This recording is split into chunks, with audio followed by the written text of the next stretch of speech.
Alright, there is potential that this might not be perfect. Might take us a minute to figure it out, but I think it should be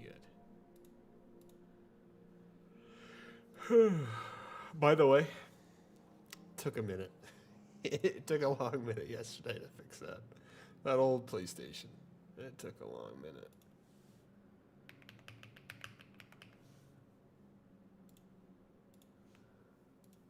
Let's take a listen. Let's take a listen. Yeah, it seems like it's fine. Let's take a listen.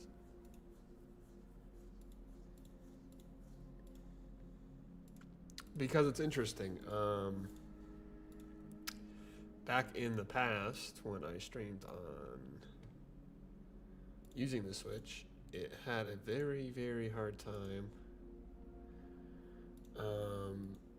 streaming the audio, picking up my mic, and doing the gameplay. It was just interesting, I guess. This was pretty much plug and play, so I won't complain. So it took me like literally a couple hours to finish this. Yeah, it's not looping any audio, right? Just if you can make sure. We did get the capture card going, yep. Dude, I got everything going. I got sweet pork in the crock pot since 7. Oh, you're still sick, dude? I was hoping you'd feel better. A senior trip to Six Flags. I bet that would have been kind of annoying to go to.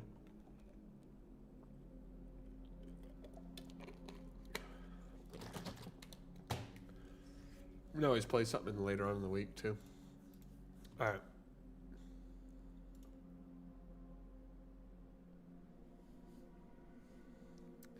Dude, I downloaded the Berserker mod from RE4 and it's actually fun. Okay. Can we get a ban on that comment? It's a bot. By the way, you guys should have watched me last night put this thing together. Potentially smartest man alive. Picture Tony Stark, a little less attractive. Way more fit. Don't fuck up. I'm just kidding. Oh, dude, it took so long to do this yesterday. First name is maybe here. Remind me in 2 hours. Fuck, dude, I'm not going to eat for like another 2.5 hours. I haven't eaten today. Also, by the way, Dragon, didn't drink yesterday, so you should be proud of that. Also, haven't bought any liquor yet. So, as much as it's like, whoa, Buddy is returning to his old ways, it's not just yet. Not just yet. Oh, I wonder if you need PSN Plus. Yeah, I'm not going to buy PSN Plus right now. Alright, I'm just going to do a new game.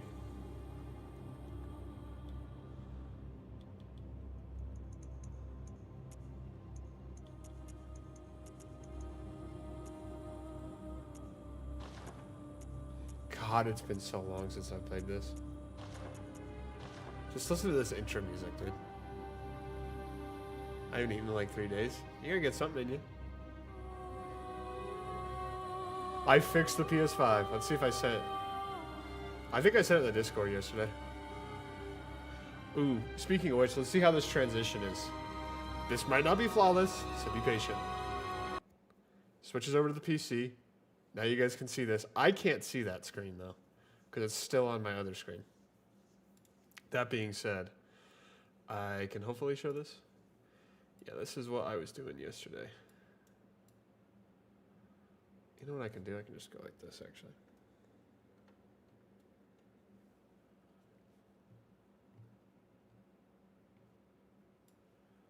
But yes, I did this yesterday. I took this entire bitch apart. I took all the screws apart. I should have taken some more pictures of it, but I just couldn't be bothered. I was so tired. I got home from work like what?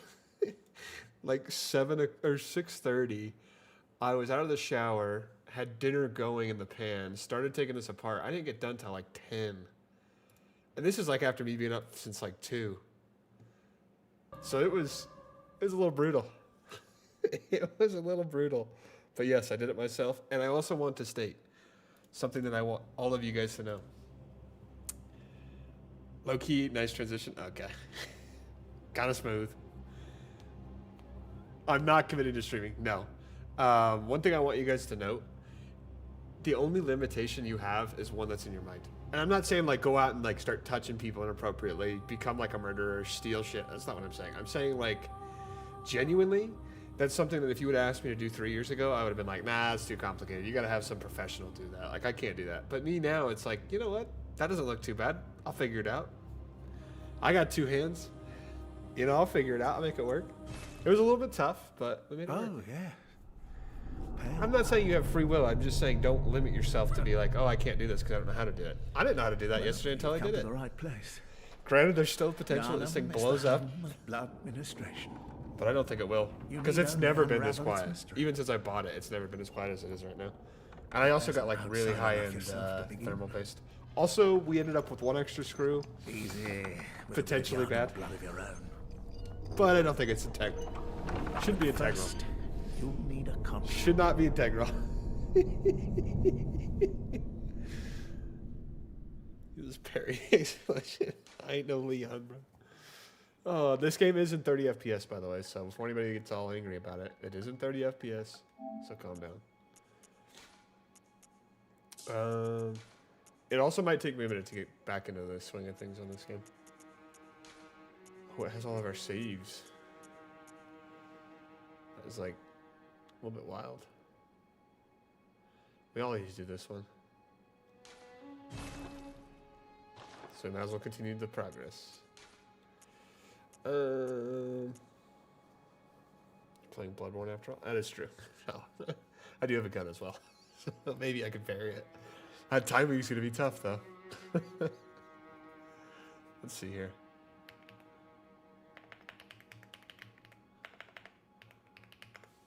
Anybody, by the way, that we're going to do another transition, so get ready. Anybody that ever is like, what's it called? Why is it not letting me change that? There we go. It's like, don't use Fextra Life. Just tell them to go fuck themselves. Honestly, if you're not using Fextra Life for your wiki, I don't know what you're doing. Also, we need to do Bloodborne, not just some random ass wiki. Okay, we're gonna do a weapons list. Because I'm down for whatever weapon, low-key. Don't suggest the Amygdalin arm, because I will not do that. Because that weapon is the worst in the game. But I will let... oh, shit. This has, what's it called? It has chat right here. Whoops. Let's bring this back over here, and then bring this over here. My bad. So I'm down for whatever weapon. Dragon, you can low-key pick, because... I don't know. When's the Johnson reveal? Probably never. I gotta save some play for everybody else. Also, by the way, need this to be noted. Very interesting uptick in goth women in the area I live at. And it's like weird. It's like, didn't move here for that, but that low key is an added bonus because not a bunch of people in this area. Also saw potentially one of the prettiest women I've ever seen. Prettiest woman. Singular. Is it woman if it's singular? Girl, I guess, but the girl makes it sound. Anyways, when I went to go grab stuff for dinner yesterday, she had like the full-on goth fit on, dude. I'm talking heels up to wazoo. She almost reached my height, which is kind of crazy because there were some pretty serious lifts. She had like light blue hair, black makeup all across the face. Dude, low-key, by the way, won't lie, didn't shoot my shot, but I definitely said something. I was like, damn, because she was checking me out at the register, probably both, but she was checking me out at the register, and I'm like, damn. It's like, you look really good. She's like, oh, thank you. I'm like, I'm not going to push the subject, but I was like, you know, all I'm going to say is see her again, might shoot the shot. Although, interesting thing to note when it comes to women that do dress up in goth, it's kind of hard to tell how old they are. I don't want to be going like, hey, can I get your number? I'm 16. Well... Call me in 2 years. You know, like, I don't know how you do that, right? I'll record that fun. I'm not going to introduce you to her. It is, but it's insane because it's a lot of people here that dress goth, which is kind of weird. If she's 16, yeah, I'm not going to date her. Okay, we'll do any one of these weapons. I don't really care. I don't really have a favorite either. Well, I do have a favorite. It's Whirligig Saw. Threaded Cane's a lot of fun too.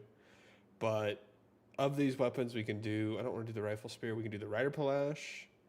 Probably don't want to do that. Let's do either Ludwig's Holy Blade, the Kirk Hammer, which I love, getting my mallet, the Boom Hammer, which should be up here. Boom Hammer. So yeah, Boom Hammer. Could do Ludwig's Holy Moonlight. But that's not until DLC, and I don't want to rush DLC. I'm not going to use the worst rated weapon. Can you be serious for just a second? Probably best to do something you're familiar with because you haven't played in a while. It doesn't matter. This game will... She'll get me into shape pretty quick. Also, it's like one of those things... Like, I'm never going to be bad at a Soulsborne game. The reason I might struggle is because I just came off of playing on a controller, but I was playing on a Switch 2 controller. So the buttons are a little bit different there. Yeah, but I guess I can let you guys pick. It's going to be between, I guess either the Rider Palash, Ludwig's Holy Blade, or the Boom Hammer. Which, what can I say? A Boom Hammer's a lot of fun. I love that it's a showcase. Hammer? Which one, Boom Hammer or Kirk Hammer? I forgot how early can you get the Boom Hammer? Is that in the house? That's right after Amelia, which isn't bad.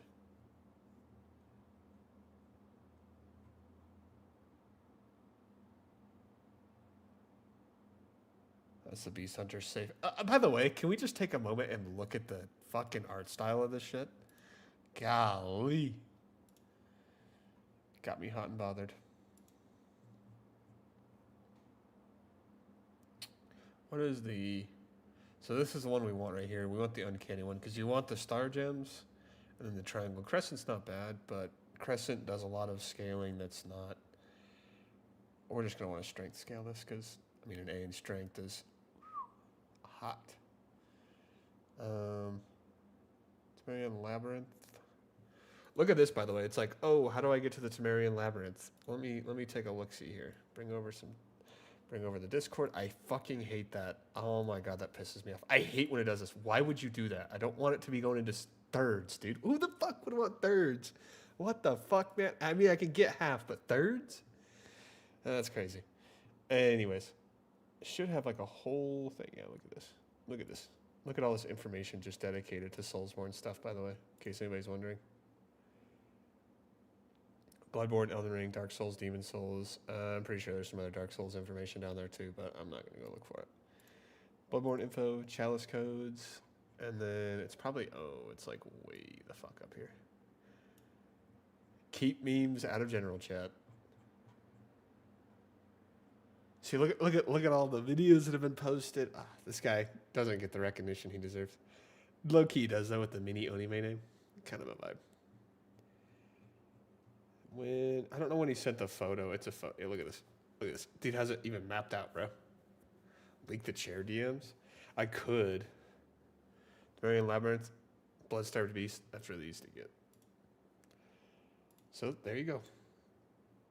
Just like that. Do I leak the chair DMs? I don't really talk to anybody on Discord anymore. I really don't play anymore. Let's be honest.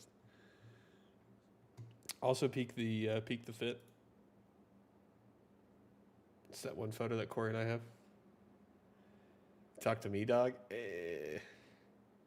As I said, we're gonna phase that out.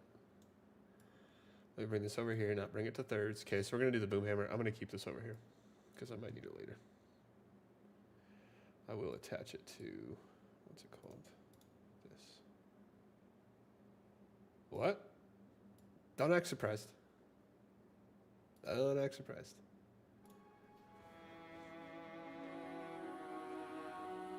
When does the FNAF movie come out, by the way? Do we ever end up figuring that out? We're breaking up? Okay, calling it a relationship is crazy. A friendship, maybe. Okay, so what we're going to look for is something that has high strength. I'm still going to use Look at that strength. Violent past. Sounds like me. We're gonna have to change our appearance though, because this guy's skill.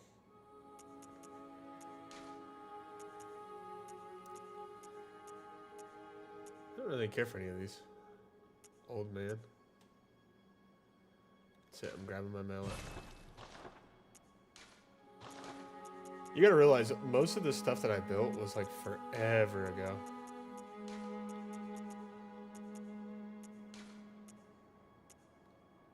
Oh, we gotta give him the mutton chops. Maybe not.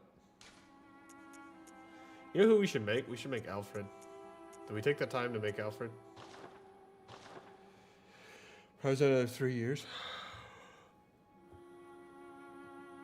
That's not me, bro. You see what I look like. This is not modeled after me. I don't even have long hair anymore, dude. I cut that shit down. I cut it down before I moved, and I'm like moved, and I'm low-key very happy about doing that. Also, by the way, look at this. This is not something that I could do. Like, I can't showcase it.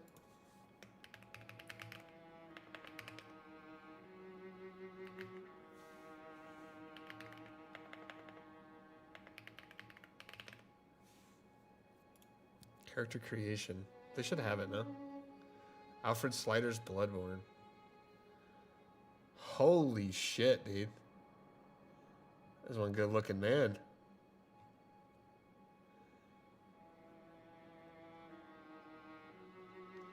Might never save face, by the way. Anyways, what I was going to show is that, listen to this. Listen in here. Get that jawline. Goddamn, I know. This guy's got a chin for all chins.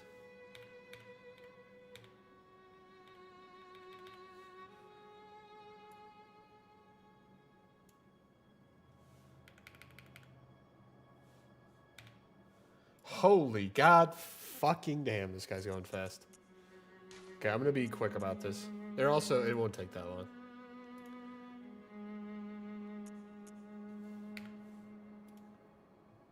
Let's slow this down to like slow speed. What I was gonna show is that you guys can hear audio from my PC, which we couldn't do that earlier with the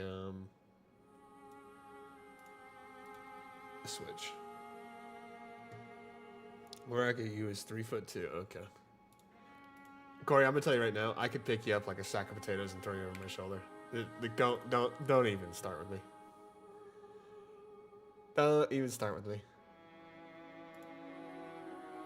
Okay. Start out with scale adjustment. This is at 128. Yep, that's where it's supposed to be. 212.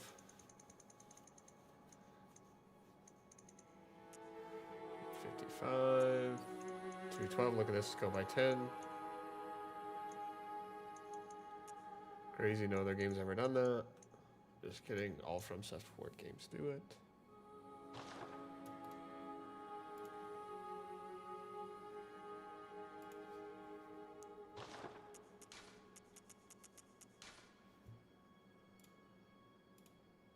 I guess the face preset must just be the base one then.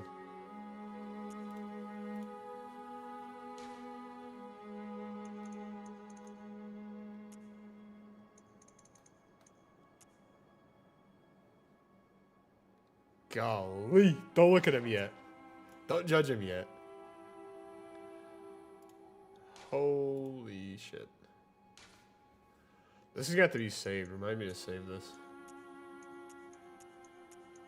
Bro, this shit's really one ahead.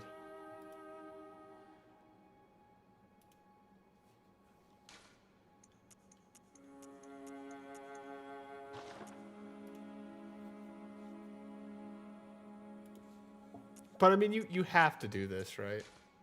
You have to do this. You got to take all the games serious and enjoy them. I will say though, it is interesting not drinking yesterday. Holy shit, you guys are spamming the shit. Probably true. I've lost so much weight. Okay, I have my money on Corey. Well, I also have a gun. I look in the mirror. Don't even recognize myself. Long schnoz. It's not okay. Unlike Jacob, I don't get, you know, red in the face angry at such trivial. By the way, did we look and see if Hello Neighbor's on Steam yet, Dragon? Also, did we play Hello Neighbor? Also, not drinking, by the way, is what I was going to talk about. Is interesting. It's actually pretty nice. I won't lie. I also had to have like a pretty hard talk with myself the other day, in the sense of like, no, I wasn't having a long talk with myself, but in the sense that it's like I got to be objective about drinking. It's like I don't need to do it. Like I just don't. Like any reason that I could come up with for drinking would be just, you know, an excuse, and that's not what I want.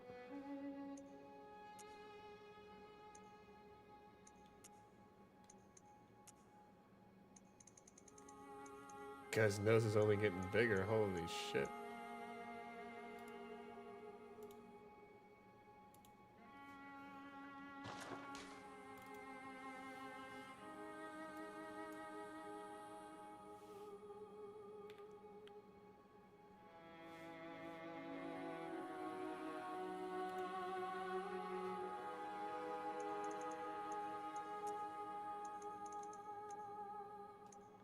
Don't be getting mad that I'm not looking at chat, by the way, because I'm looking at a video right now on how to do, or looking at a video to show what the numbers are. You know what we need, by the way? We need Corey to get into the Soulsborne games. That's what we need. Corey gets into the Soulsborne games, by the way, might be happy. We actually, by the way, look at this, another smooth transition here.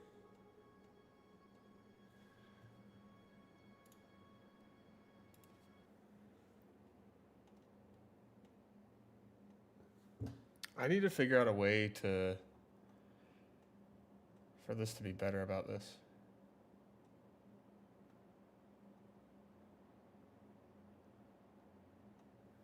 For it to switch quicker.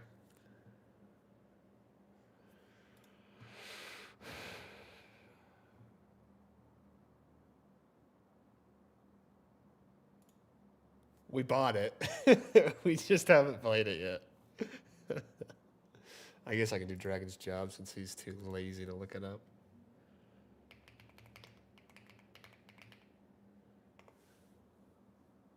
$30 for Hello Neighbor?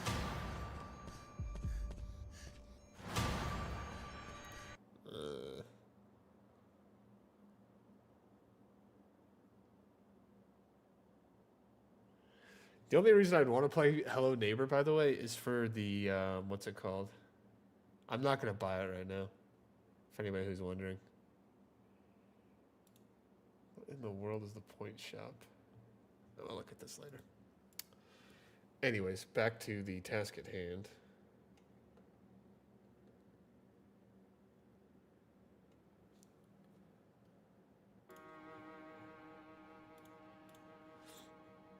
Buddy, I'm on the school bus. That's crazy. Too shit to play this. I don't think you understand, Corey. You could be like literally dragging your leg level slow, and I'd still be able to carry you. You kind of are an epitome of a skill issue, but at the same time, it's nothing I can't teach. Nothing that a little bit of, is that really the move there? Are you sure about that? Couldn't fix, bro. Let's be honest. I'd even buy you the games. And you can even start out with Elden Ring too, which I think you already have. And you liked Night Rain. I thought. Oh my god, I love Night Rain. I love every Soulsborne games, but Dark Souls 2 maybe not so much. But like even Dark Souls 2, as much as it's bad, it's still not terrible. Like it's playable.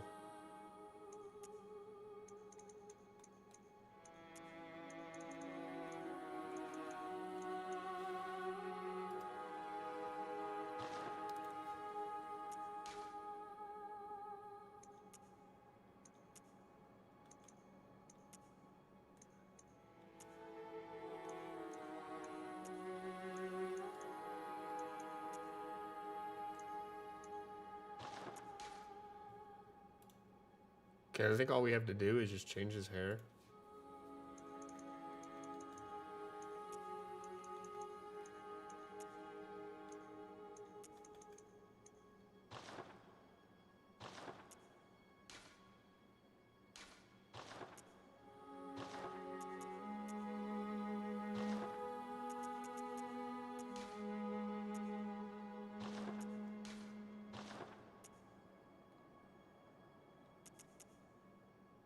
There you go. He's already looking better.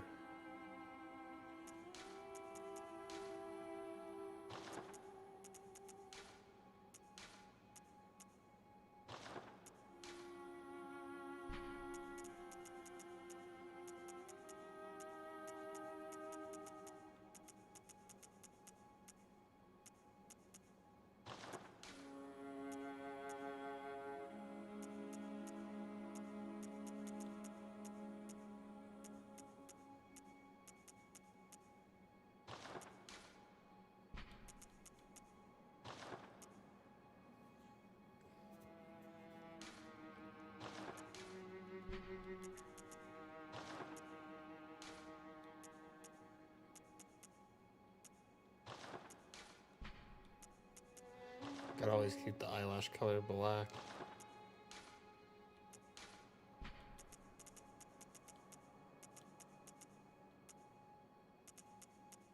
Sheesh, why is there not like a lighter shade of green?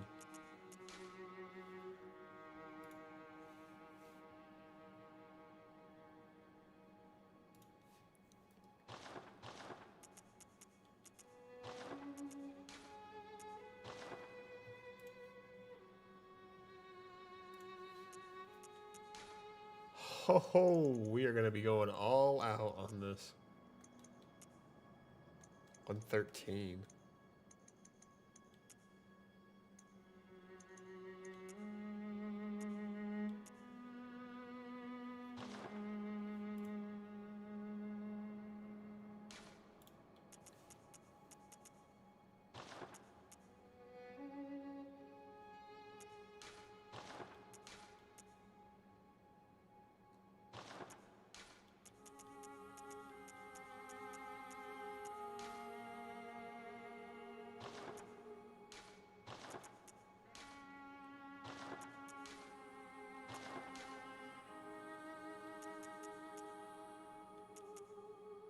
Didn't we already do all this?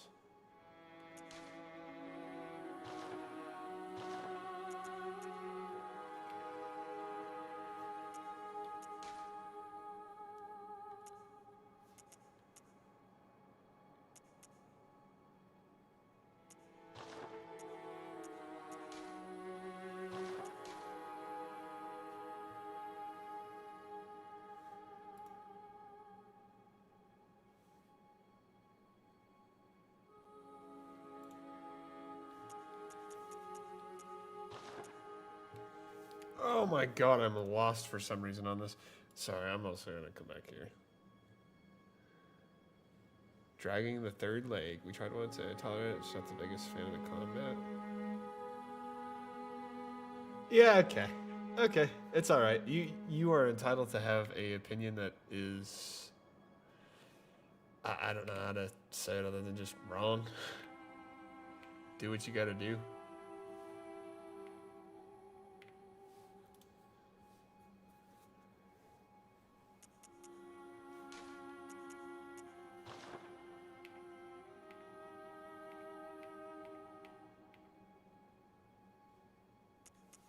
Okay, I guess where we're at. For some reason, I must have, like, skipped a bunch.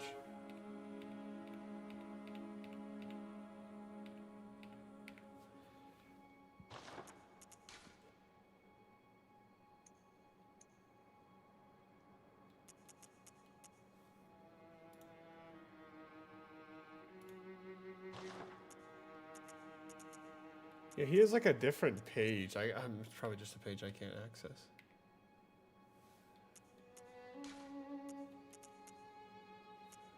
Or maybe it is.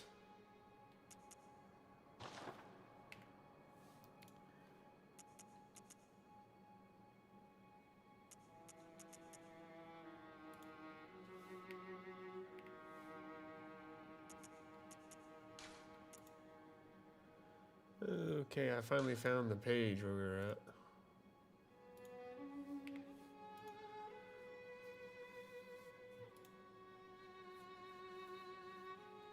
Okay, we have that. I know this is a lot of work for, like, just play the game already, buddy. We're gonna beat the game pretty quick. So, I'm also in no rush. Because this is like one of my favorite. Shouldn't even say one of my favorite. It is my favorite game of all time, like without a doubt. Like, yeah, you guys see me on pressure all the time. I don't think you understand the amount of hours I put into this game. It's enough to make a man sick. Nobody's gonna get that reference.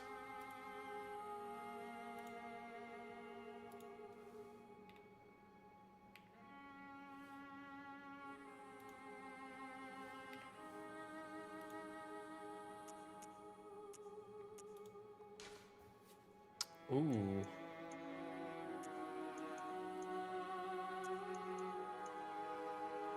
That's his true tone?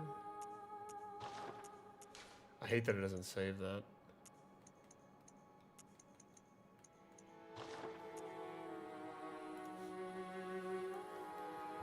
Can't be all as wrong.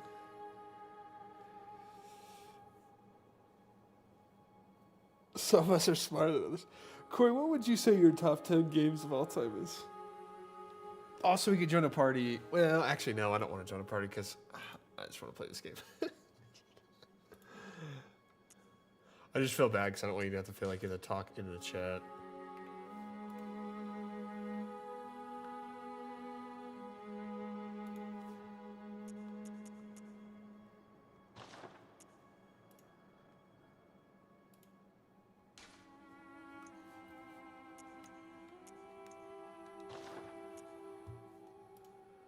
It's enough to make a man sick.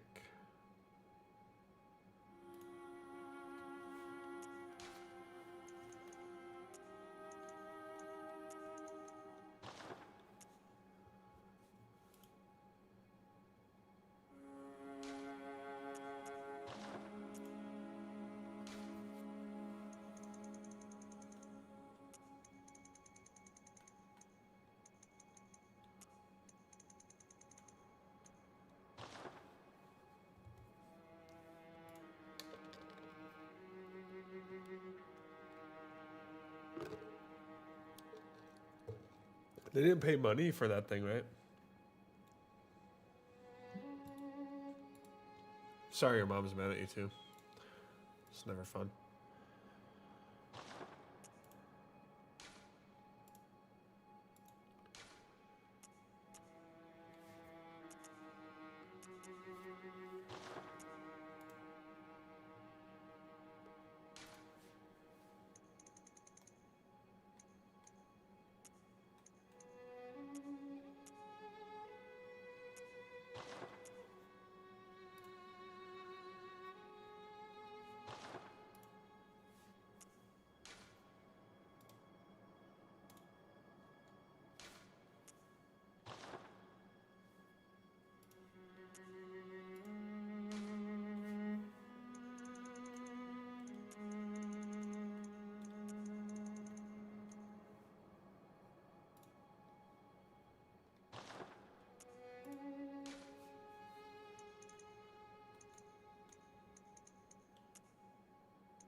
I don't even see this fucking shit.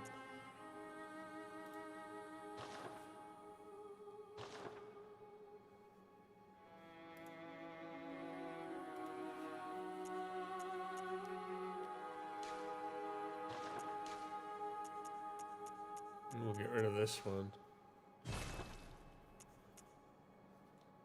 Nice. Does seem like a mighty big nose, but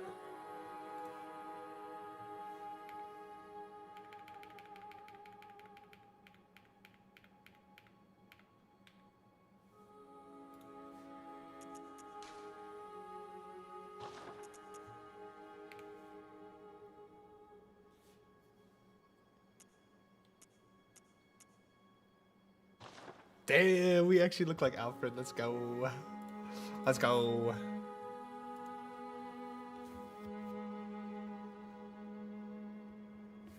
I don't think there's anything wrong if you don't feel good. Like there's nothing wrong.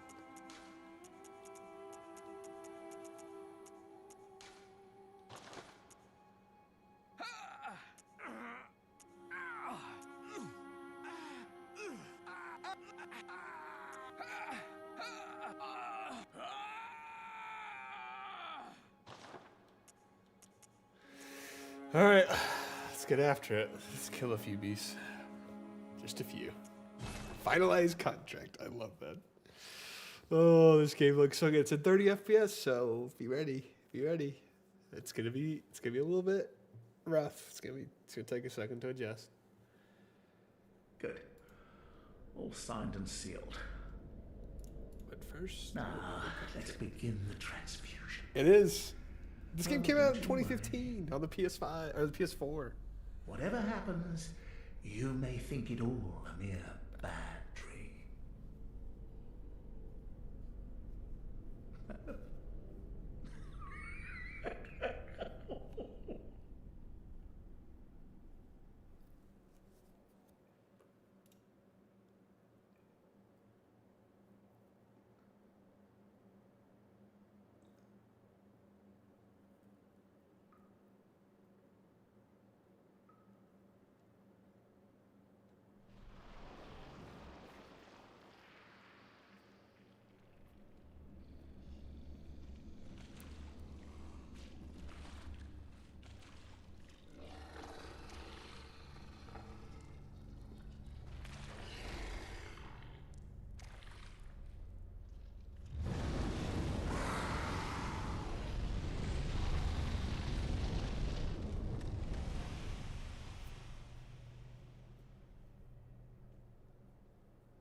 What the fuck?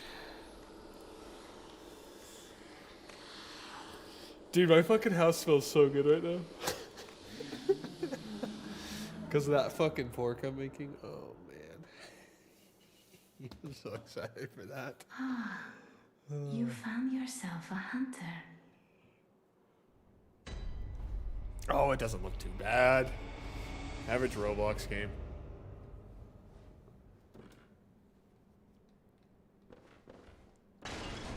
Is it not? It is. Also, I'm playing on a new controller, by the way.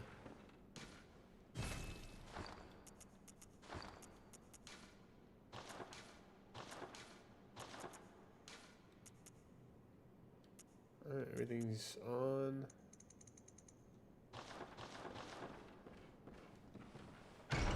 $30 FPS is a little bit rough. You should get something to eat, dude. Especially if you're sick. Also, by the way, I love how casual Bloodborne is about this, where they just throw like one of the toughest enemies directly at your shoes. Immediately. It's not triangle. It's not that either. Right. Just don't warp through the door. Nice. Now we gotta wait for him to come back down.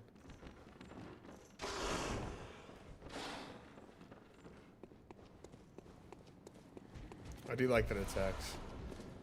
Look at that. I already got it memorized. Okay, we're gonna be doing our usual route, although I won't lie. This might be a little bit tough.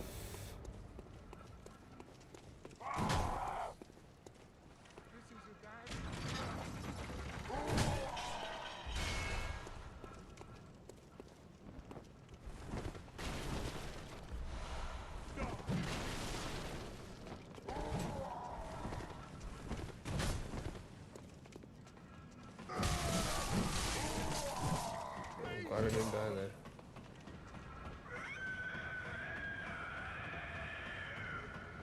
Also peek the cleric piece. Also peek the way this game looks. Look at the fucking moon. I gotta need to chill.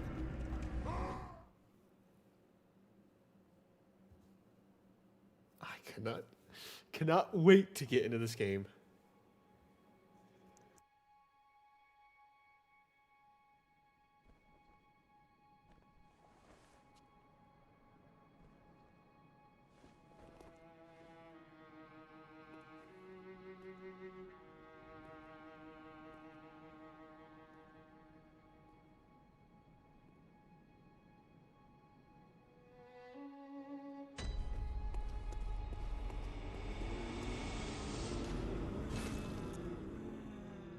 It would make more sense to take the Hunter's Axe because it has better scaling later on, but for right now, we should take this cleaver.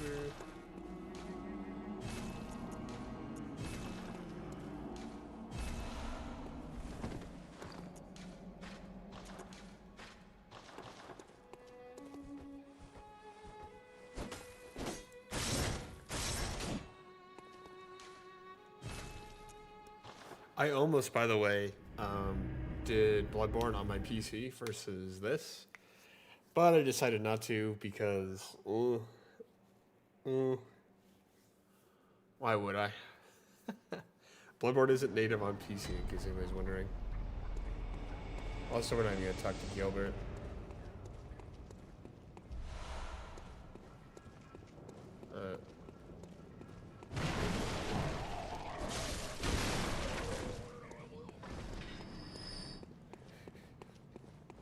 I can't tell you the last time I played this game.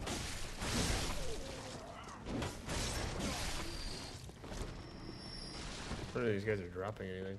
What's the arcane in this? Not good.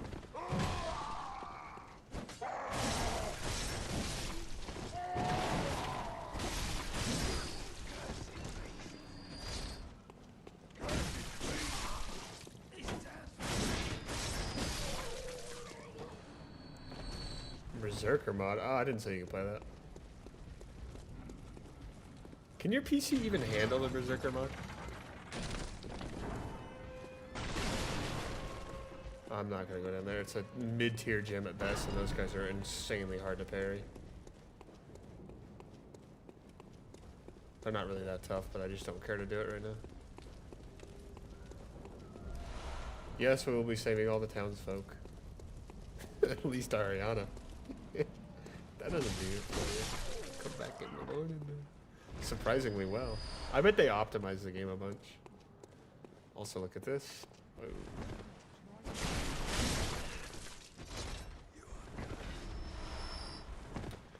So there's like one of two routes I can go here, by the way.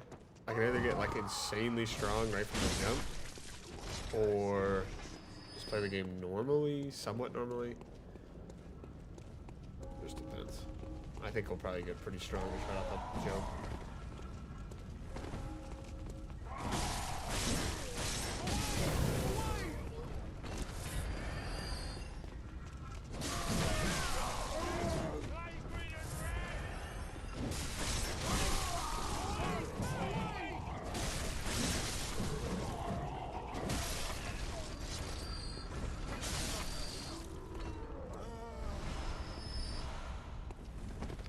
The enemy spawns are like 10 times more in the new areas. Oh, yeah.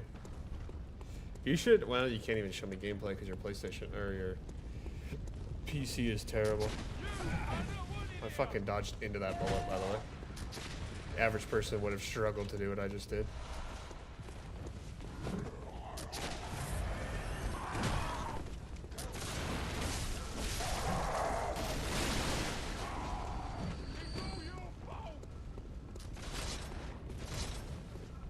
Look at that guy just slide down the stairs.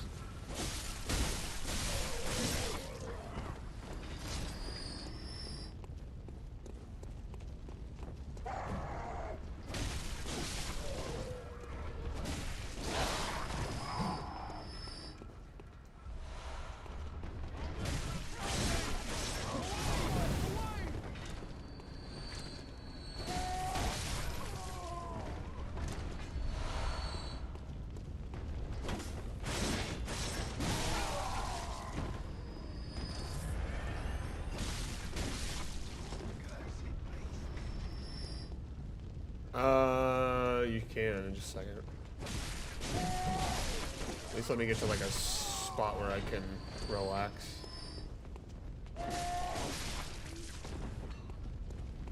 Dude, I cannot tell you just how much I love this game, dude.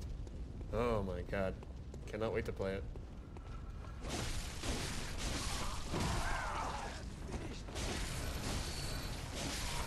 Also, one of the very few games that has this mechanic, which I don't know why, because it's literally the best mechanic in the history of video games. If you take damage, you can immediately attack right back, and you get your health back. Not all of it all the time, but you can, like, if you say, like, you parry somebody as you get hit, and then you take a visceral, you get all that health back. It's low-key nutty. Sneak up on this guy if we're quiet enough. Oh, looks like he heard us. That's okay.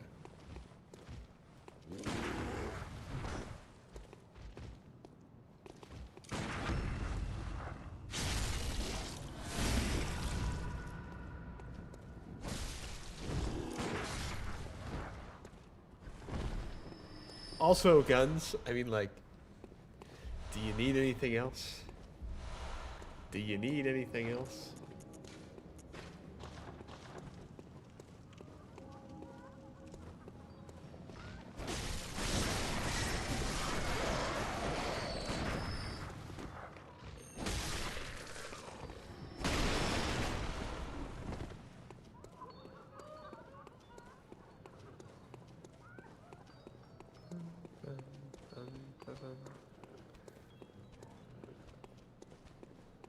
Parry this, you filthy casual.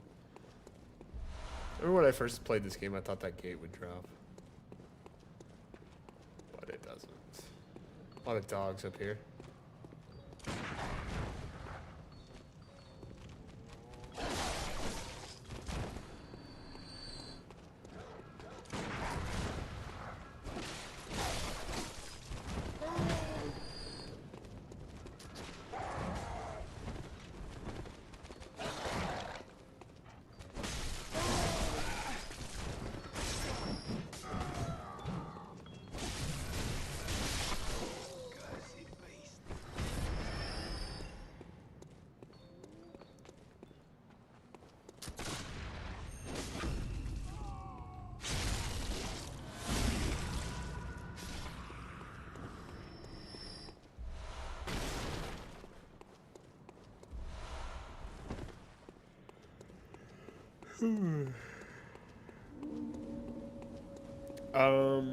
Yeah, we'll loop back around. It's fine. Can't remember if there's something back here. I think there's something over there, but I'm not going to go for it right now. Those werewolves are very annoying to fight because they play right on top of each other. I can fight one of them at a time. But not both of them.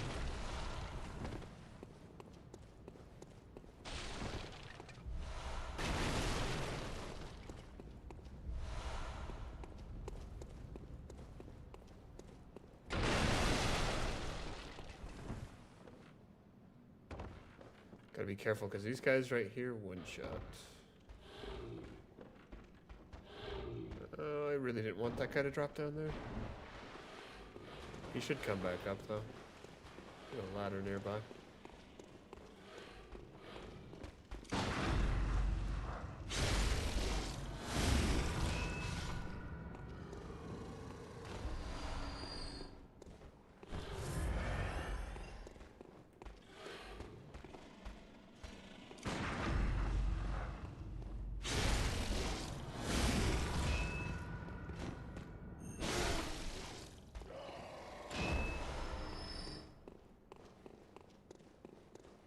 Okay, so is that guy coming up that ladder yet?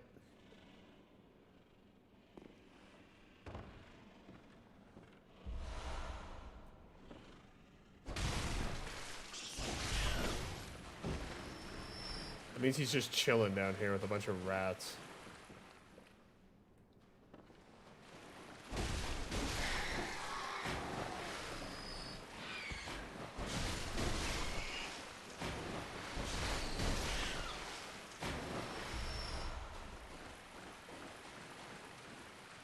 He's in that corner over there.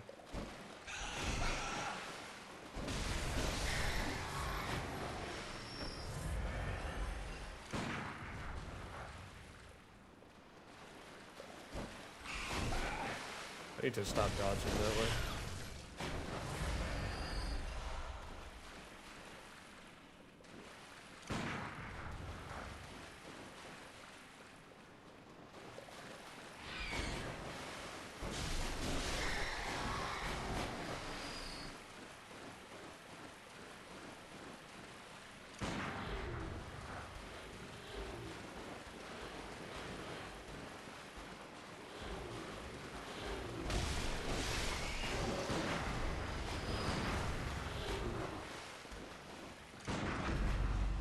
Also, one thing I will note, obviously, yes, maybe the best round when it comes to this game. This game has such good iframes. Like, potentially one of the best iframes system in, I guess, just like all of the Soulsborne games, in the sense that if I'm ever like low-key stressing about dodging something, you can usually roll into it. I just gotta come over here. This also takes 2 parries to kill this guy.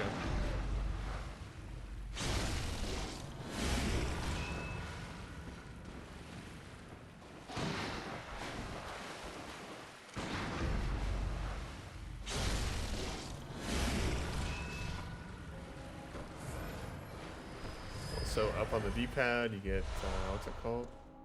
Quicksilver bullets. Like, just blood Quicksilver bullets? I don't remember the name of them.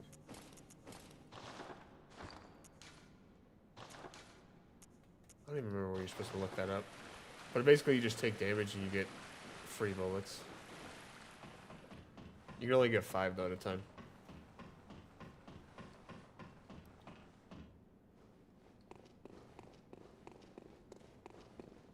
Okay, I think we grabbed everything up here. Yeah, this isn't even where the crows are at, so yeah, we definitely did. Also, look at the fit, by the way. Yeah.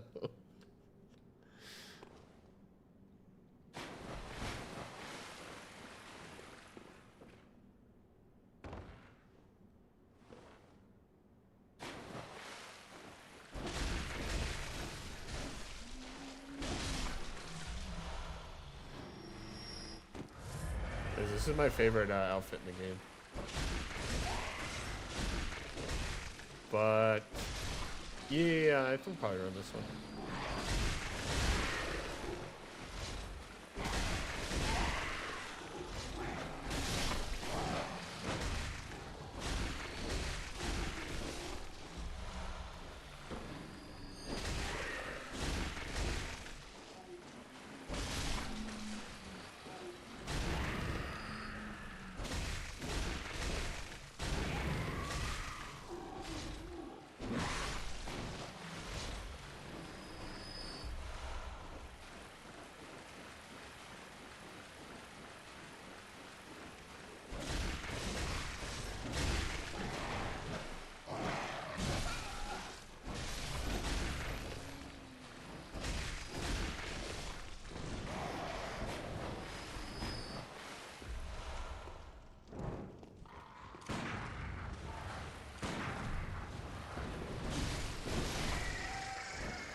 Also, we'll go up there in a minute.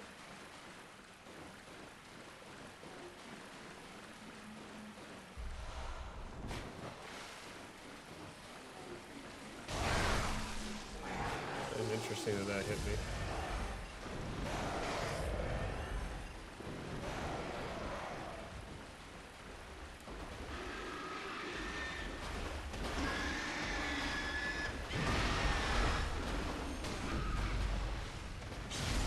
Putting that right up his ass, bro.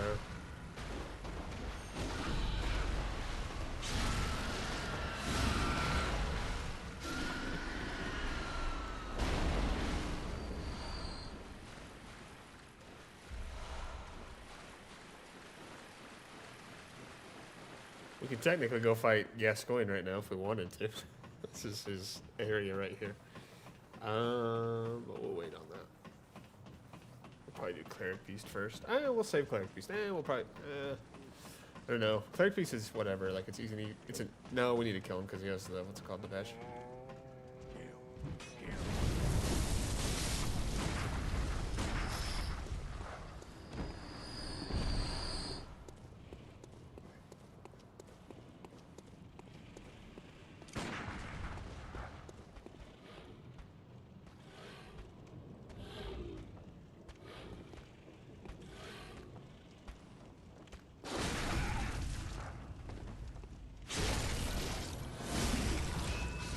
So it was a little bit late on that parry, but it still gave it to me.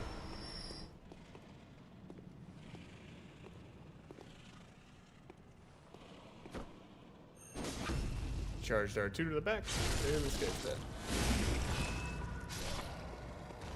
And Bolt Hunter's Mark for our trouble, which is your homeward mode in this game, which is you go to the last lamp you rested at, or the hub world. Also, that's just like a Gladys. That's Bergenworth over there. Actually, let me see. The whole world's like interconnected, by the way. I don't remember what's over there.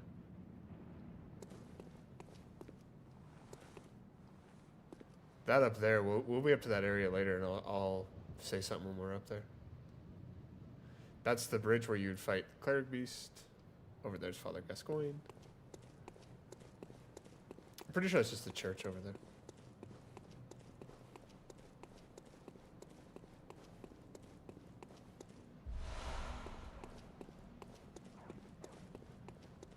Anyways, we'll grab the shortcut.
Why the game didn't give me the visceral.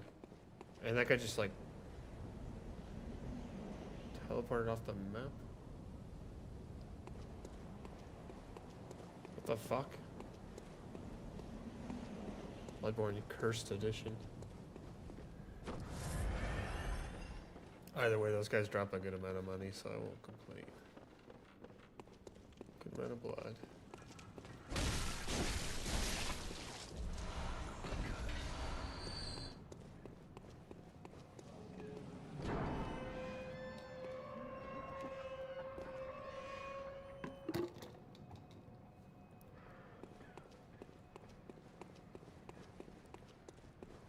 We'll go go talk to Eileen, grab some other stuff down there, and then loop back.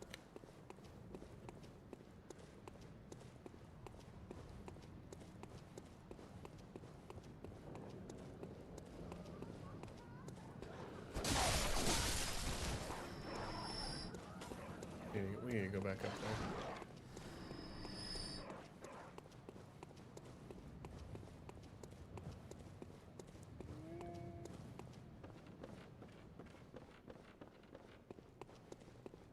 There should be a quick way right here, no?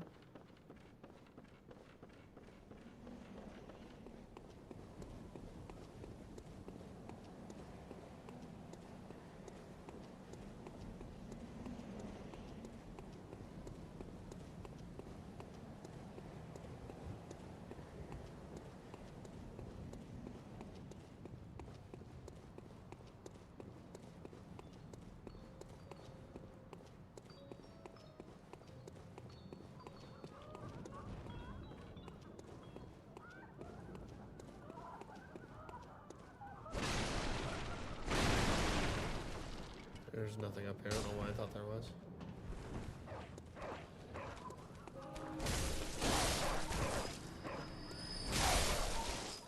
If you don't kill these dogs, they do break out of their kennel eventually. It's like hella annoying to fight them too.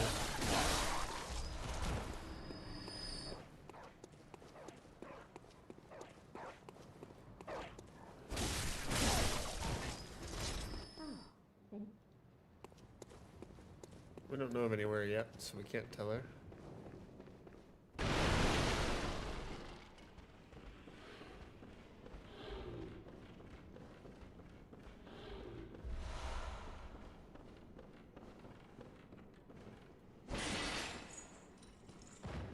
Be careful, I don't want to fall off of this just quite yet.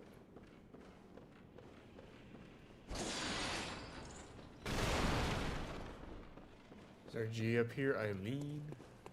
Look at the fit. Oh. A hunter, are you? And an outsider? What a mess you've been caught up in. And tonight of all nights. Oh shit, I need to place that order. Here. To welcome the new hunter.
Alright, sorry. Had to buy a few things off Amazon Prepare really quick. yours. There are no... Still... What? What?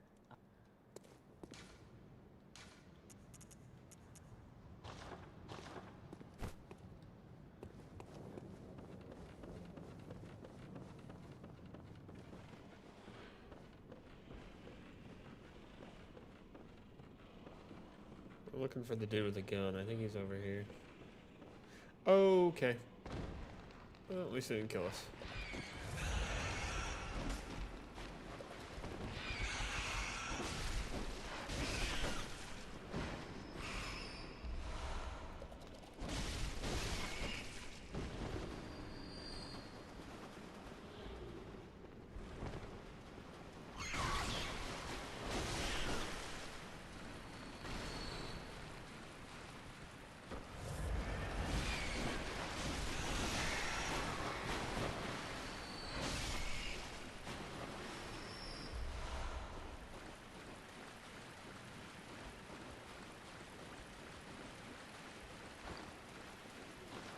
Okay, this is not how I wanted to fall down here, by the way.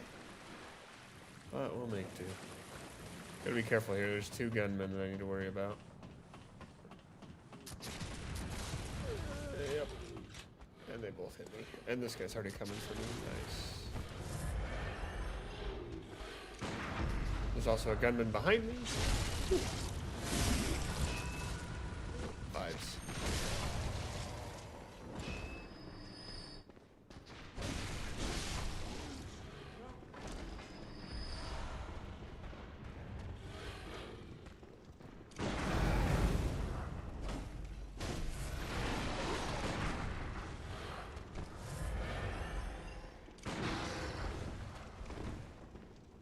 I'm gonna get an angle on him from in there.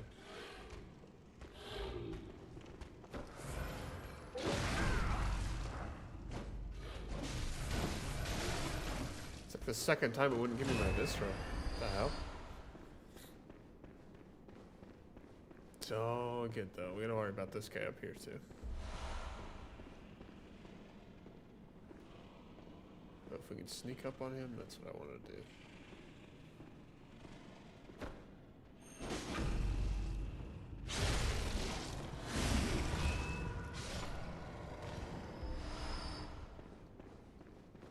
Also another guy up there that we need to worry about at some point.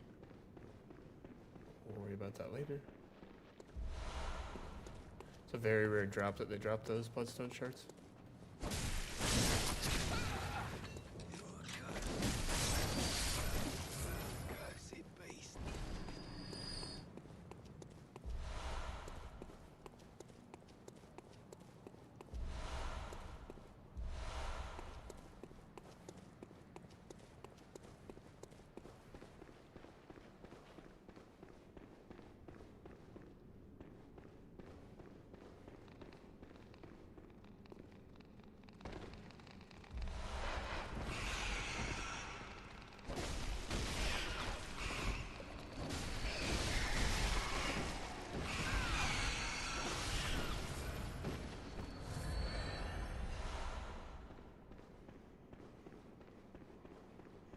Okay, that should be everything here. All we need to grab still is just the couple items up here still, but like in there is done.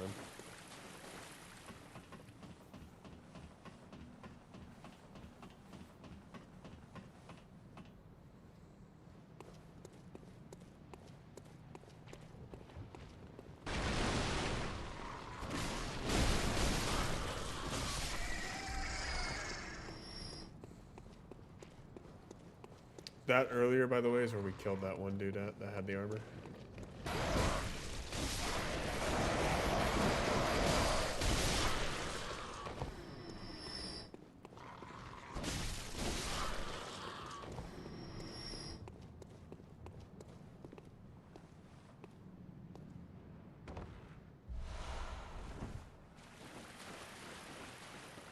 This is also where all those guys are. And then this time we'll come up this ladder instead of going all the way to the end.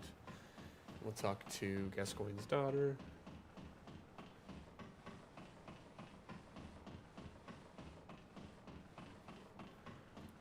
Actually, your sister, is she has to be in the anime to watch? What'd you tell her, Naruto? Better have told her Naruto. Still don't have anything. You know what? You never will.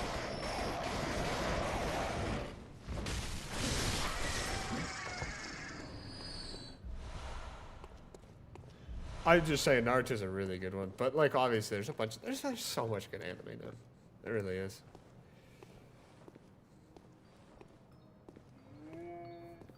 Although I can't even tell you the last time I watched an anime. That's not gonna reach. Oh shit.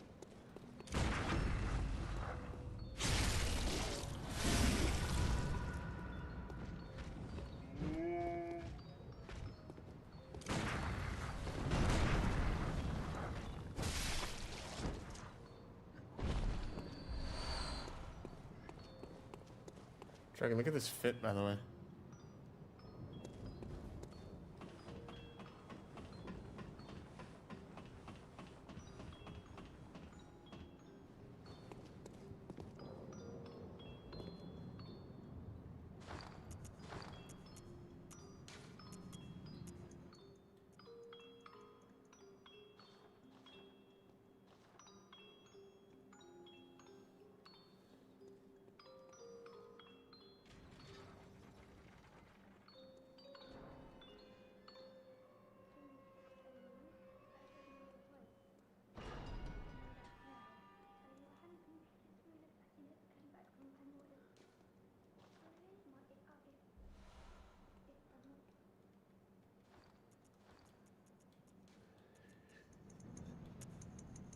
Go help Daddy, he's not right. Beast all over the shop. You'll be one of them sooner or later. Okay, I actually think this is everything.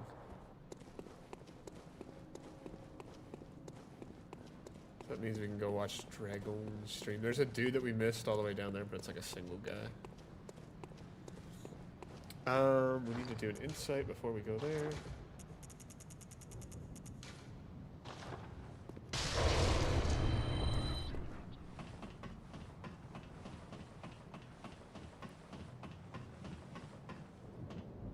Is it not just on your main channel?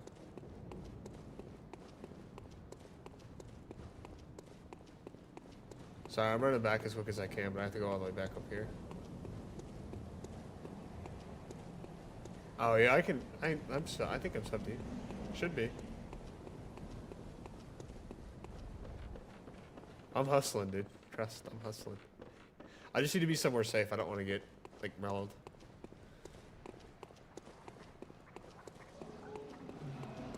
Oh, what? Hey, but you're not that. We're in chapter 4 right now. Chapter 4.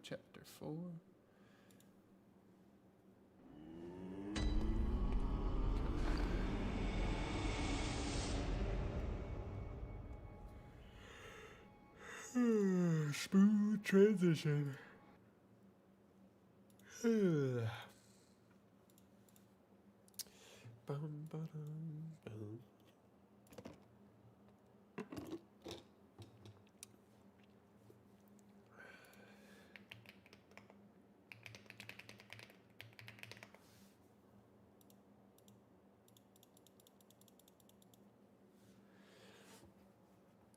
Hurry it up, Buttercup. What is this fucking quality of this photo, by the way? Did you look up the worst quality photo you could for Resident Evil 4? My bad, it might be. It shouldn't be because of me. Starting at 11 p.m. Uh-oh. Yes, I did. Oh, dude, my house smells so good right now. It's fucking pork. Just hear that thing just bubbling away?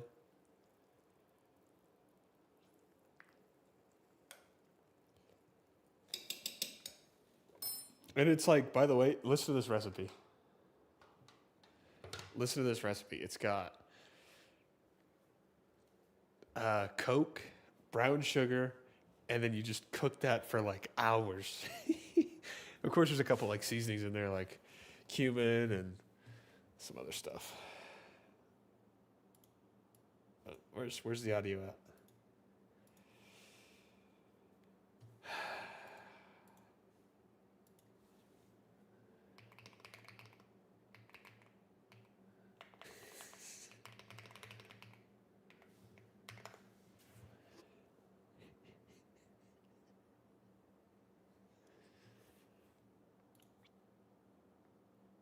Unsubscribe. Oof.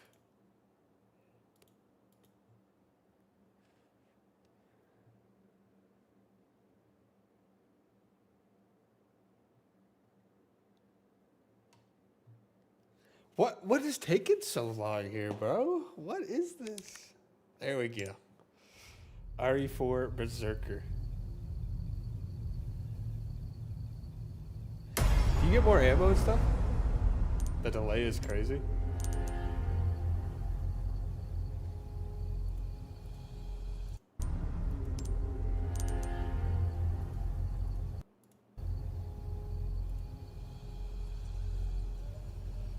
About to say, I'm gonna need more ammo. I'm gonna need a bigger mouth.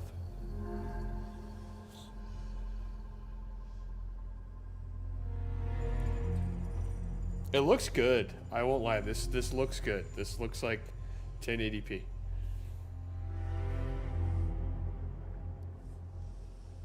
Mouse a bit choppy.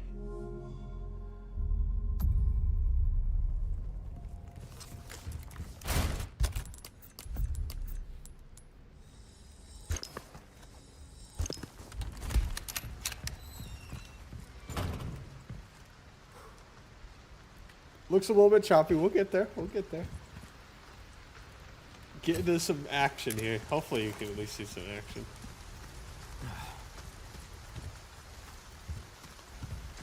You think just crap? It's probably because you went to the boss fight. Oh, Lord.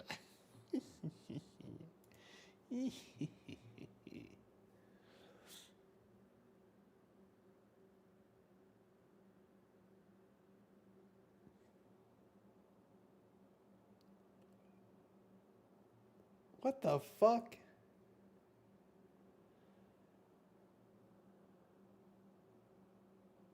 Close the stream. You did? Let me know when it's ready. I'll just get back to this. It's all good, buddy. You can also just post like a video if you know how to record.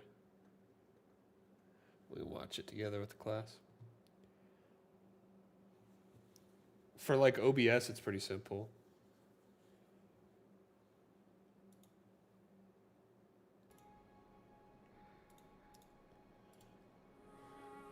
I'm just saying, because I don't know if your PC can do all of that. Because I know it was struggling with just base RE4, right?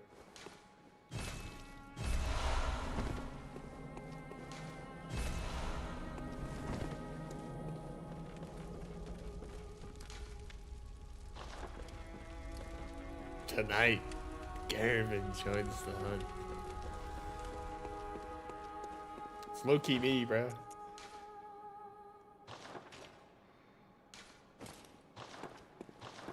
Look at this doll, bro. Oh my god. Hello, good. I am honorable, and you will twin bold. Farewell, good.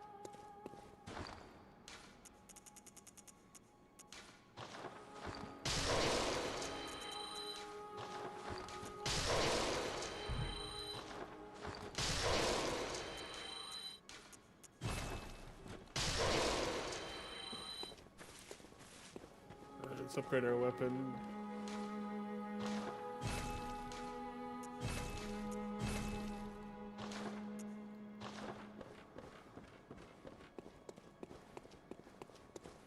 Sell the saw spear.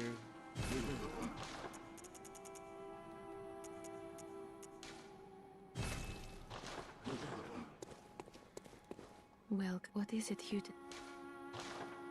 Very well, let me... That's a lot of levels.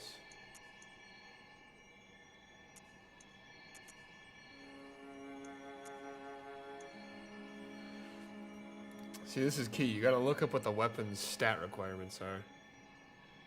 Doesn't have any requirements besides 14 strength. It's got 8 skill too, which we already have enough of. Doing smoothly. So, here's the thing, right? Anytime you do anything on a PC that's not, like, it's tough to say, right? Because if you're just using OBS and using your capture card, it literally puts so much strain on your capture card or not your capture card. It puts so much strain on your GPU. Like, it's actually insane. Like, I was watching it the other day. Like, this dude was talking about how he sets up all of his rigs for like streaming and whatnot, and he said, if he's gonna use a PC just to play on it, you can get away with like a pretty mediocre GPU or like just, you know, mid-tier level. But he's like, if you're gonna stream off of it and you're gonna use the same computer, which is what I'm doing right now, right? Not like when I normally do my stream. Normally when I stream PC games, right? He says if you don't have one of the top tiers high-end GPU with like more than like 12 gigs or 12 whatever form of measurement they use for VRAM alone, like it just can't handle it. But I would think recording would probably be a little bit less intense, maybe. Well, we could find a video on it because that would be an interesting watch with the class.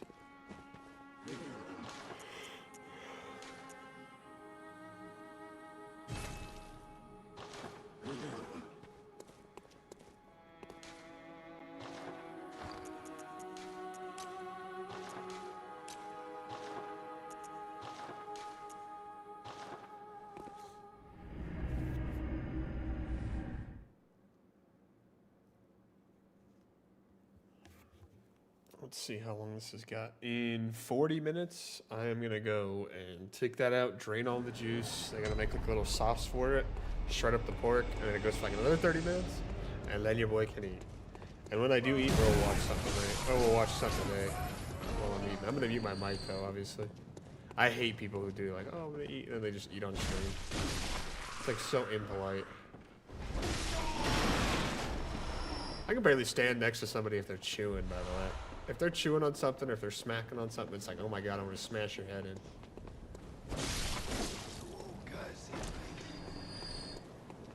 Alright. Oh my goodness. This guy was waiting for me. Boss fight time.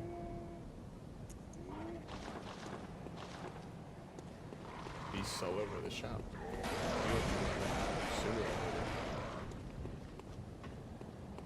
Bum, bum, bum, bum. Bum, bum, bum, bum.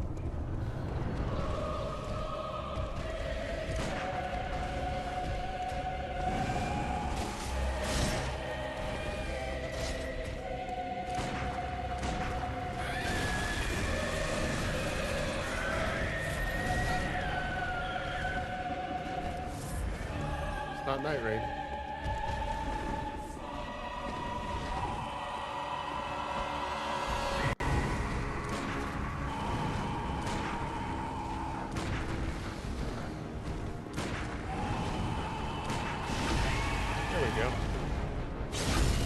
Crack open that head.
Refresh our blood vials. We'll do Father Gascoigne. Also, really quick, let me play that song again really quick.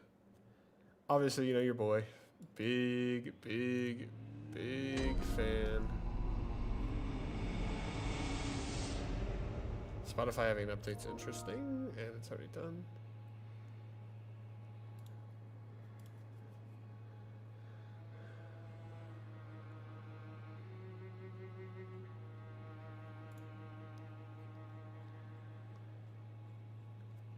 I remember they did Demon Souls too, huh? Okay, Bloodborne, here we go. Cleric Beast. What's the name of the song?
Only gonna do that a couple more times, I swear.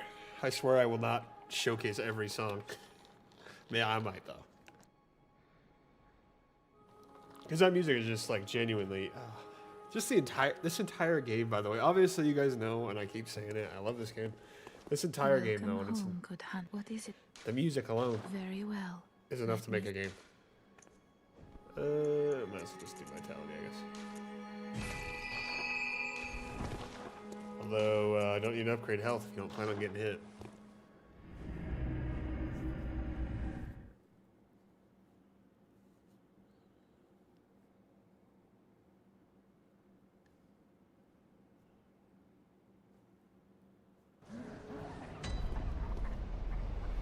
Alright.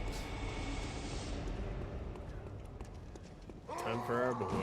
This is a fun fight, by the way. It really is.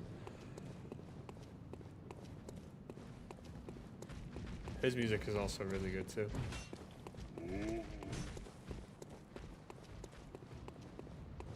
This is a bit of an annoying run back. Or run over, too, I guess.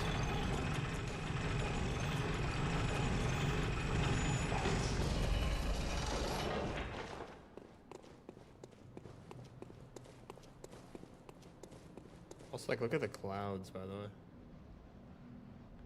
Don't remember where the moon is right now. Every couple of bosses you kill, there's a couple of, like, really did not think that was right.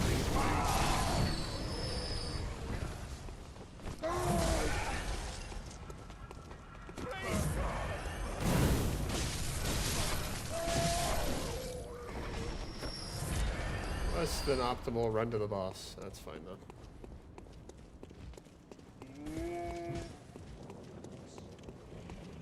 We're gonna use a lot of bullets here. So just gonna try to parry him to death. It's not too difficult to fight him other ways, but yes.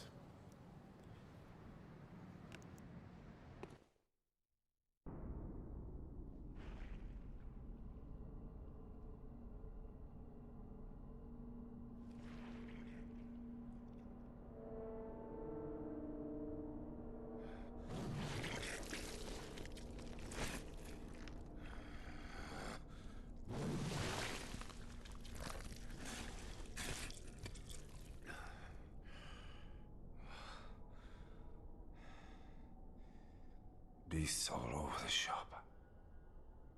You'll be one of them, sooner or later.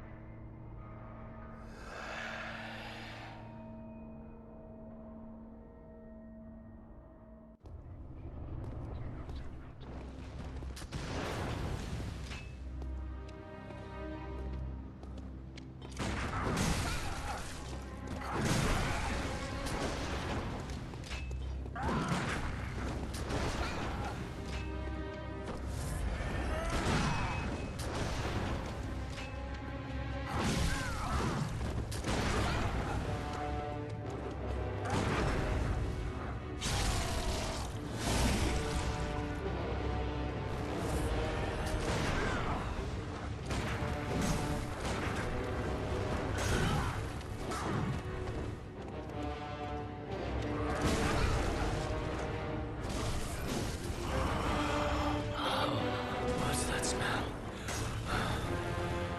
The sweet blood. Oh, it seems to me it's enough to make a man sick.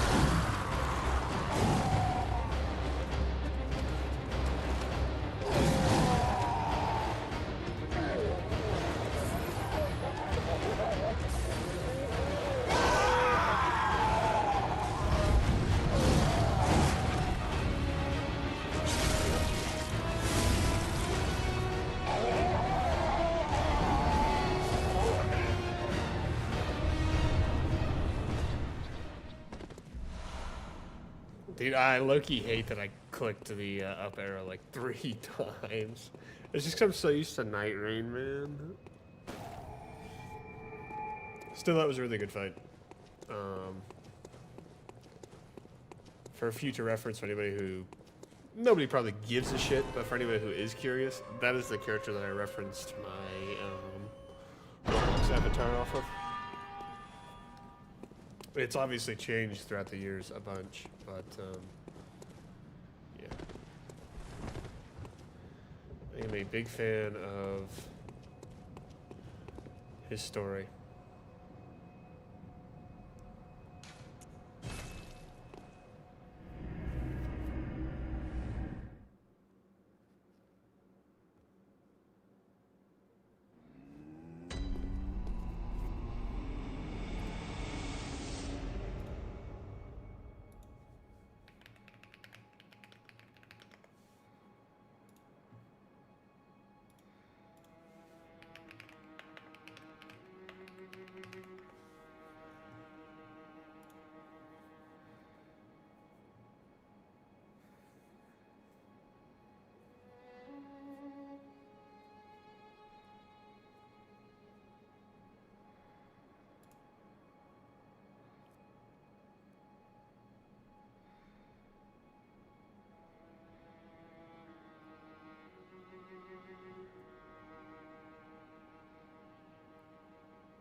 Alright, I'm gonna get the white messenger ribbon.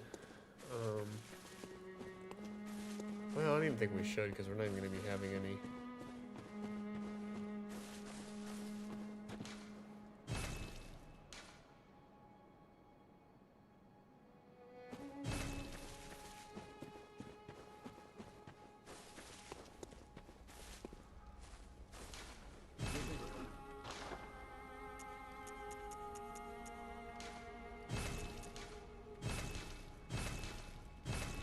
Yeah, I'm not gonna get the white messenger. It's pretty easy to do. I also just don't care to kill that girl.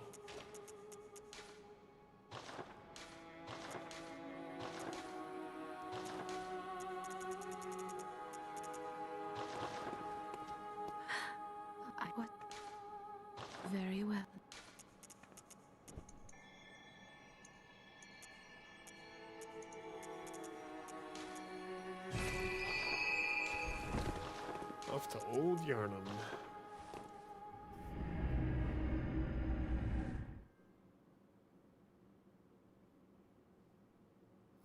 We'll do Old Yarnum here pretty quick so that we can get, what's it called?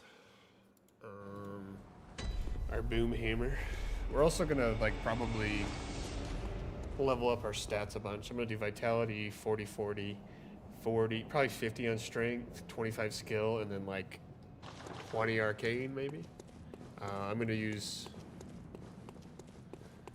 the CUM dungeon, obviously. But I don't care to do what's it called? I don't care to farm normally. I've played this game way too. Jeez, that was a. God, it's cold at my place. It is. Oh, I don't know what the temperature is. I think it's probably like close to 60. Which is nice though. But yeah, I played this game way too many times to not just get maxed out early. Also, look at the detail in this cutscene.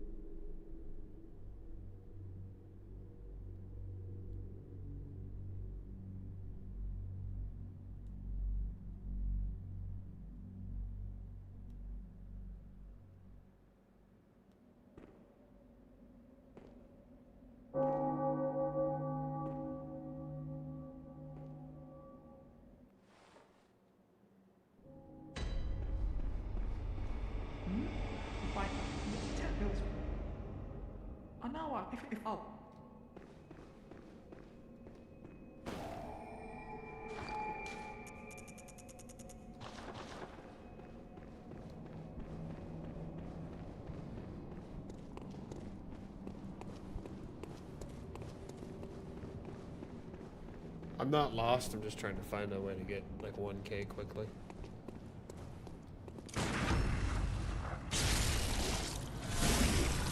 I need to go buy the hand lantern.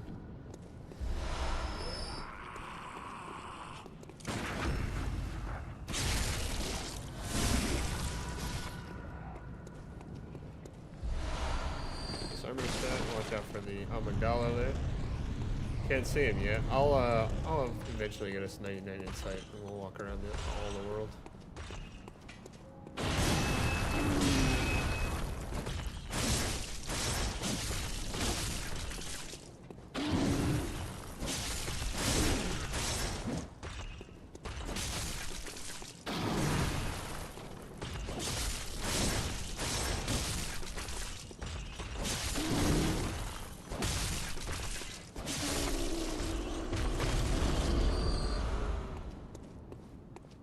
Our money.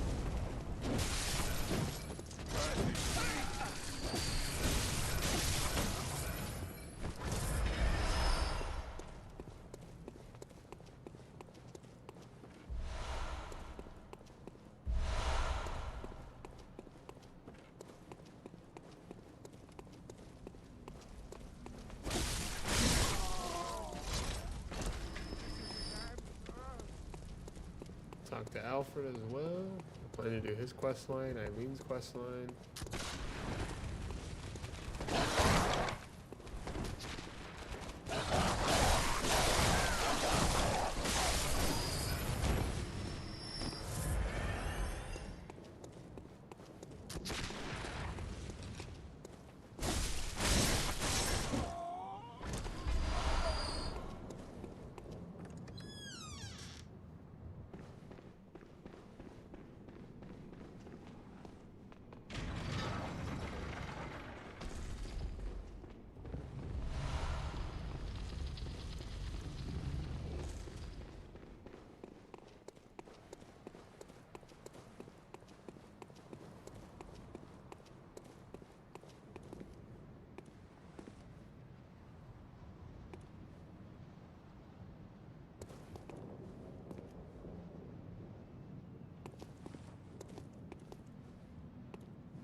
What's the screenshot button on this game? Me for real right there, bro. You're a beast hunter, aren't you? Oh, I let me knew pick it. up this phone call. That's precisely how I started out. Oh, beg pardon.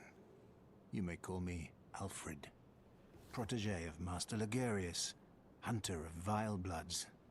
So, why not Oh, very good. Very good indeed. Take this. Beast. There must go.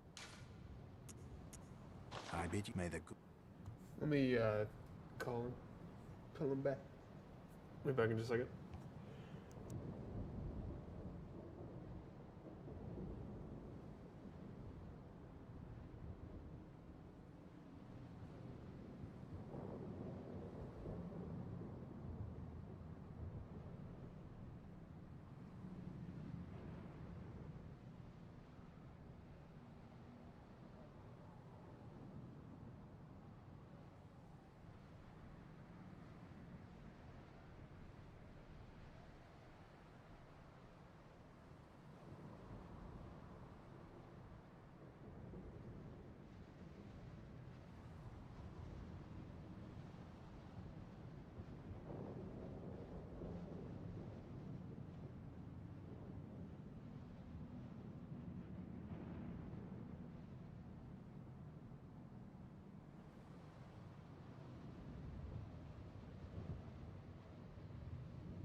All right, sorry, I'm back. I fucking Jacob. I love him, dude, but like he called me just to tell me there's a new FNAF game coming out. He's just calling me just for that. I'm like, what the fuck?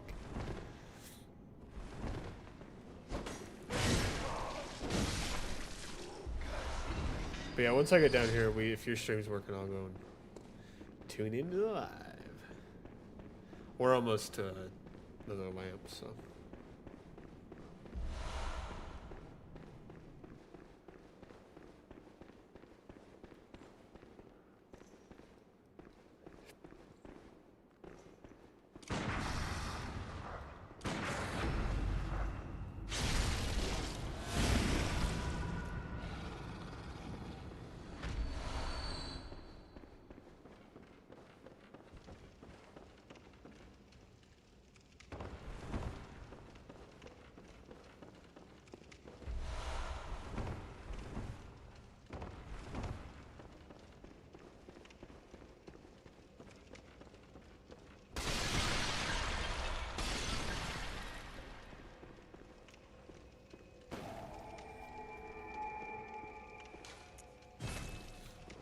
Alright, is it ready, Draken?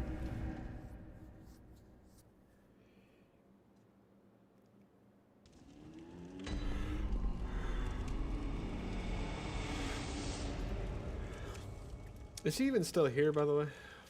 There you go. Finally. About time. About time you get something done.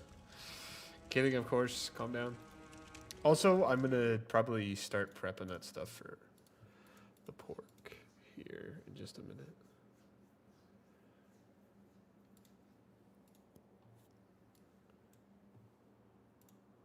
Alright. Whoa!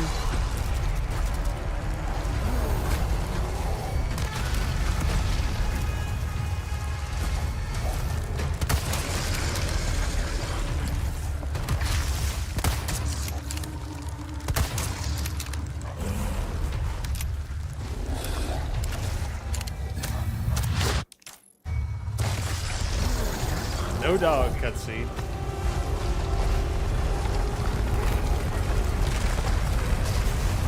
That's what I'm talking about. Good boy. That shot missed. I love that rifle, by the way. That's probably my favorite gun in all of the Resident Evil games.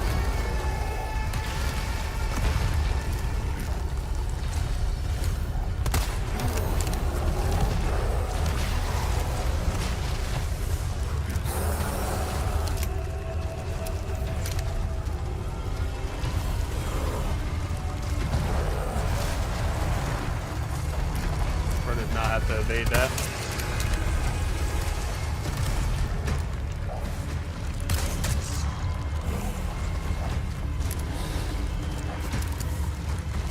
A broken butterfly?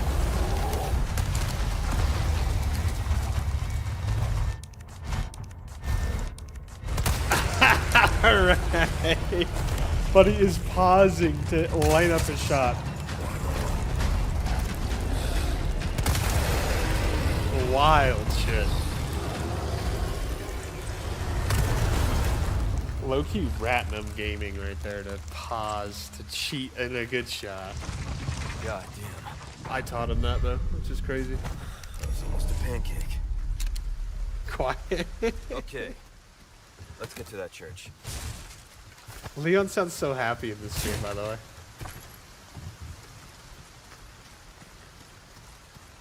Yeah, right.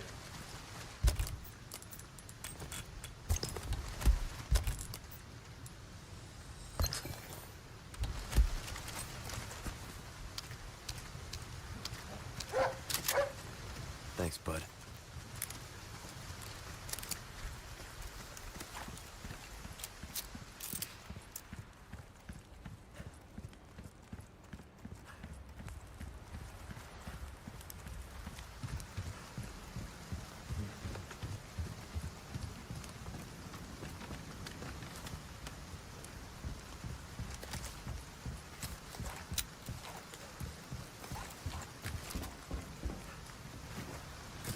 Where's the 4 times the enemies? I'm not seeing anything yet. Oh, here we go. This is gonna be a bitch to get out.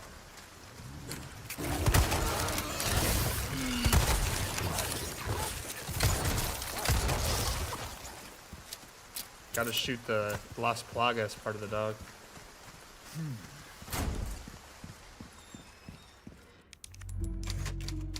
Oh, we're saving?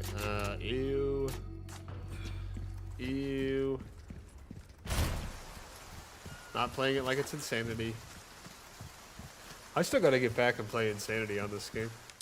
At some point. Probably when I'm dead. God, I just don't have enough free time to do stupid shit.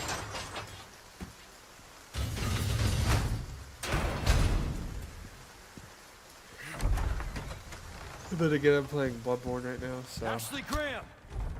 I'm here to help.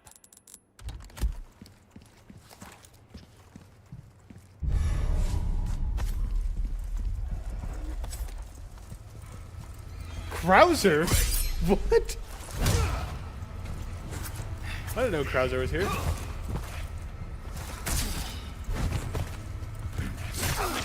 Oh my god.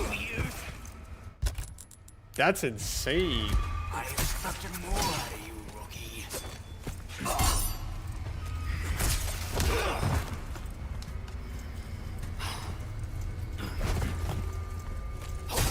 I know whatever you learn them from me.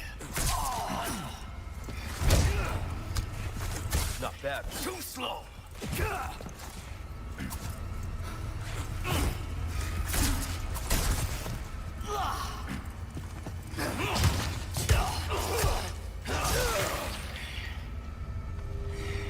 Not bad, rookie. Everything I taught you. What a waste. God damn, why are you fighting what's her name? What's his name? Krauser.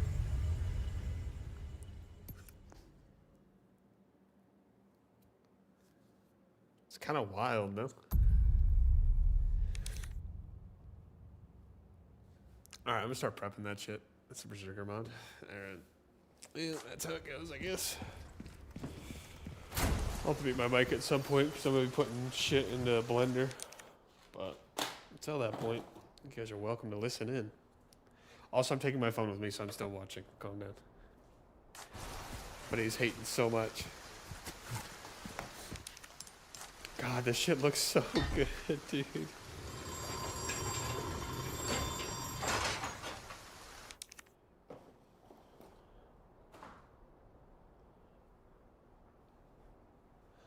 What is Buddy yapping about?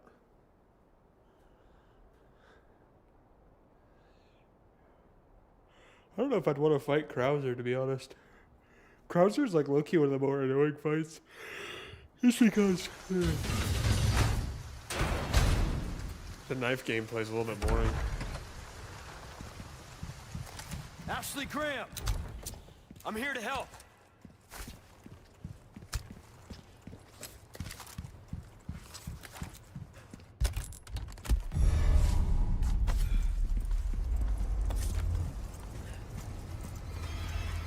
Get ready. I expect more out of you.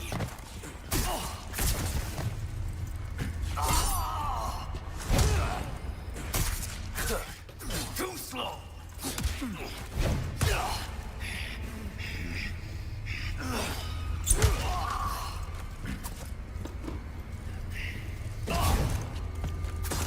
Just like I taught you.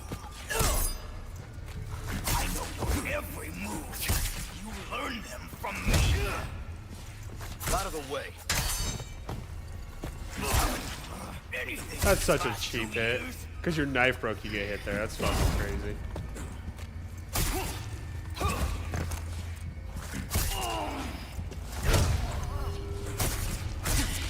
Sloppy. How the Thought I'd get fuck? far with your sorry ass. How did he just jump on you like that? Oh, I hope I have a can opener. Let's see it, rookie.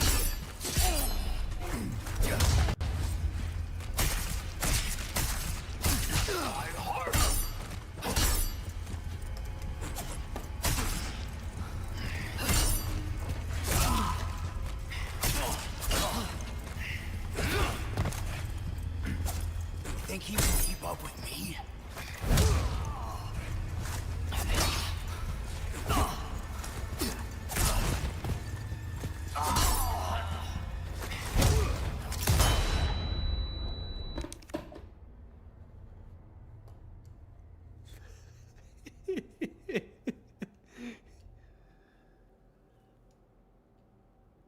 Knife only fight and evades like 1 second or more. Are you talking about the controls? Yeah, okay. The control dodges, because I was wondering how you were missing some of them. But also that's pretty cool that you just constantly get to fight him.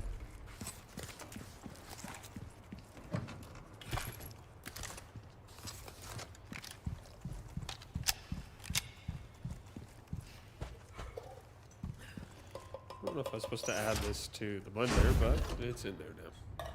I haven't made this in I don't know how long, by the way. I made it like twice at my old place.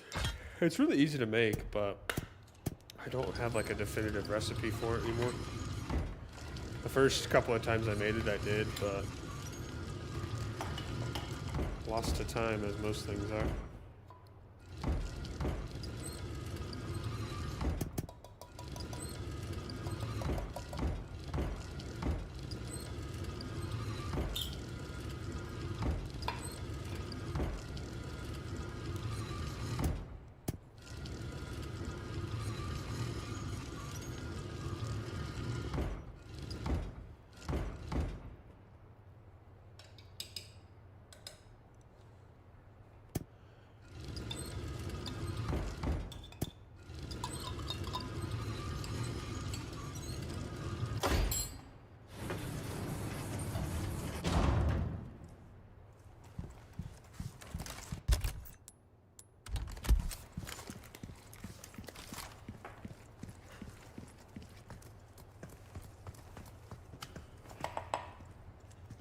Ashley, you in there?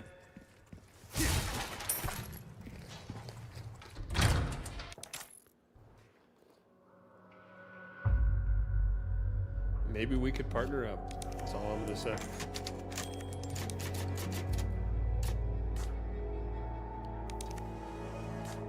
What are the chances that she actually married, or Leon actually married her, by the way? Did we ever figure that out? If there's like actual potential?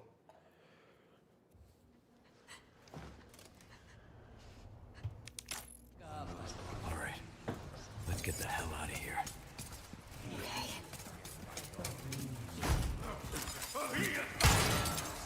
Low. But he's got the night outfit. I love that.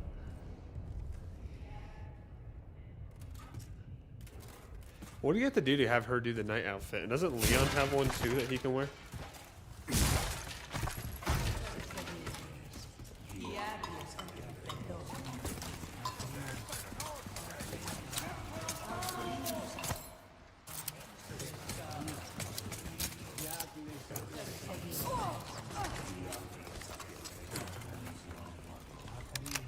Also, by the way, don't have measuring cups or measuring tools of any kind, so I'm kind of eyeballing what I think a tablespoon is, and what I think a half a tablespoon is, and what I think 3/4 of a cup is.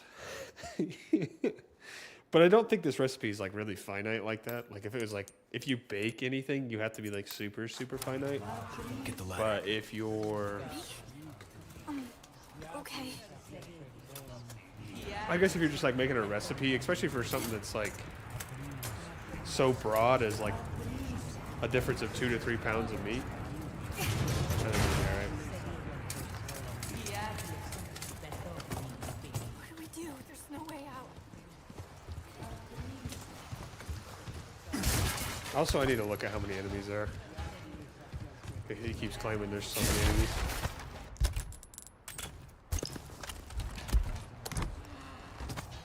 Do they not give you the yellow ones that give you extra health?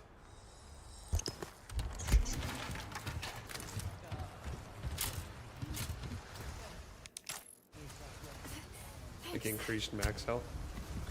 They do. Okay.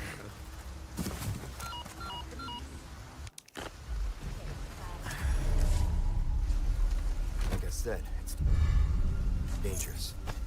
Stay close. Okay.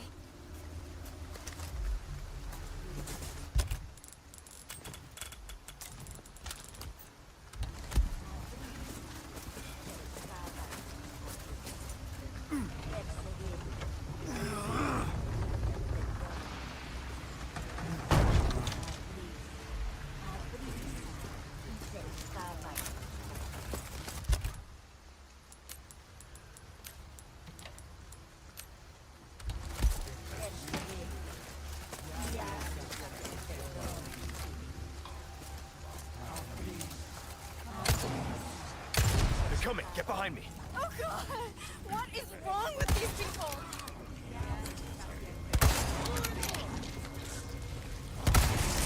All right. There's just a few guys. What are you supposed to do when they overwhelm you? Here you go. Flashlight, I guess.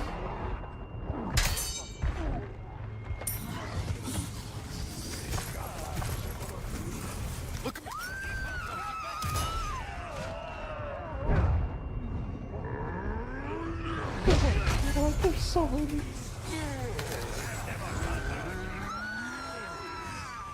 Shit.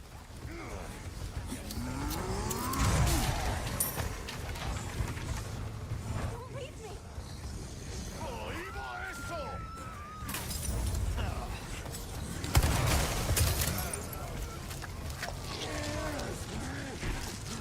Alright, I'm gonna take off my headset for a second here and try to put this together, I guess, somehow.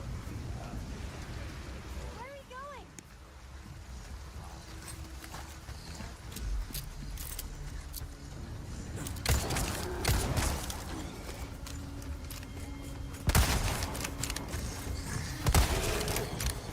Ashley, are you all right?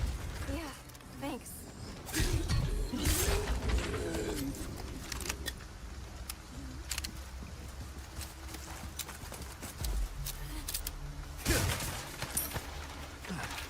Got some new wares, stranger. You're in for a treat. Welcome. I've got something new for you, mate. Easy work. A deal well struck. This ain't a charity.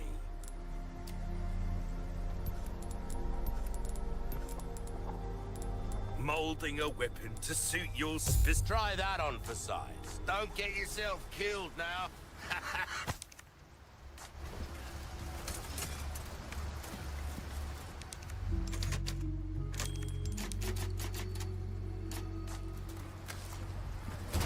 Hey, can we take a break? Sorry, we need to keep moving. Got it.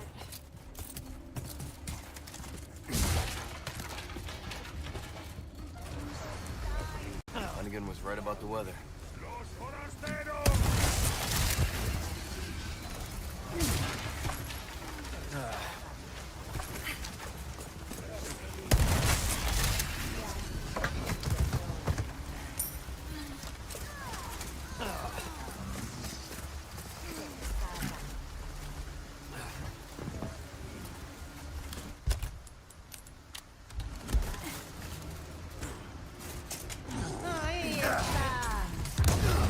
Give me a warning next time? Present for you.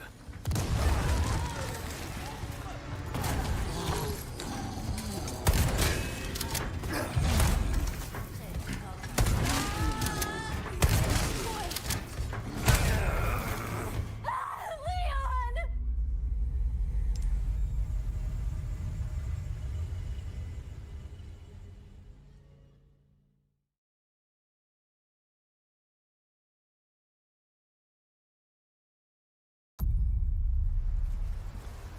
Hey, can we take a break? Sorry, we need to keep moving. Got it. Hunnigan was right about the weather.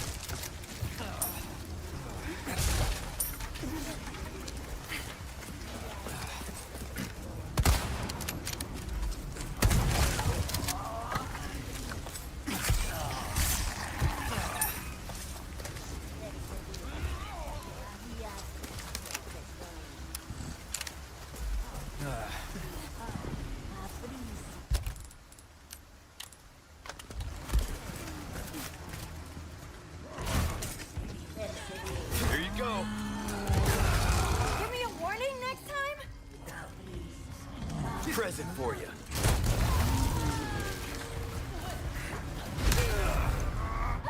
Leon!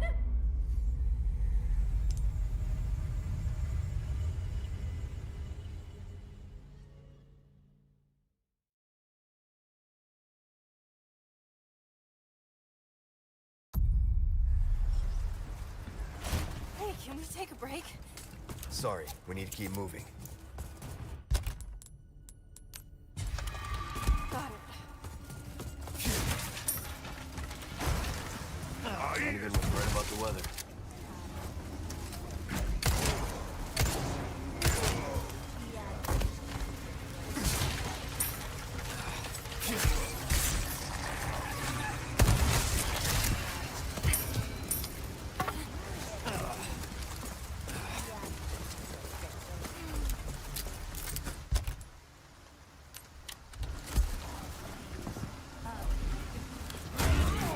Present for you.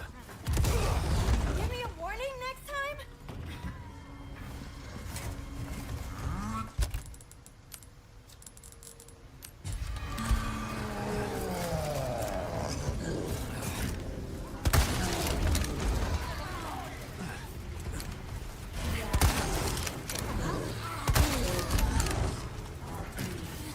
¡No dejéis que se escapen!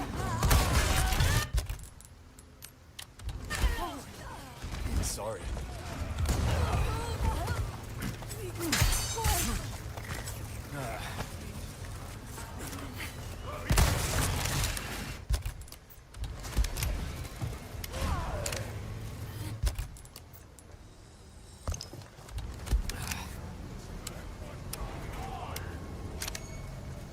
¡Ahí están! ¡Y pa' eso!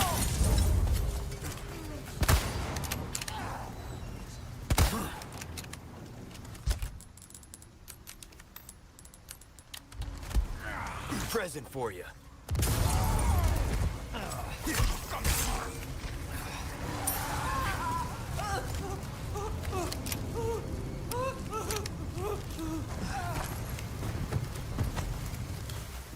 Definitely gonna catch a cold.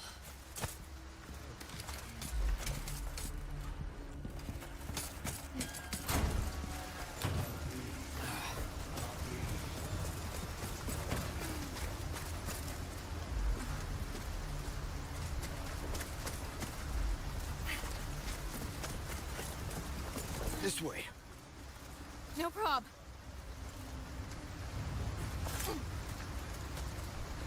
Open it from the other side.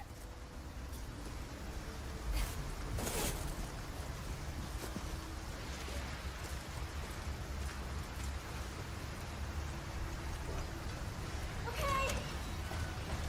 Thanks.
But he couldn't even wait.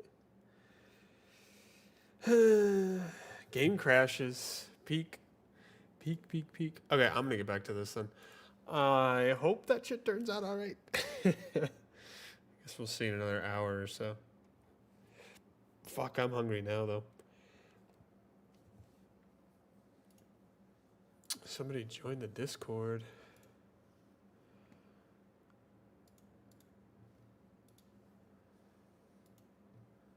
It looks pretty intense though, Dragon, I'm not gonna lie to you. Looked like way intense.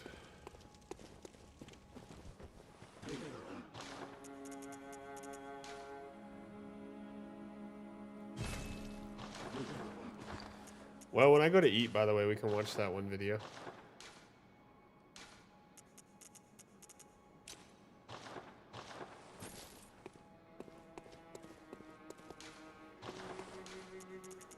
The Berserker Man one.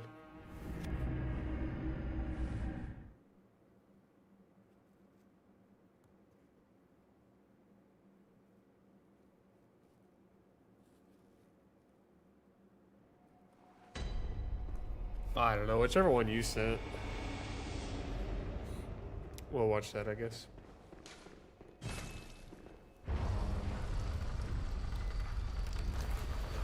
Beasts all over the shop. You'll run sooner or later.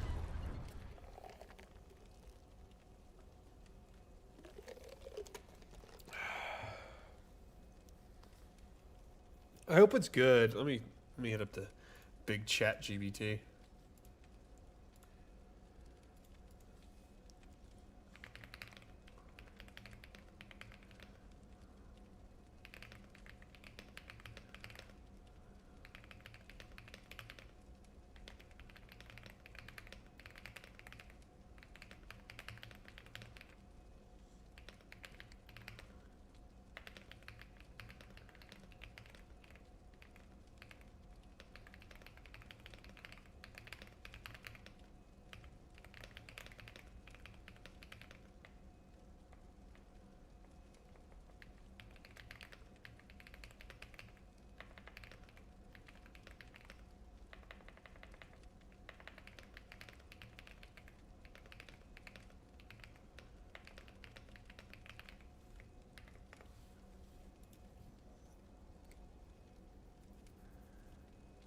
Cinnamon vanilla cookies. That sounds very goated.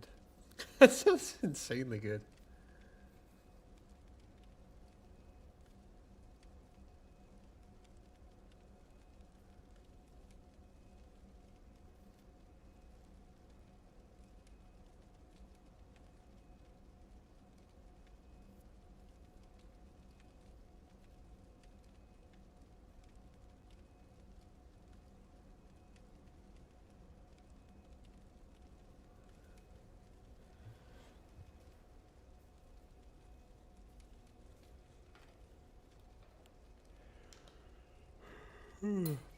I haven't had any sweets for a very long time, though.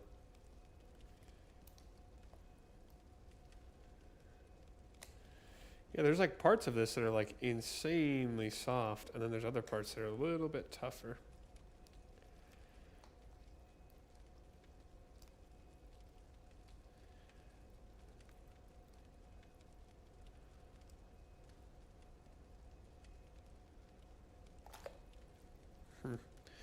I'll just let it go for another hour, I guess. I don't know what to do. Normally I do it on low for like 10 or 12 hours, but I did it on high today. Which you're supposed to be able to do, but I've just never done it like that. And even if it turns out not the greatest, it's all right. It's all right.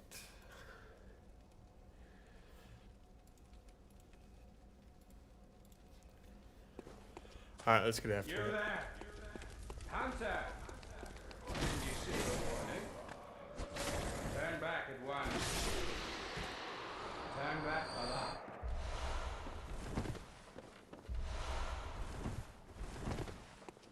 We got a lot of grinding to do. Low-key, we could probably listen to a video. I don't know how I would have it shown. Maybe there's a way.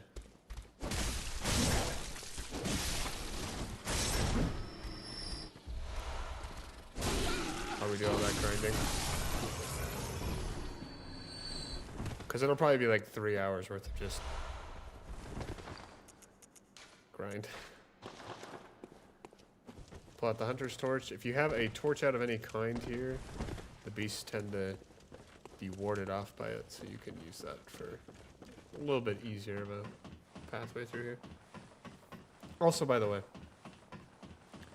we not just ecstatic to play Minecraft again? I figured we'd still do it like later, probably like right after Thanksgiving up until like maybe a couple of months after. Maybe not even a couple of months after, but a little while after, what's it called? I have a lot going through my head right now, sorry.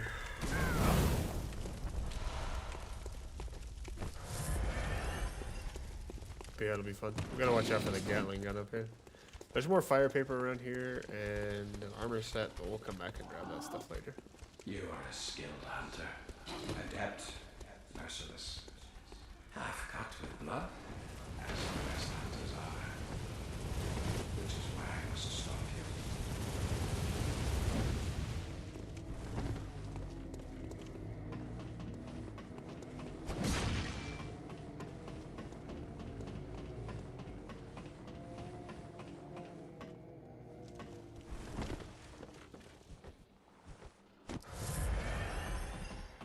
Alright, we're just gonna shoot this guy a bunch, and then go from there.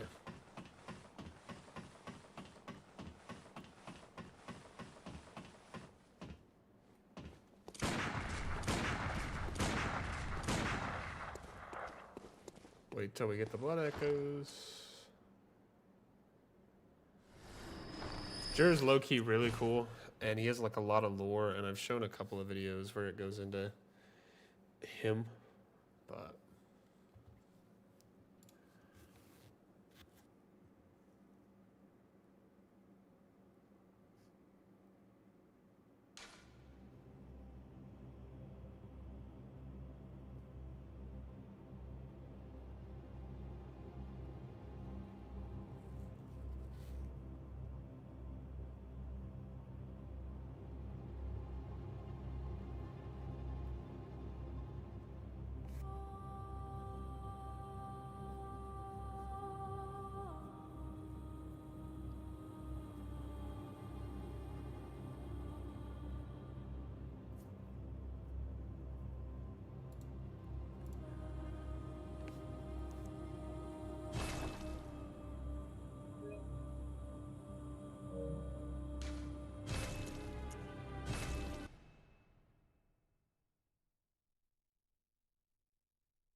alright, sorry, I was checking on that.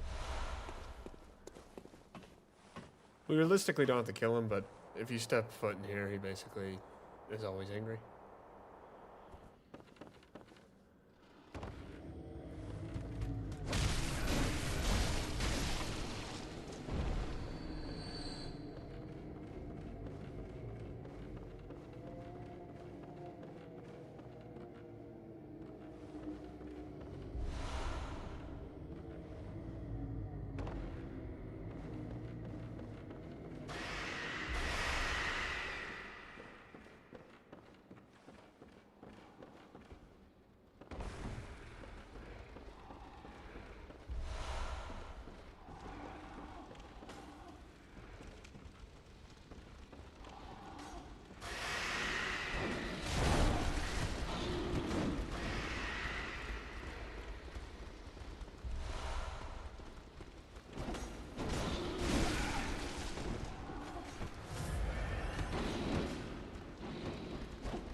Oh, yes, Dragon, I remember. Beans and I are going to be playing Blocktails. As far as I know, Beans already beat it. Like, did everything we possibly could. We haven't touched it yet, obviously. We're thinking probably tomorrow. Also, kind of just depends on when you're available to play.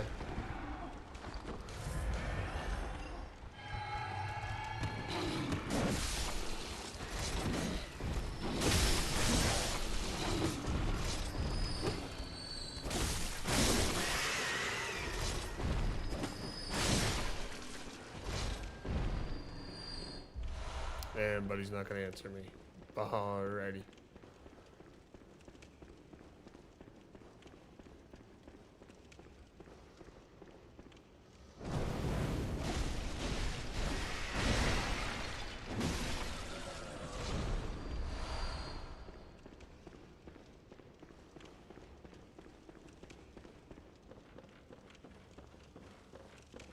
Do you want to do tomorrow then?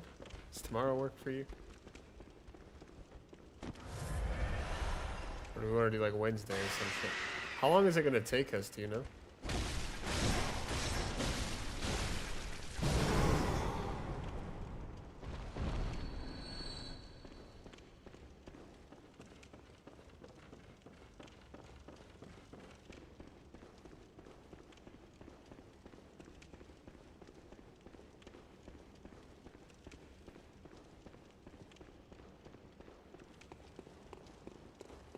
Like 2 hours? It's really that short? Okay.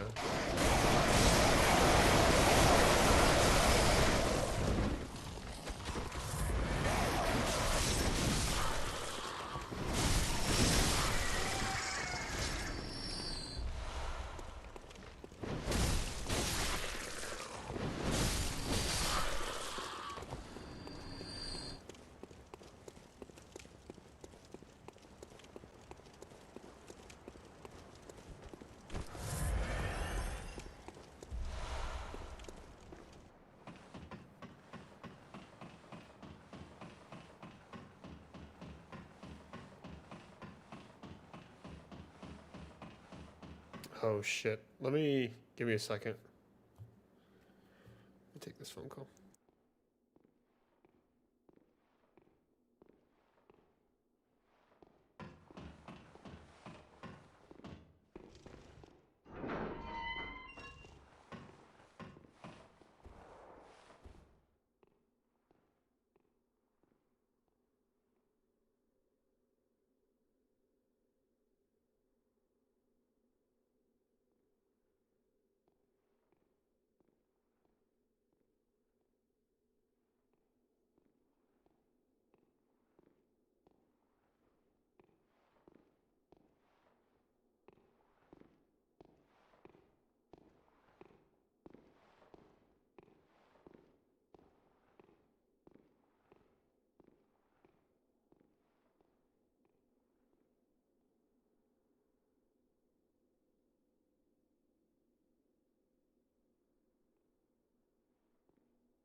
Just getting roped into everything possible. I am now going to be going golfing next Sunday. That's going to be fun, though.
Let's stop killing these guys. Let's get this all set up though. Beast blood pellet. Pungent blood. Fire paper. Pungent blood. Boiler. So yeah, we buff up with this. Go to this. This. Throw this. And over to that if we want a little bit extra damage.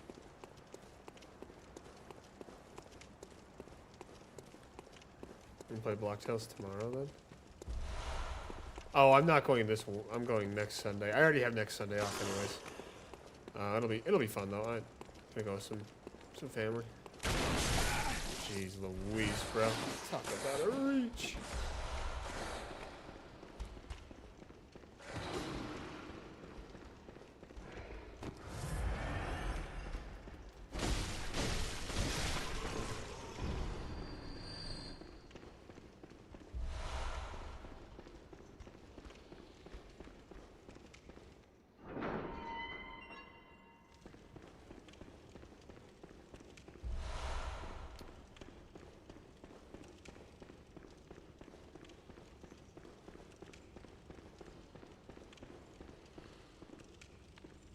I'm not gonna be able to get past these guys. I'm gonna have to kill them.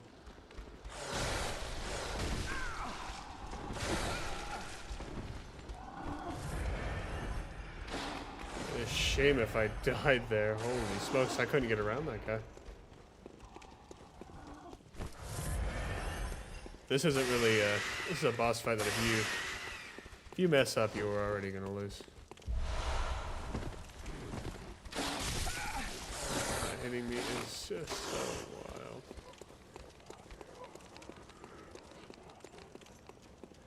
Alright, we gotta be pretty smart about this fight. This fight can go one of two ways very quickly.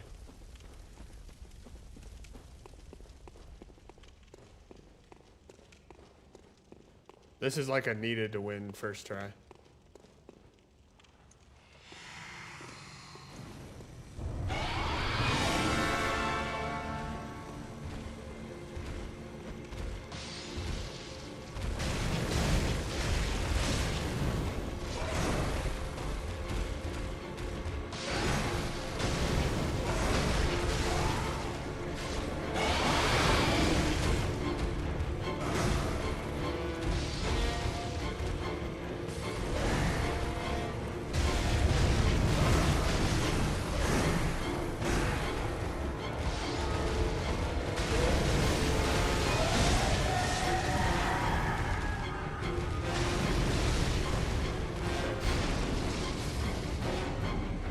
So the pungent blood cocktails, by the way, it forces them to go towards that because it's... I will read the description. Pure blood cocktail that releases a pungent odor when thrown that attracts bloodthirsty beasts. Precious tool is sadly short. A precious tool in sadly short supply. In Yarnum, they produce more blood than alcohol, as the former is more intoxicating. Wild shit. You get me on that blood, it's gonna be over. I already have a drinking problem. Can only imagine. Alright, good. Basically done now. Basically just grinding. Also, oh my goodness, it's gonna take forever. I have to wait another like 2 hours, I think, for this pork. Because it's just gonna take a while for it to finish, which is fine. I'm not like super concerned with being able to eat it right away, but I am hungry because I haven't really eaten anything.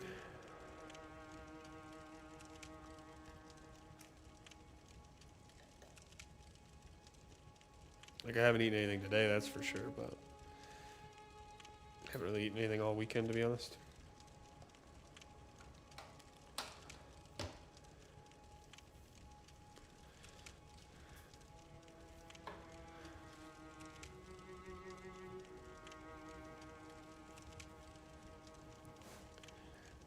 Well, well, well, big back. Okay. Big back because I haven't eaten, right? Welcome home. What is it you... Very well, let me...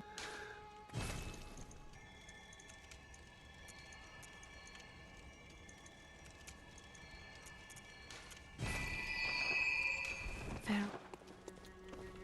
You find your way. Alright, we gotta go finish the chalice dungeon now.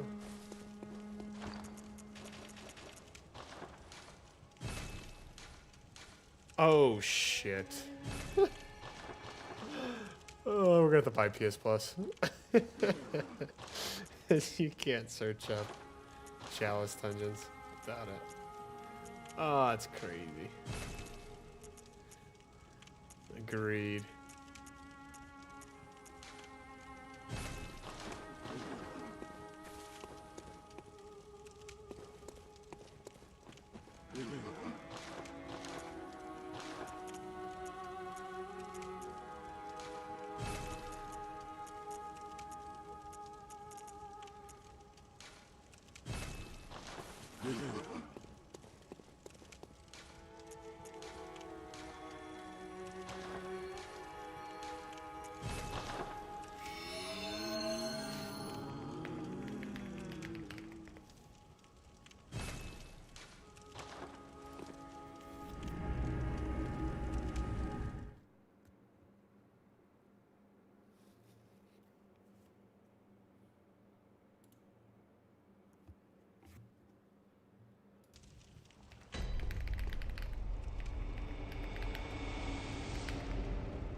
Come on, Sony, sign me in. What the fuck?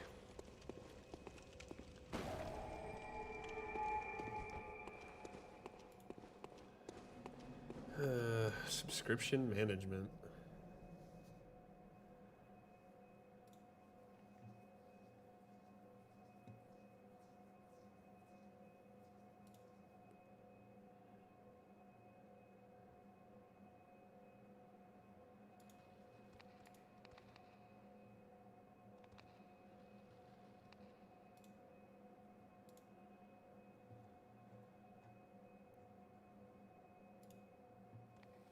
How much is it for PS Plus?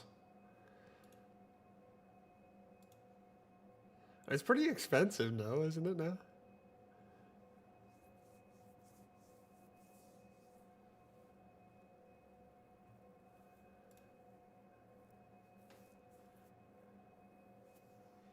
Jeez Louise.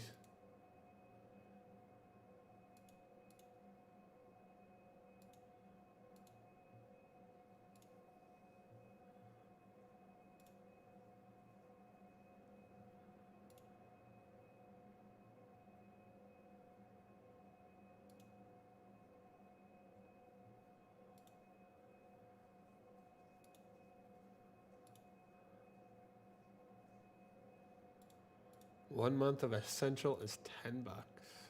God damn.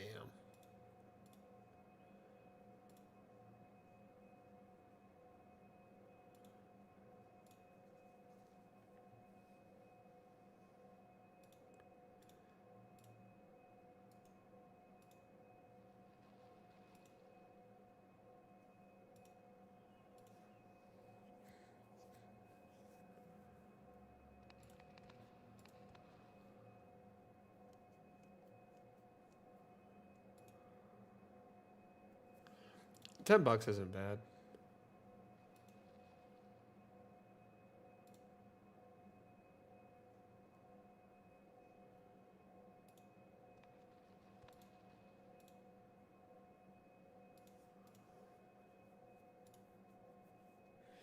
Ooh, I changed my address on my card the other day. I wonder if they already like transferred that over.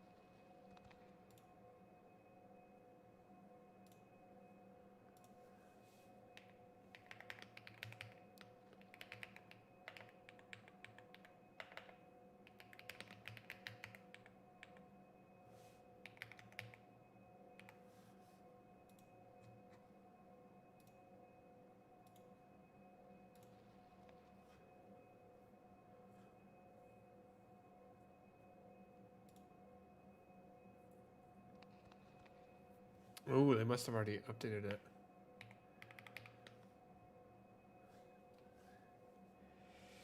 And good lord if I had that shit memorized.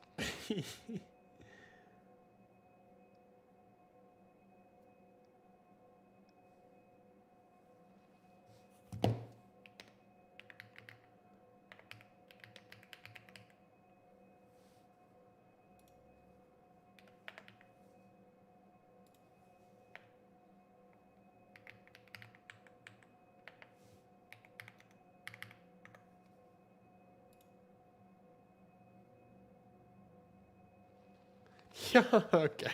They already updated my... Oh, man, that's going to be annoying.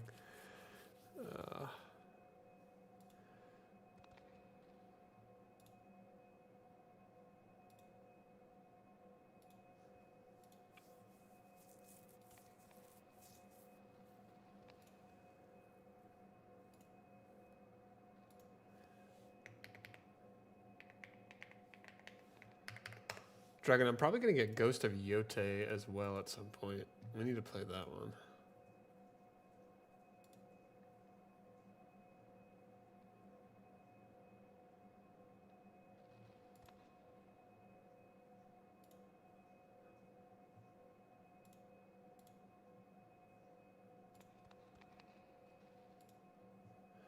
Okay, so I bought PS Plus. Ghosted? Maybe. Also, did we play Phasmophobia again? Did we enjoy that game? I should have PS Plus like immediately, by the way. Don't turn off the PlayStation. Yeah, look, it's already up there. That's crazy. That's crazy.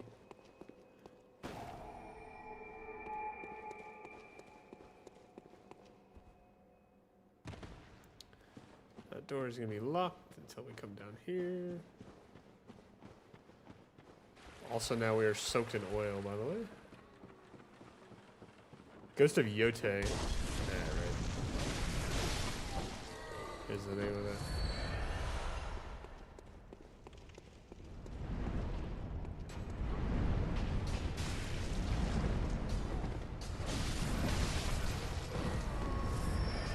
Gonna kill this bell-ringing woman because she's summoning a bunch of creatures of the night.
I'm gonna go and check on that every couple of minutes, or every like hour maybe. Oh my god. Hello there.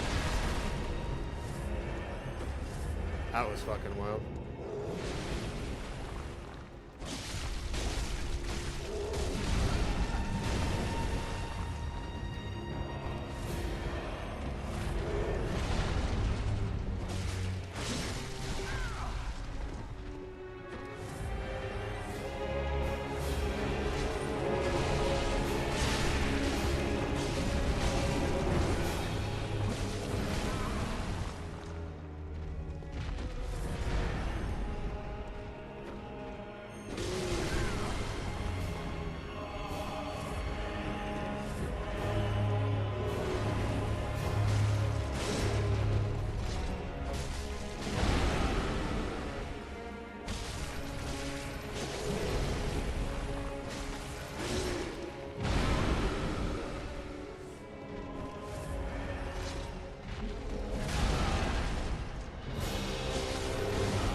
Dying there is wild.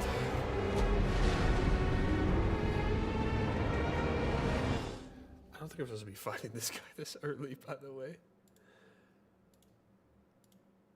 Still, a death is a death, and how could I have played that better? Not going there that early. It's way too early to that. The guy fight's definitely doable. It's just I'm not gonna attempt it again. We'll just do it later. We'll go buy our weapon too here in a minute.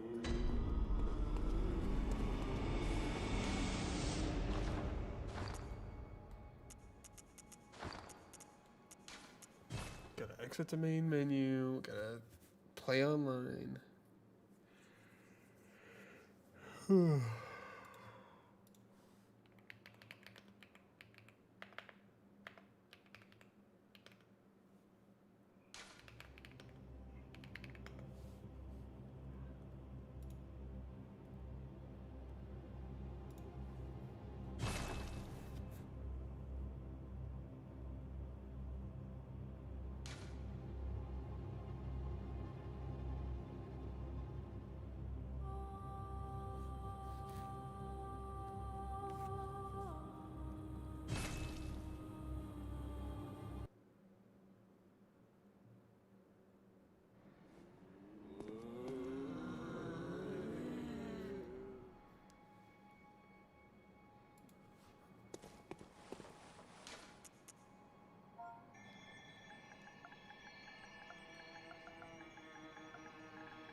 This would be a good time to start watching some show.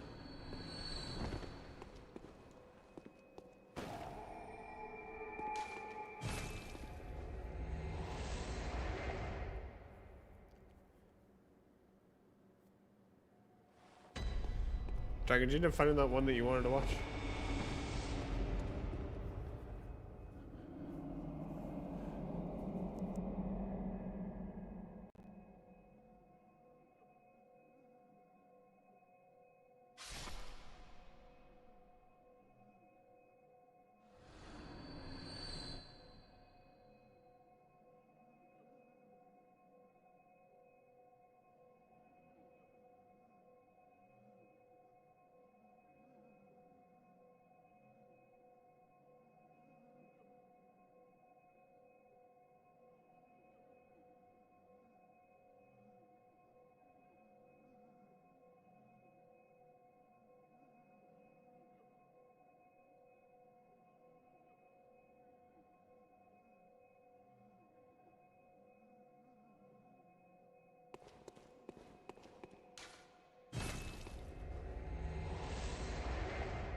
guessing Buddy did not find the video he wanted to watch.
Welcome home. What is?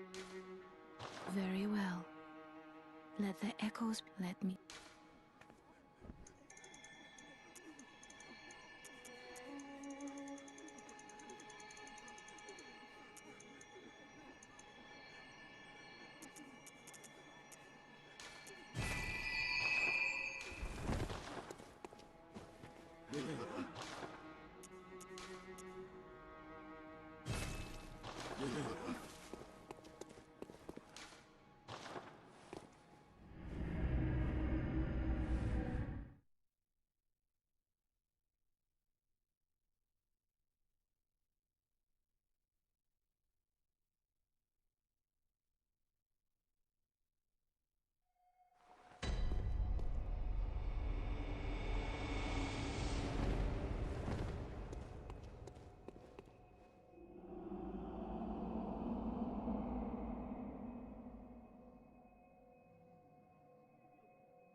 Did you have that video you wanted us to watch, by the way, bud?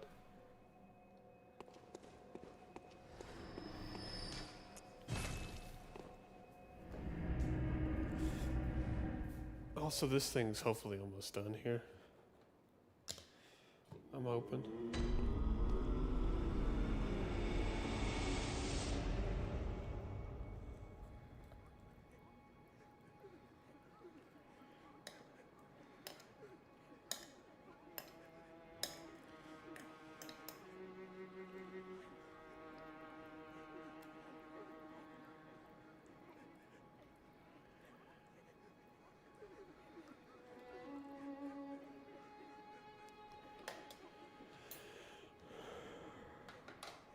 So, I mean, we don't have to, but probably gonna eat here in an hour or some shit. I'll tell you what, dude, it's something else, man. It's something else. In today's video of how quick... I'll save that for later. Also, that guy's playing as Leon from Fortnite. Welcome. Very well. Let me stand close.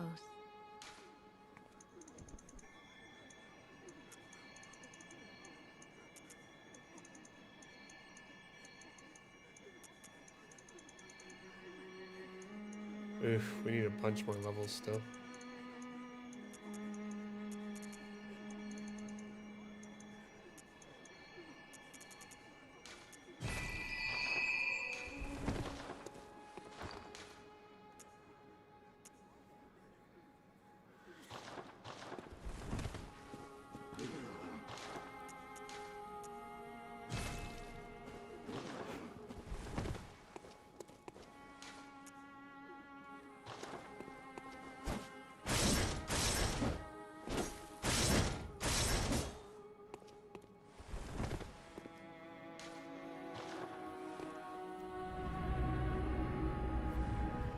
What a grinding we gotta do.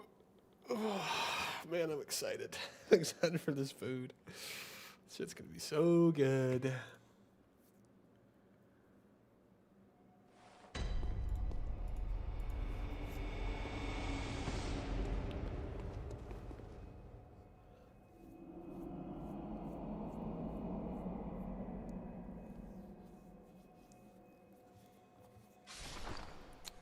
So yeah, I want 25, 25, and then 40, 40.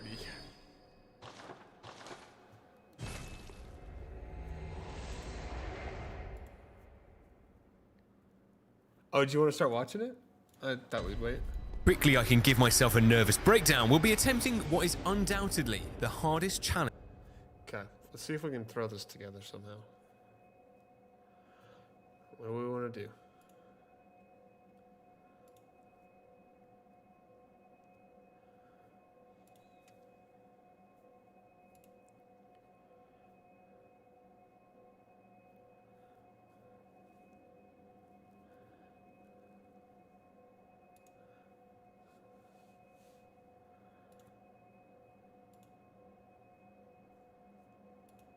Oh shit, I can just capture that. No way.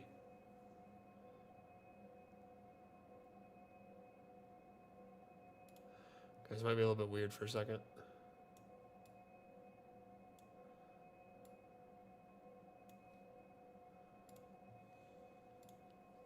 Challenge to ever grace this channel. So for the uninitiated, Satan himself recently released the Berserker mod from the inner circles of hell. This is like brain rot to the max, by the way. Can I put it like down here? The issue is that doesn't stay up. It's not ready yet, no.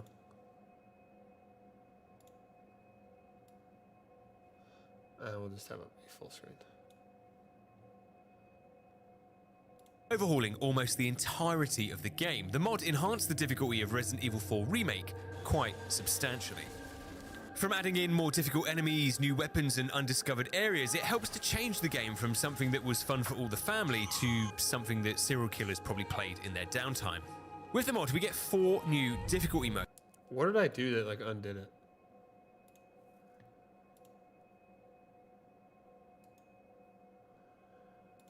This is capturing the wrong screen now.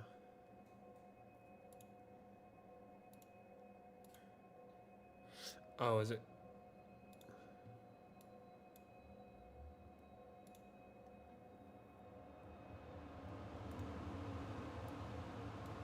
Also, the AC turning on is kind of wild. That only turn on for a minute. So is this back to... Yeah, okay. Modes ranging from mildly passive-aggressive to just straight-up abusive. The most difficult of the four, however, was the one that caught my eye.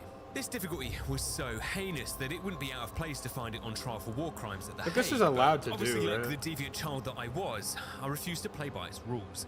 I resented the idea that Leon would be forced into dying in any other way than by my own hand. So I decided that we'd be ignoring the one thing this mod so desperately wanted us to do, and set out to beat the toughest difficulty the Berserker mod had to. Alright, we probably should, yeah. Although this is good to know that the theory works.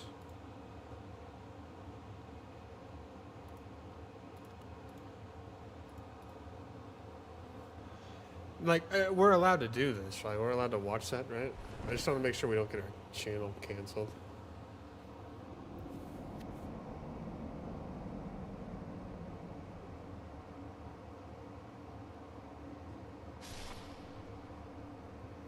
How loud is that fan, by the way? Is it seriously loud? I remember a while ago we had issues with it. And by we, I mean you.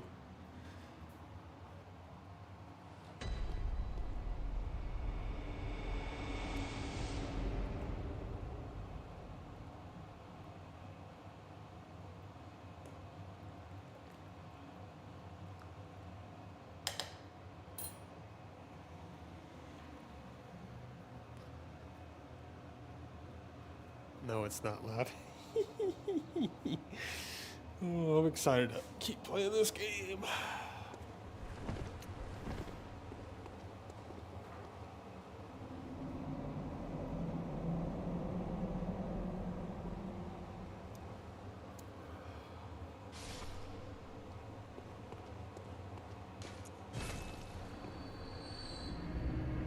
Let's go get our boom hammer.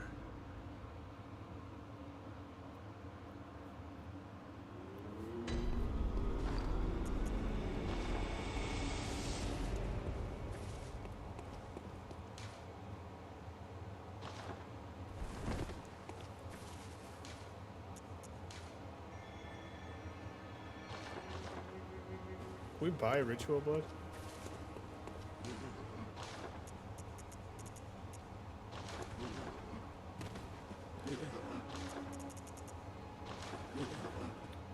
Alright, looks like we need to go back to this and solve this, I guess. Welcome. What? Very well.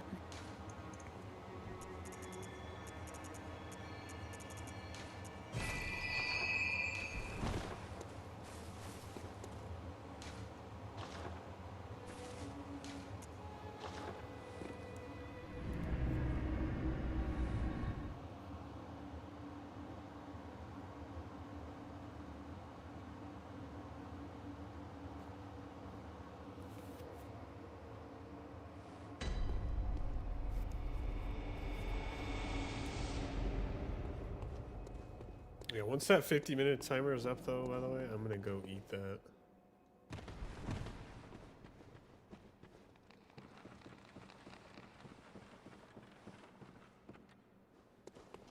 Cause like it's already fine. I wanted it to a certain level of texture.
filthy, disgusting creature. You're welcome in. Let me get you a free home insurance quote. That was clean. You're welcome in. Let me get you a free home insurance quote. You're welcome in. Let me get you a free home insurance quote. You're welcome in. Let me get you a free home insurance quote. You're welcome in. Let I'm me get signing you a into free home TikTok, by insurance the way, quote. because everybody's wondering. You're welcome in. Let me get you a free home insurance quote. You're welcome in. Let me get you a free home insurance quote.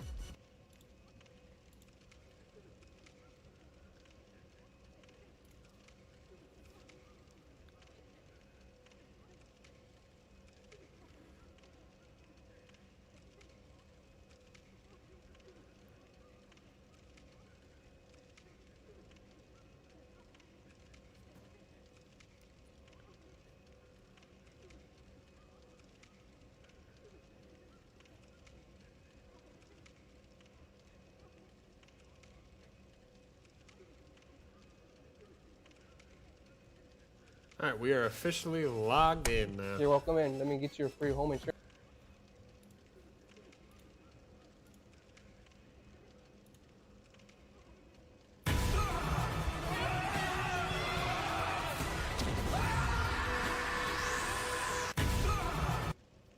W. Also, by the way,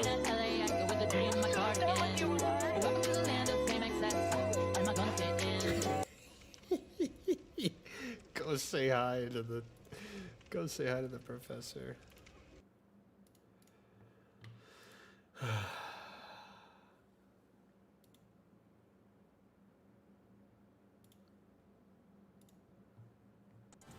Bro, can you even roll? Twin, you must not know who I am. Beep this shit.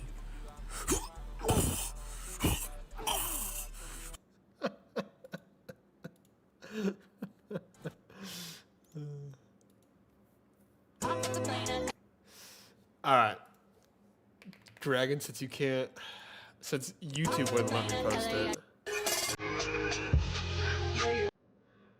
Since YouTube won't let me post it, I wanted to show you this one today. 7 minutes is all I can spare to play with. Who made this one? Here I am offering you my precious time, and you waste it by running around. Oh, playtime is over. How fortunate for you. Clean AF, my boy. Clean AF. I fucking love that one. Ooh, playtime's over. Not gonna lie, I've been having so much fun playing that shit with Corey. Like, normally Dead by Daylight's like, you want me to play Dead by Daylight? Like, yeah, I guess you can beat the shit out of me. I guess I hate myself enough. But lately, playing Wesker in DVD? Come here, with all the quotes constantly. Oh, playtime's over. Shit's just too much fun.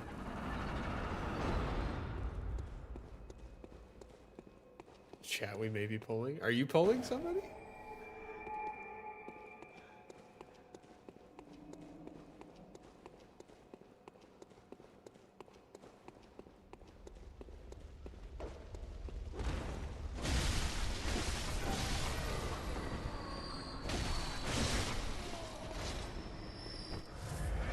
She's been getting closer to you lately? Uh-oh.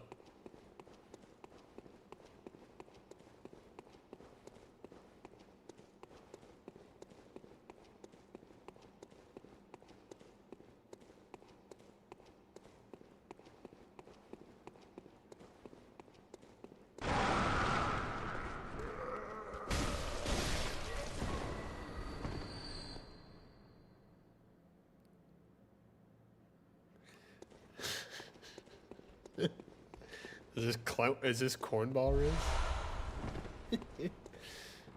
Go for it, dude. But like, well, I guess if you go for it, the whole introvert vibe's gone.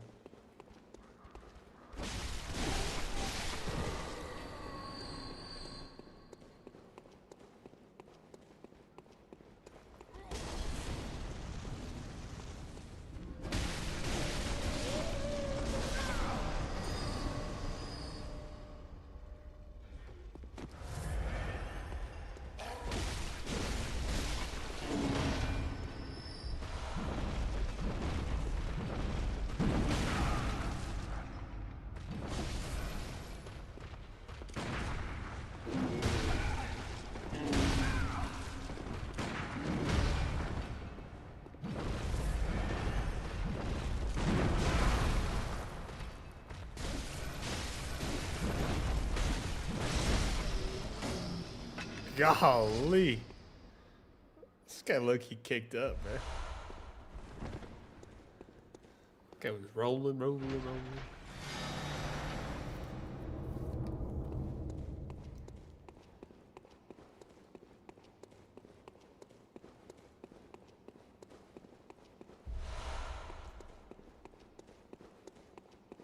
Still need blood.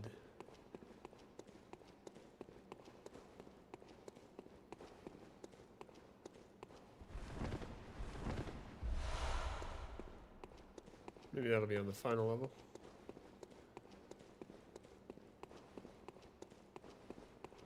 Still don't have enough hate. It might actually be up here.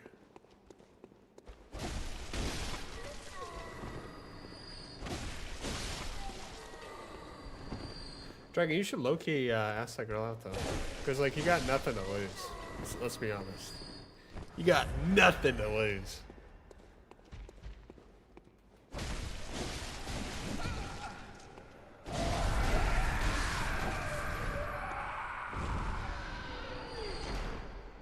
What's the part? Tell me why. Oh, I have fallen for the greatest trap of all time.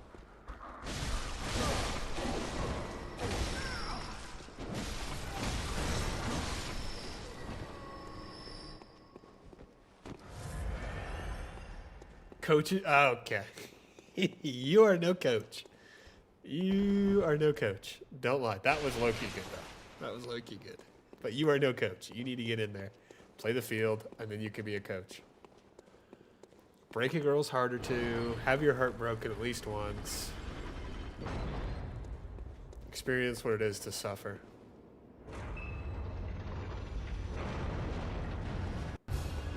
Big backs.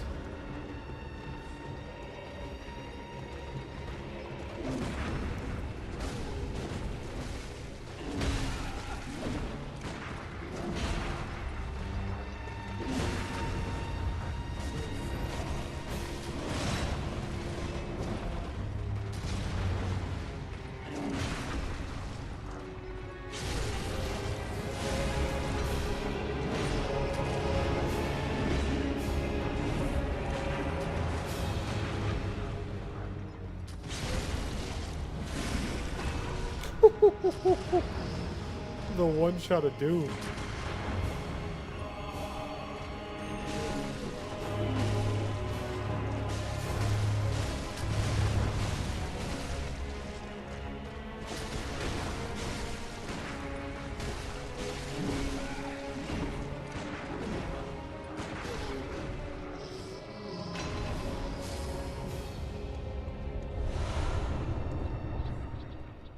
We do have to beat this regardless, so we might as well just do it now.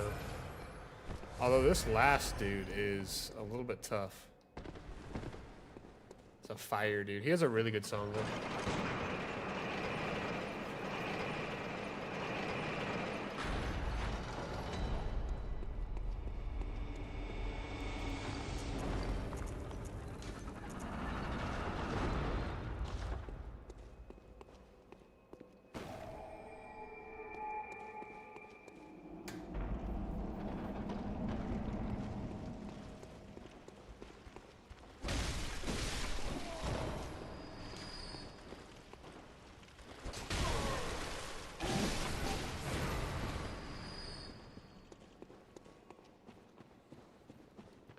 But yeah, if you had to be like brutally honest for just a second, Dragon, why do you think you wouldn't want to ask her out?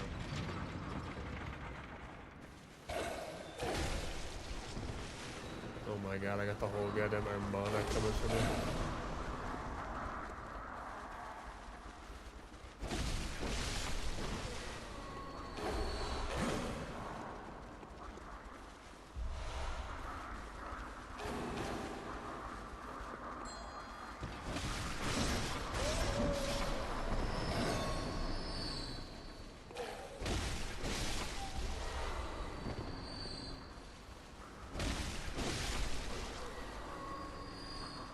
Well, okay. What would you say it is that makes you not good enough? And before it's like, all right, 20 questions, here we go. I'm not asking you 20 questions. I'm being genuine. I care. I'm curious. Which maybe I shouldn't be curious. Maybe I should just mind my own business. But also look at this lady, by the way. Top 10 ladies I could fall for.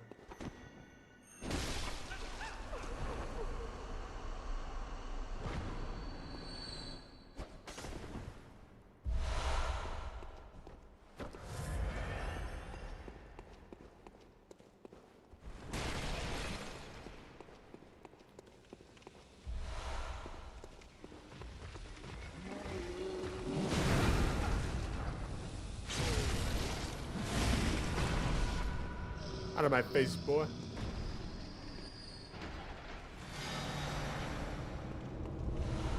Buddy must be typing out an essay. That wasn't a optional question. That was a, what is your response? I needs to know. Wasn't there a fucking ladder? Yeah, there it is.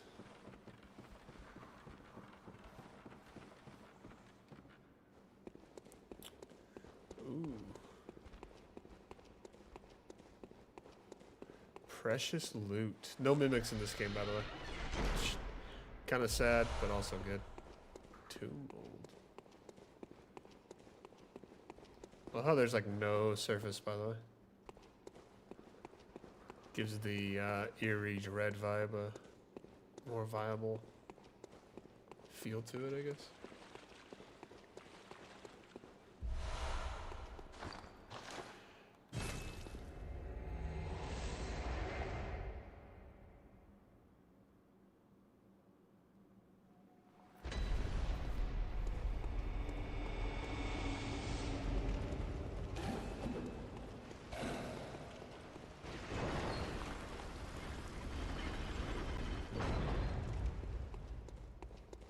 Oh, I doubt there's anything good over there.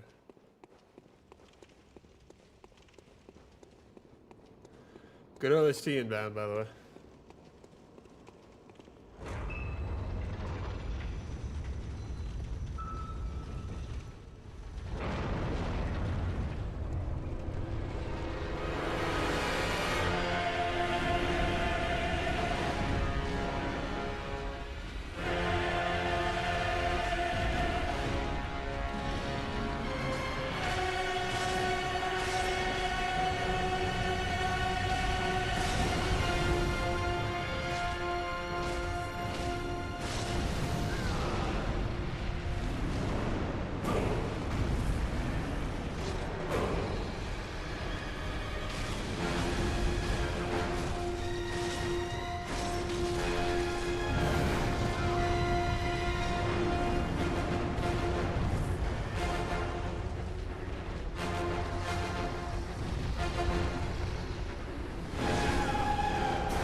Just go out and kill a few beasts. Alright. WS, and also, that's it. I'm getting me mallet.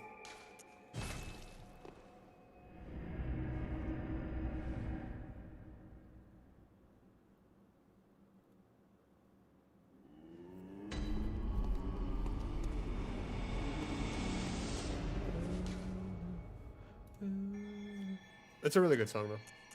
Search by Chalice Glyph. We want the uncanny one, right? Uncanny is crazy. Oh my god, look at this string of letters. 29.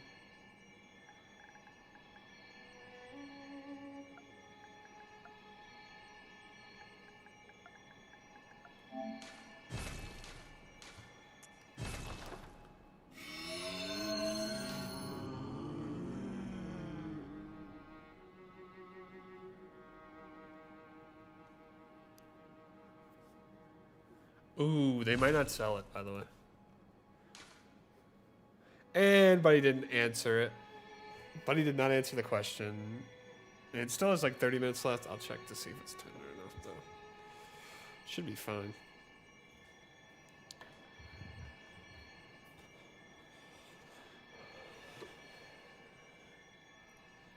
Oh, fuck, yes it is.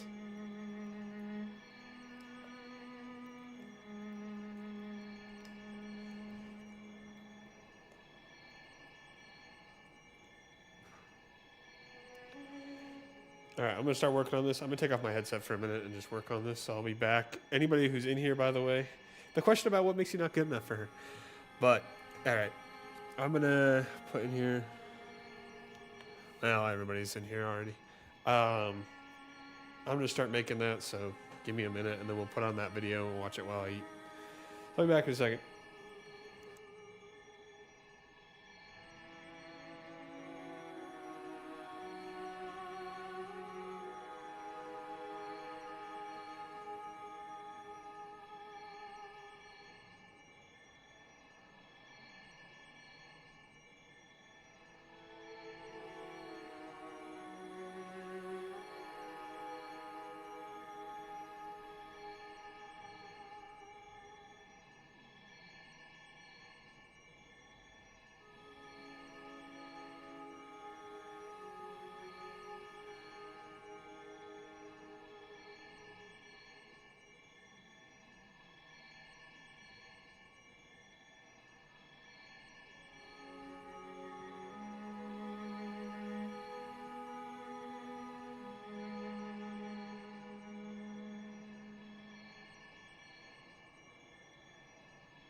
Alright, this shit still needs like another 30 minutes.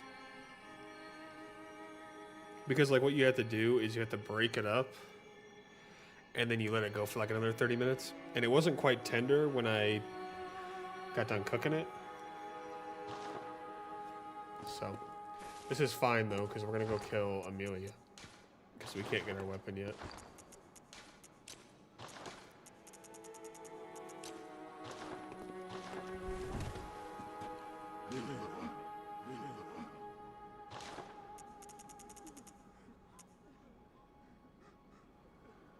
What noise am I hearing?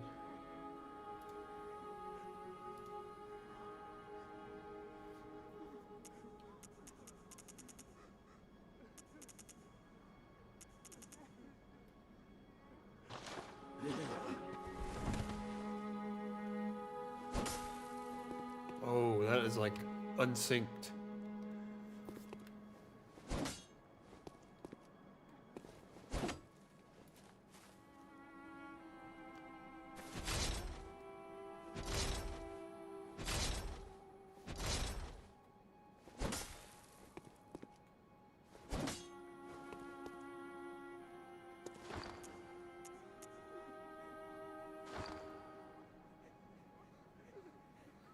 What do you think would unsync it like that?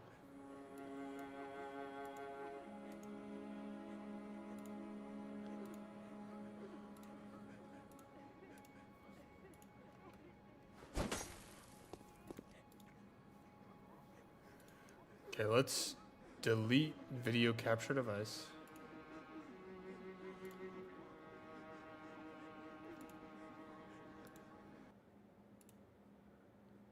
We'll add it back.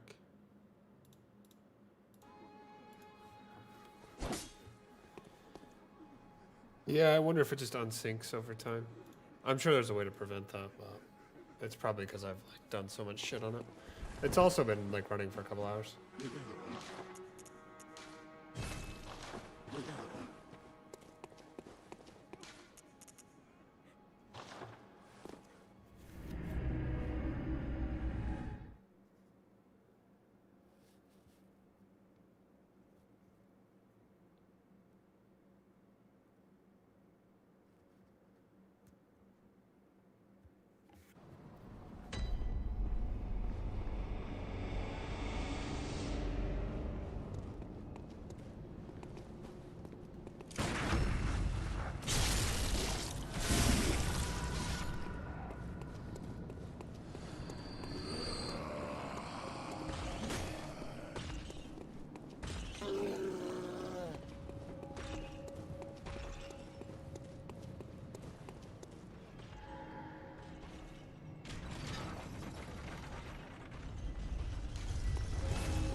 We'll come back through here later.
No shot. There goes all of our insight.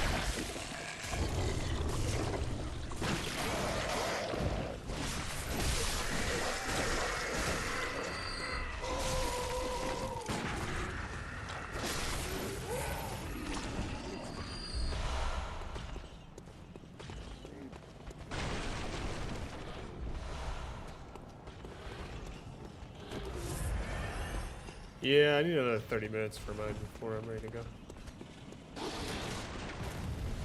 Already said to everybody why, but since you weren't here,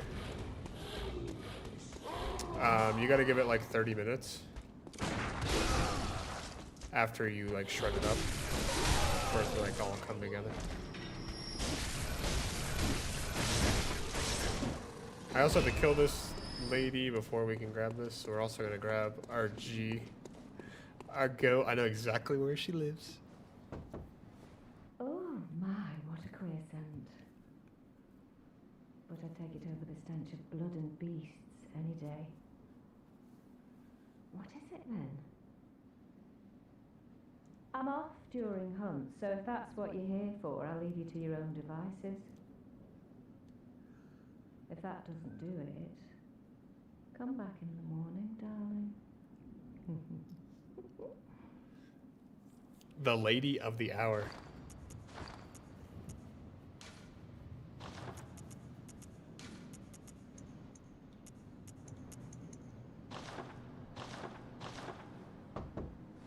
Oh, thank goodness. You're a hunter, right? Might you know of a safe place? Then I'd please. Oh, thank you, darling. Maybe I'll see you there. That's me in another life talking to her. Oh, maybe.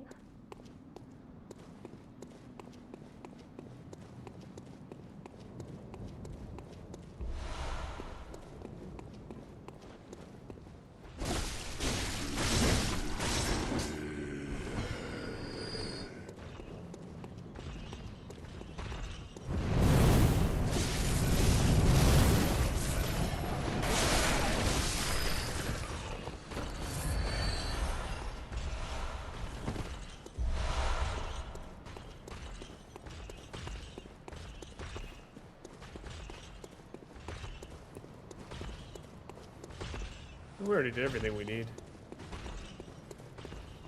Basically all we needed to do was send her there.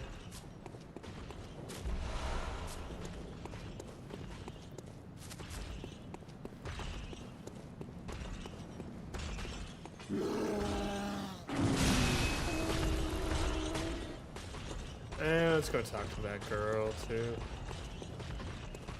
Might as well get the white bow.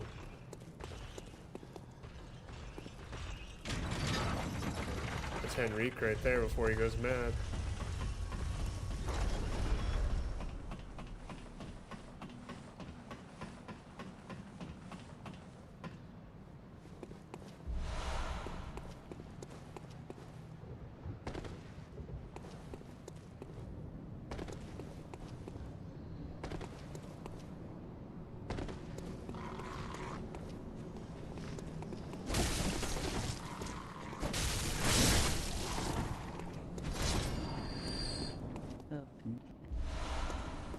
Don't I? I've got business there too.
Gotta be careful not to hit Eileen too many times or she'll turn on you.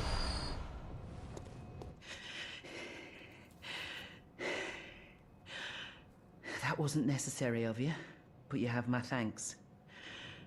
We made it with our lives. You're not bad at all. You must have killed Gascoigne as well, then. He was falling apart, I'm sure it had to be done. But try to keep your hands clean. A hunter should hunt beasts. Leave the hunting of hunters to me.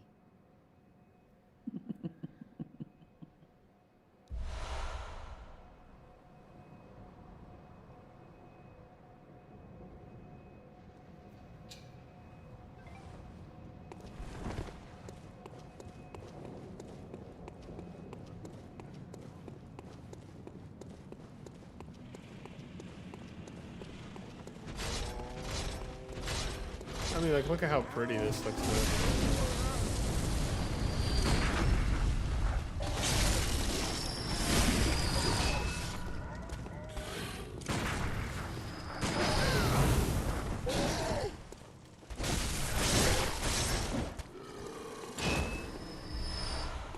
Because, yeah, depending upon what time you come back here, the world changes ever so slightly. Maybe this still is the same, but, like, you normally don't see that luscious red. The cloud moves, too. Oh, my goodness. Yes, I know. Meat Rider extraordinaire right here. Oh, shit, I'm gonna die. Oh, I cannot believe I survived that.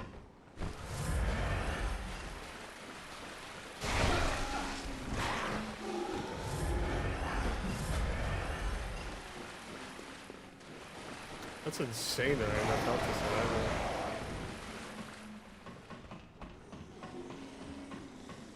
That's a mighty long fall.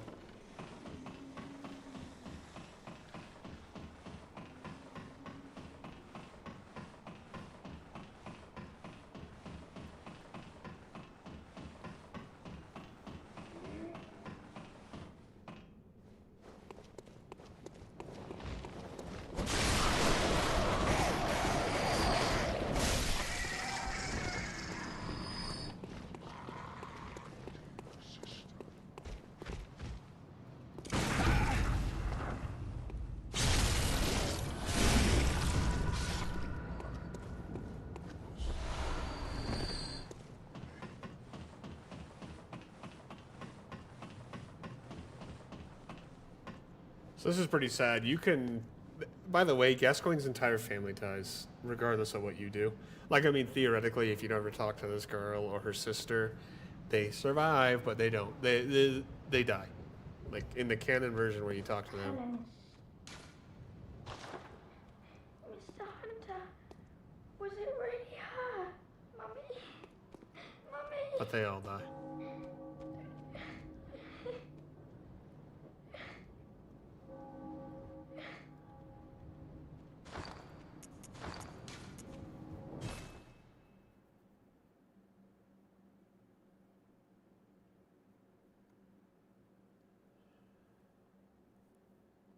Japan Studio is wild. From Software. Oh, when's the next From Software game? Apparently they're going to be doing a Night Rain update pretty soon here. A year after it came out. Which is pretty soon now.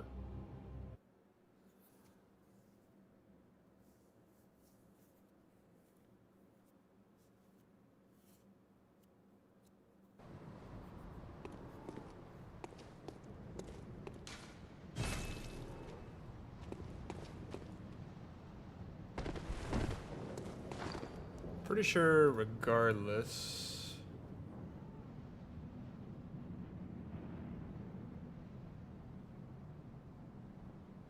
Yeah. If I don't give her that, I can tell her where to go, by the way. But if you do that, then she still ends up dying.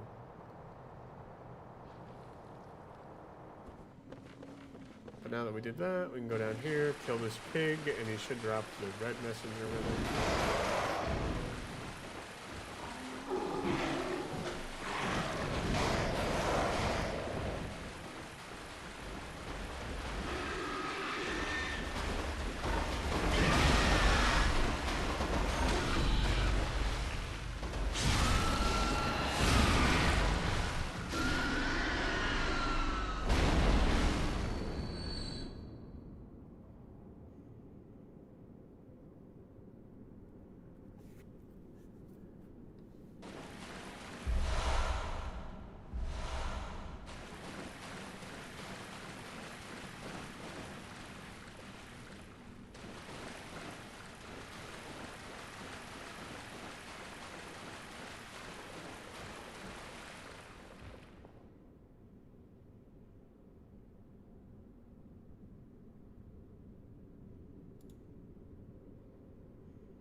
Well, if you want, you're up to what limit, and you can.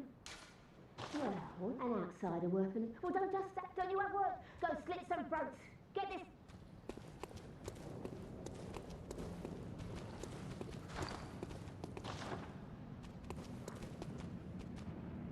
I forgot where the old woman is.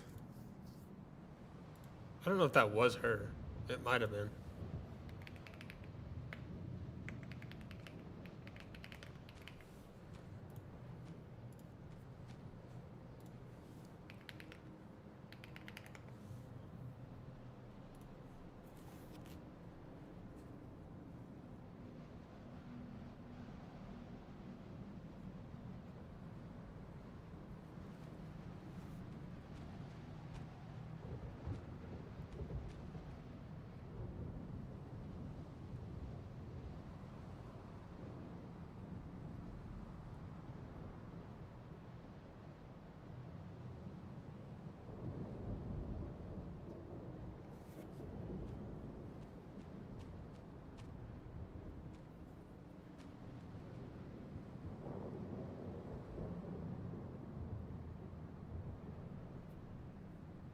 Yeah, okay, that was her.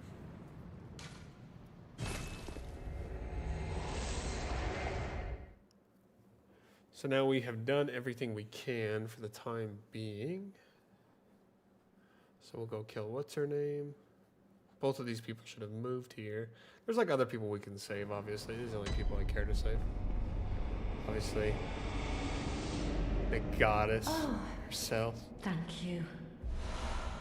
I'd like to tender all I can, but would you?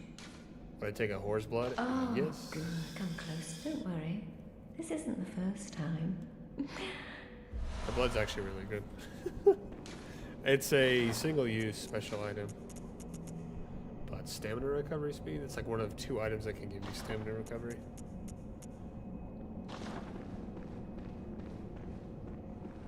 Oh no, I haven't forgotten. Do you think I owe you something? Well, that's a fine lark, I'd say. Our blood's ruined. Don't you come near me. You.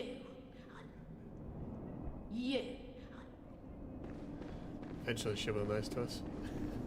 Eventually. Alright, let's go kill our G up here, and then I'm probably gonna be able to... Yeah. Well, I'll either go eat or I'll get my... I'll probably get this first.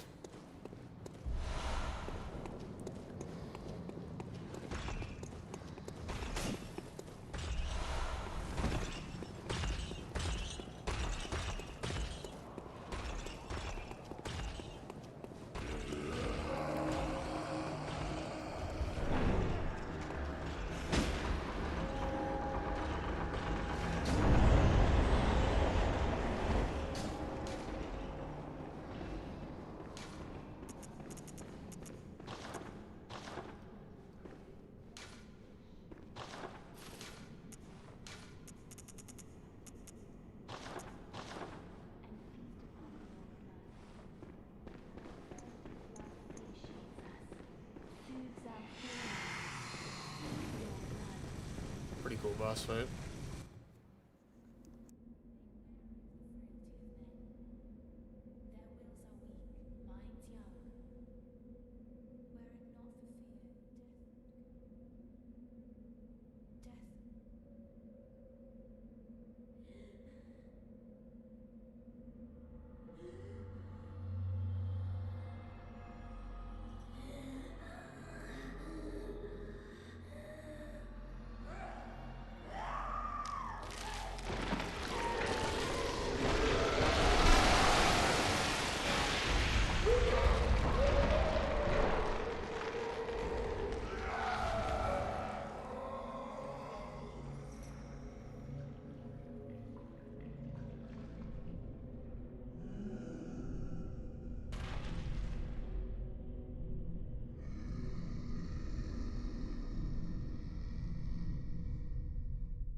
Master Willem, I've come to bid you farewell.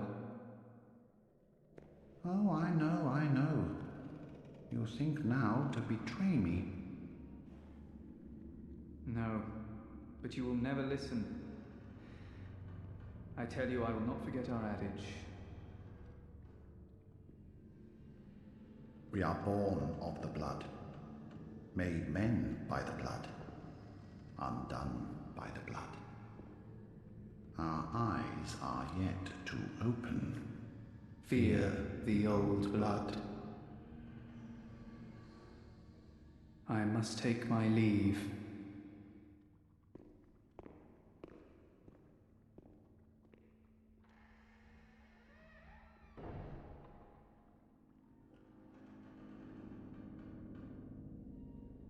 By the gods, fear it, Lawrence.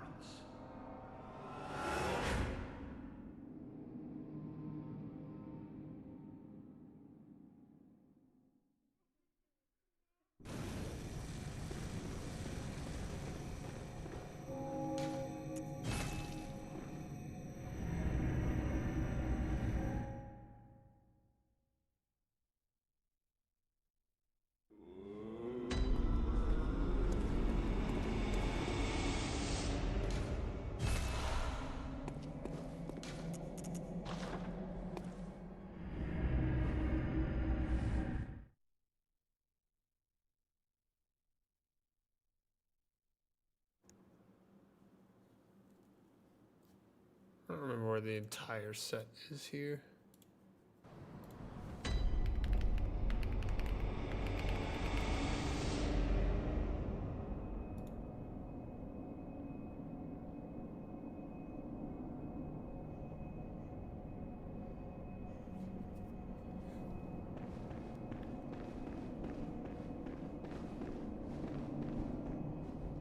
She's gone mad.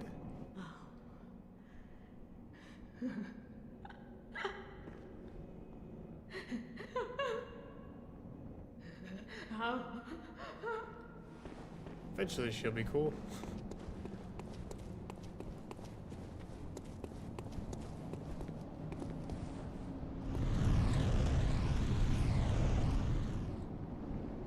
Look, you can see the Amygdala just...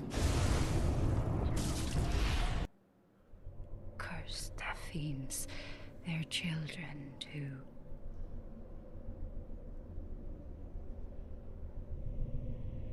And their children forever true.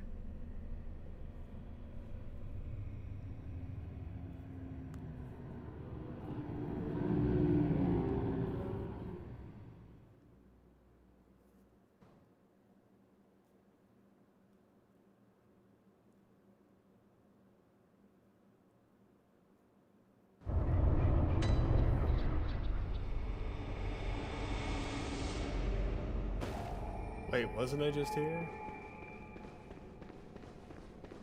Looks the same, doesn't it?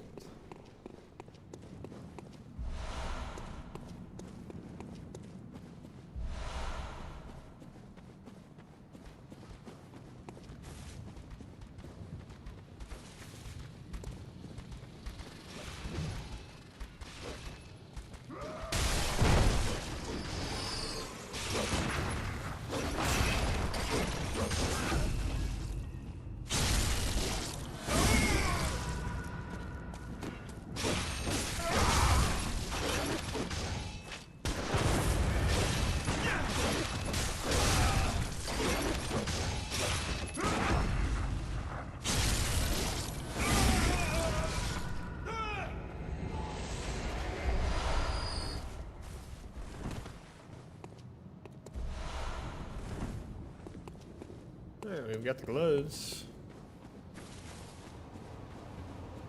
Oh, that's the fucking AC again. Oh my god. That like scared the shit out of me. It's really not that loud though, I hope. If it is, I can always turn it off, but it's like, it's low-key a requirement, right?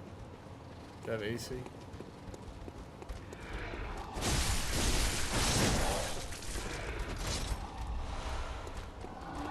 Mind your manners, boy. The other hunter around here somewhere.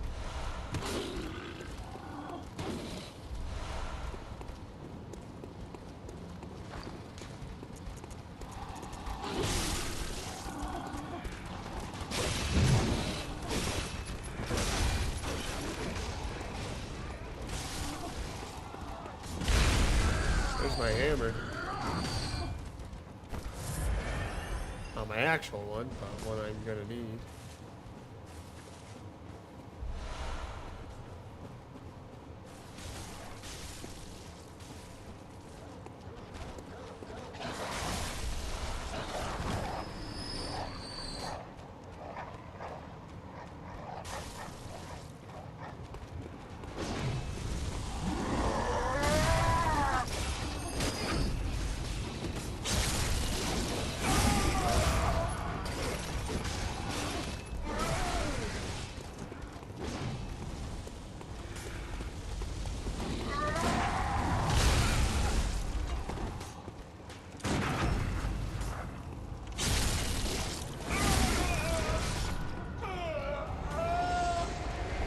Should drop vermin, though.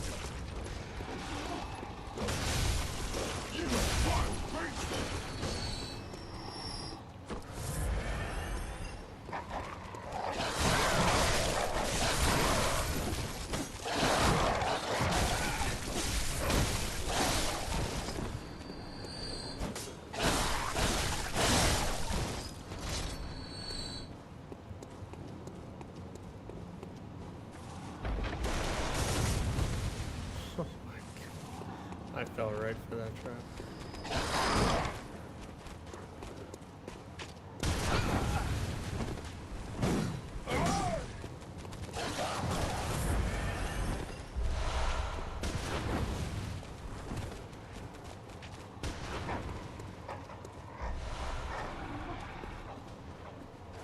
Where's the rest of my armor at?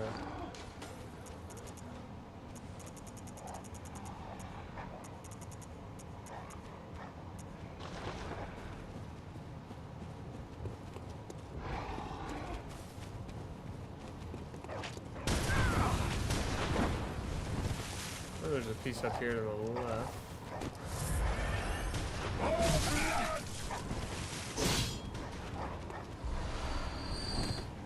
This area is just a little bit scary, I won't lie.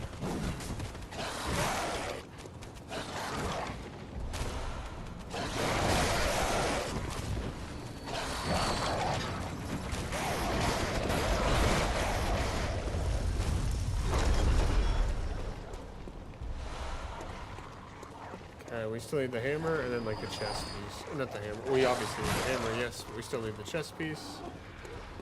And the hat. There's 2 hats.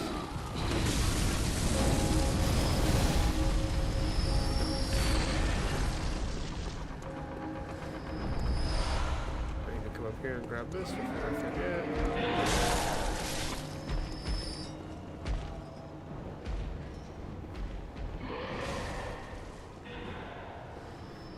Timer is done.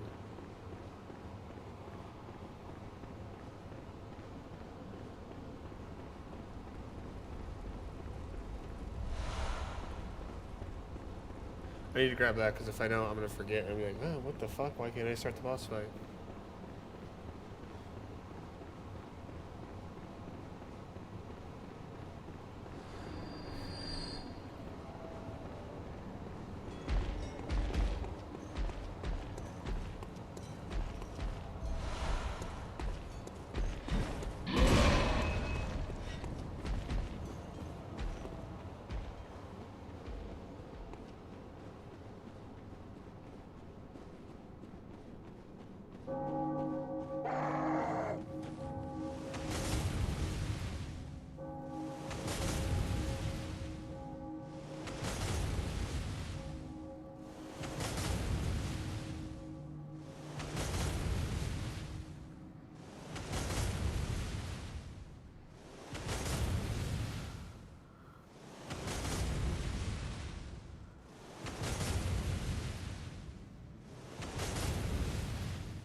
missed it.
Golly, those guys are annoying to fight.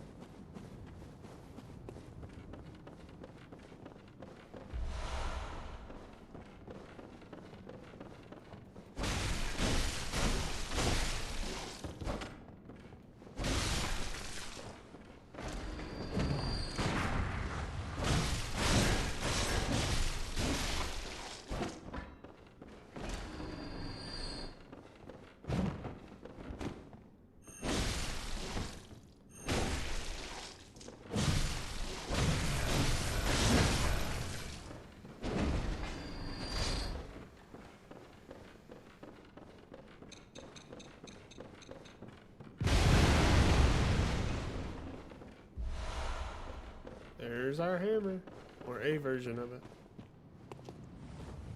Okay, we'll come back here later and do more. I do want to grab this though. All I know is I'm leaving with something.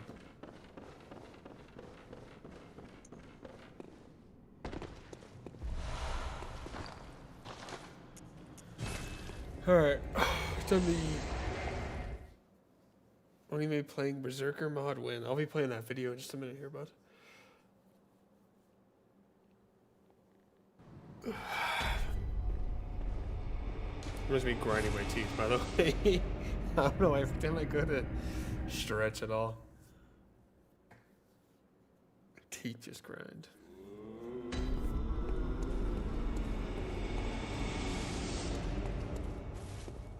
Alright. Now we can rest. We can rest for a minute. I will be right back. I'm going to heat up some tortillas, finish shredding up this meat, and then we can watch this video while we eat. So I'll be back.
Alright, sorry. I have not had this in an age, so we'll see how it is. I bet it's gonna be good though, hopefully. It should be.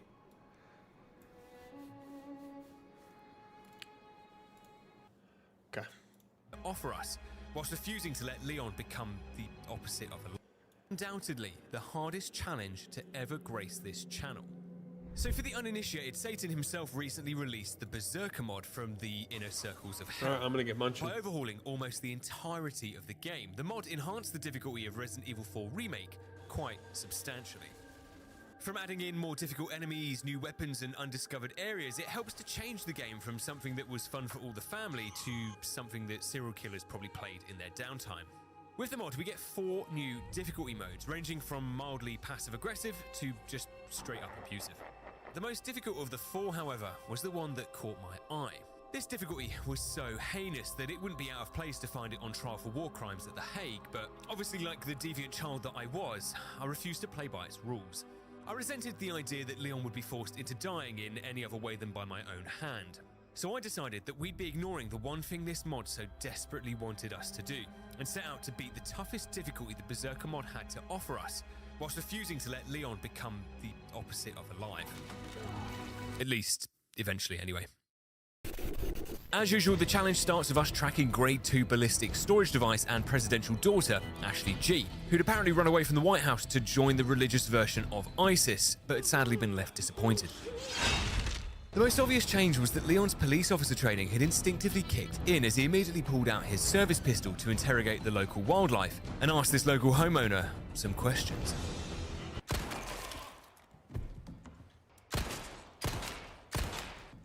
Anyone home? The Berserker mod Fever Dream starts almost immediately when we ominously find the shotgun in the first bedroom, which the inclusion of here would make sense as when we headed downstairs to the basement, Dr. Salvador had come home, found his porridge eaten, his shotgun stolen, and a shit in his bed. Hello, darkness, my old friend. This change set a standard for the rest of the Village Act, with the chainsaw becoming the unofficial star sign of these opening 6 chapters. One half of the Bella sisters was patrolling the path up to the village, and the other one was helping Dr. Salvador mow down their work colleagues in the village, and, on occasion, myself. Okay, wait, stop. Just before we broke them, let's cover the rules. And this one you're about to see broken is the absolutely non-negotiable one. We cannot die. Apart from my usual rules, like no bonus weapons or charms allowed, this was the only rule that mattered. Every chapter would need to be finished with a resounding 0 in this box, but as we felt Dr. Salvador's soft lavender-infused chainsaw massage our spinal column, there was something about doing a challenge like this, segmented, that just didn't sit well with me. As the difficulty menu proclaimed, Leon Must Die would be a real test of our skills, but if we safe-scummed our way through this challenge, what exactly were we testing? So I proclaimed that as our second rule, there would be no saving allowed, meaning that we'd be beating this steaming pond of diarrhea water in one go. Experts were consulted, and the estimate was that I'd probably need around 13 hours, give or take, to complete this challenge without saving, which, if we started early in the day and got a good run cooking, we could easily get this done in one sitting. The real challenge, however, was making sure that A, we didn't slip into a deep psychosis by having to repeat Chapter 1 150 times, and B, we stopped dying at absolutely incomprehensible parts of the game. Returning to the village like we were Tom Cruise in Edge of Tomorrow, thinking we could cheat our way through the opening fight, we tried to use the rifle that spawns in the shotgun's location to shoot the church bell and end this nightmare early. Apparently this only works on New Game Plus, so it looked as though we'd have to see this through till bingo. But it did open our eyes to what the Berserker mod had on offer for us. They say fortune favours the brave, and if you were brave enough to defeat the second Bella sister here in the village fight, she actually drops Agent 47's iconic silver suitcase that we could either use to secure the jet ski for our escape later, or we could use it to gain an early boost to our inventory size. Now, changes to enemy item drops like this were something that we'd need to get used to.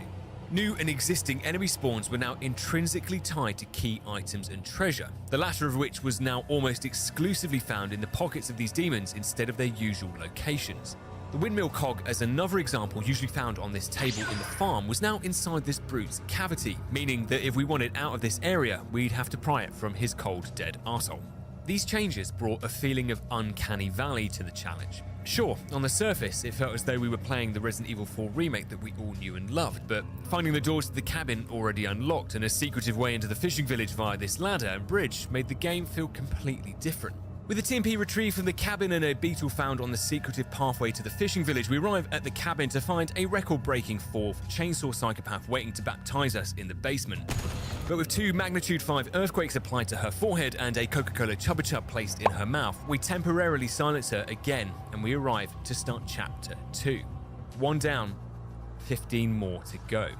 Entering Dynamite Valley for the first time, there was about a 67.9% chance that I wasn't going to enjoy this. Limited edition collectibles in this area included new RPG Overwatch from the elevated platforms above, Spider Plagas and Hammer Ganados. But the real struggle here was that my back doors were open and constantly being bashed in by these religious extremists, said the actress to the bishop. But lucky for us, the RPG operators above had room temperature IQs.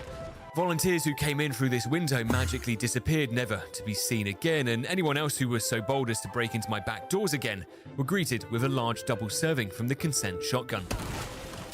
With Eagle Crank secured, we could commit our second felony home invasion of the day, but this one doesn't go as smoothly as the last. The landlord had pulled up with the village Gestapo and caught me red-handed. The return of the Chainsaw Third Reich and their insta-kill potential, as well as Mendez's Tyson-esque right hook, was a potential baptism of fire.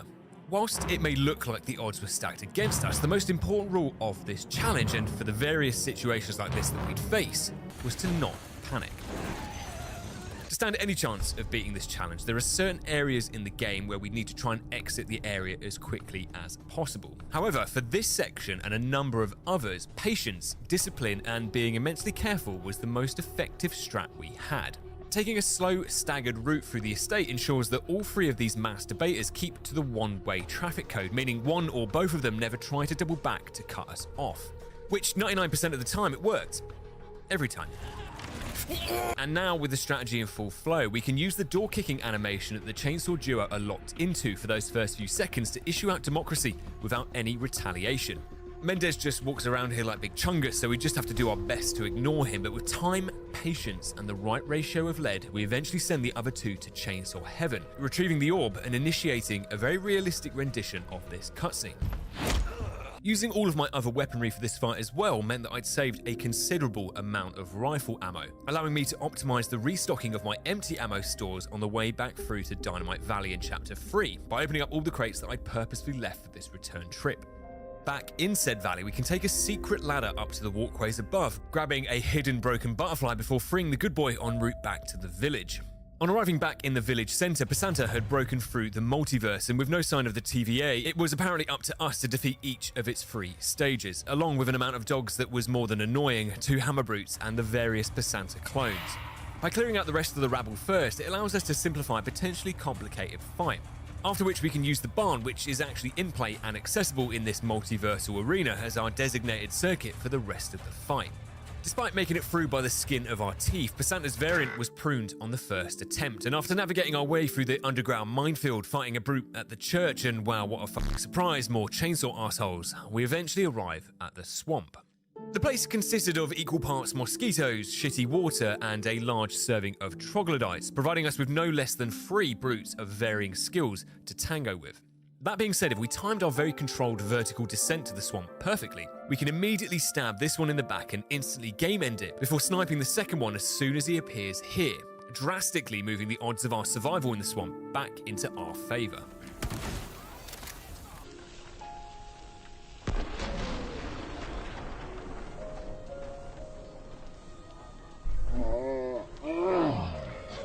Brutes or mass troglodytes were nothing compared to a far more deadly enemy lurking under the murky surface of the swamp.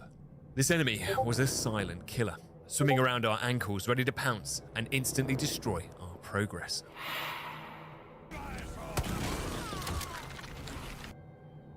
What happened?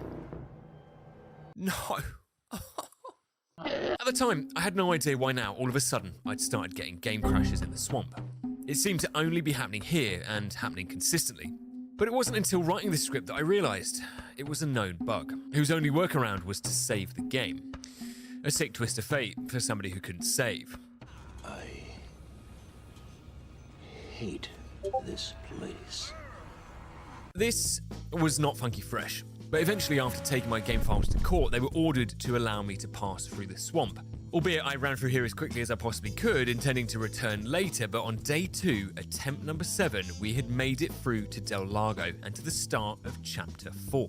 The lake segment of this chapter is without a doubt one of the toughest parts of the early game. We had 5 locations to explore here and 2 stone heads to retrieve in order to release the church insignia from its lock here. And things don't get off to a good start.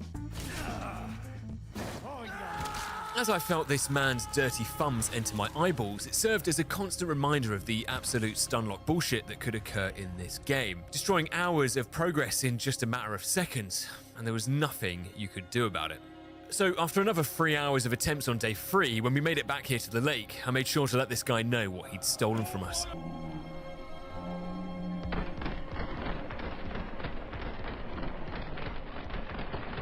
So we start off the lake section with the most pleasant of the 5 locations, Chicken Island, where we discovered that the golden egg was now nowhere to be seen, apparently stolen by my sleep paralysis demon who was living at the second location, the Red 9 boat. After battling our demons, we head over to suction up the remaining treasure in the fishing village, stumbling on the Los Illuminados choir from the opening movie sequence. With atheism brought to these lands, we could now shift our focus to collecting the 2 stone heads. Now, if retrieving the stone head from this location was easy peasy lemon squeezy, the second one was difficult lemon difficult, and for 2 very annoying chainsaw wielding reasons. Just like the Fast and Furious franchise, the Chainsaw sequels never seemed to end, and we were now fighting for our lives in a place that had the same square footage as a child's Barbie playhouse. It was barely manageable, resulting in a very regrettable workplace accident along the way, which I'll hold my hands up to was 99% my fault. My previous words had never been more apparent. Losing focus or making a split-second bad decision would cost us our life, as well as the run. So we close out our 3rd day of attempts as another monumental failure, with day 4 initially starting as day 3 left off, with a chainsaw blade entering me without my consent. But on day 5, we start cooking and eventually make it back to the lake. My 3rd attempt at fighting the chainsaw duo involved maintaining this very strict route. By moving up to the 1st floor, we can maximize damage on both the ladder, through this door, and as they open the door, jumping down to the small dockyard at the perfect moment and repeating the process. By ensuring we didn't deviate from this strategy, we could send these 2 trogs directly to hell. No doubt until we inevitably meet them in 10 minutes time, but we could now turn our attention to our first proper boss fight. Now before we left for El Gigante, this run put into focus that the currency for this challenge wasn't pesetas as you might think. It was in fact health. The longer we could keep ourselves alive for, the better chance we had of being able to do trick shots on the jet ski and secure some overtime back at the White House. With that in mind, we temporarily suspended the challenge as we started a new career on Ultimate Fishing Simulator, heading out onto the lake to stockpile almost every single fish we could find, as well as all the snakes over in Game Crash Swamp, which was surprisingly more stable now. In combination with increasing our max health by swallowing endangered rhinoceros beetles whole, by the time we hit the El Gigante boss fight, we were in seriously good shape. Even when we got to the church and we were ambushed in the confessional by some absolutely jacked up priest, both fights had made next to no dent in our pool of available healing items. As we started chapter 5, however, the difficulty had now reached levels that no amount of healing items could change. I have a very much hate, loathe, despise relationship with Ashley. I am having a very bad day. In most challenges we've done together, she's pretty annoying, but the rules give us a bit of flexibility with her incompetence. On this permadeath run, however, Ashley's AI seemed to be being operated by Bing. I'd sooner rather have fought my way through 1,000 chainsaw enemies by myself than what I had to go through in chapters 5 and 6 with Ashley. The opening fight outside the church can be easily cheesed by returning back to this ladder to reset the enemy AI, and after we fight our way back to Mendez's house, we make a disturbing discovery up in his attic. Listen, you son of a bitch. What the fuck's your problem? We find a weird little naked goblin that he'd been keeping prisoner up here, which, along with a camera and a suspect selection of photos, one could only imagine what devilry had been going on up here. After washing our eyes out with bleach in the toilet, on the return leg to the village, we get a taste of the crippling inflation that the Berserker mod had gripped Pueblo with. We were now expected to defeat 2 savage mutts, all for the same reward of 8 spinels. 100% enemy increase for the same reward. There was certainly a strong case for unionizing after this run, but regardless though, after putting the 2 dogs down, it did give us enough spinels to purchase the body armor, another tool in our arsenal to help preserve our very precious health bar. After we clear out the farm area, we arrive at the first of a series of pivotal make or break moments for the Village Act, the first of which is the cabin fight. For the most part, it follows the same strategy as any other professional run would, except that the cabin apparently was also hosting Chainsaw Con 2024. Dr. Salvador arrived first, followed by Wow, Paint Me Surprised and Call Me Leon, the other 2 Chainsaw sisters again. With all of us and a brute rammed into the cabin, it was only a matter of time before there was an accident. That guy pushed me and he ate my block! We'd fallen at the first hurdle. But despite the looming stress of the rest of Chapter 6, a positive, if there was any, was that we'd become hugely efficient at repeating Chapters 1 to 5. Actually, it's total dogshit, but some careful Peseta conservation meant that we'd maxed out the bolt actions damage early to help make the Pesanta, El Gigante and chainsaw fights a lot quicker. And I'd also started utilising the harpoons on the boat to speed up our fights around the lake.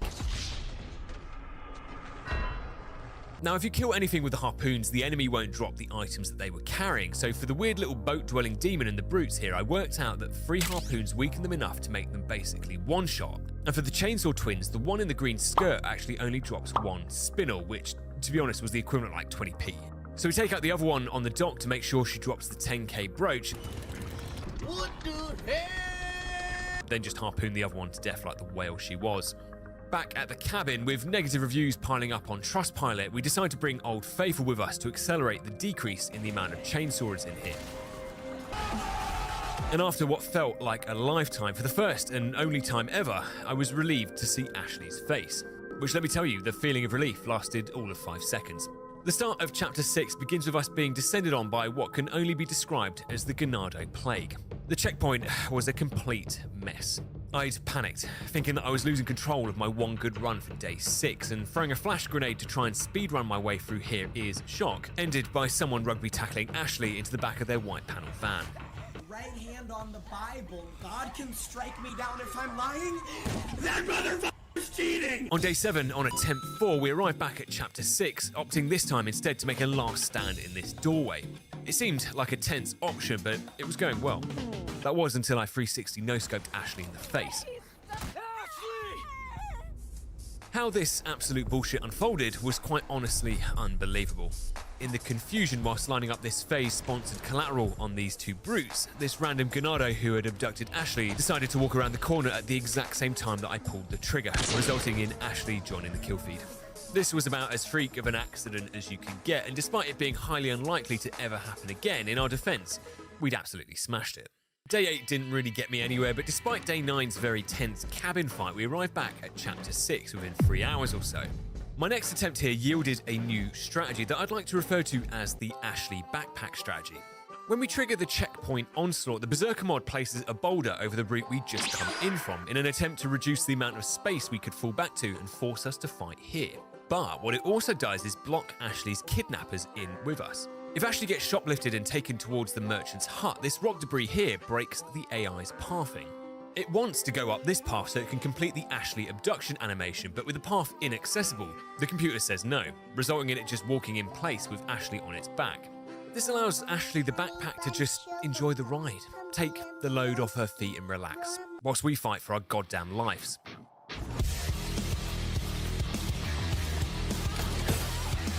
My sweetie pie, you're my cup.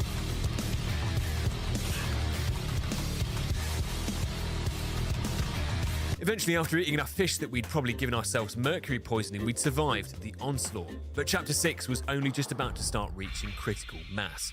After you place Ashley inside one of these lockers and grab the crank, a World War chainsaw breaks out around us. This time, the entire chainsaw family arrives to either send us off to the castle or send us to heaven. They're also accompanied by 2 brutes, 14 ganados, and about every variation of plaga you could possibly imagine. Now, sadly, the odds of getting our nipples violently chainsawed off here had increased substantially, but I developed an impeccable strategy for this segment. Surprise, it's just me running around in a circle again. This section was no different to round 55 of Zombies, and our plan would follow the same principles. First, if we jump down here and unlock this door, leaving the other outer door locked, it prevents any Ganados from blocking our exit out, giving us a clear way through to this ladder. Once we've made it up on the second lap around, all the enemies are either grouped up on this ladder, which is perfect grenade territory, or running towards us down this straight line, which is perfect territory for us to provide these guys with long-term health issues. I wish though that I could say that everything was plain sailing. Ashley, despite being told to wait in the locker, decides at a random point that she just wants to come out and join the carnage. Which, let me tell you, was about the least convenient thing that could have ever happened here. 2 additional days and 11 attempts later, we were back again, and this time, before Ashley had broken quarantine to join us, we'd managed to flash, snipe and demolish all of the regular Ganados, ensuring that nobody but the chainsawers and plagas were left to contend with, all of which couldn't abduct Ashley. With the area liberated and the checkpoint door finally cranked open, it was now time to begin the Mendez fun run. Despite risking it all for a chocolate biscuit to grab this heavy grenade, which in hindsight was not worth the risk, we flash our way past the dogs and Mendez before my heart literally drops out of my body.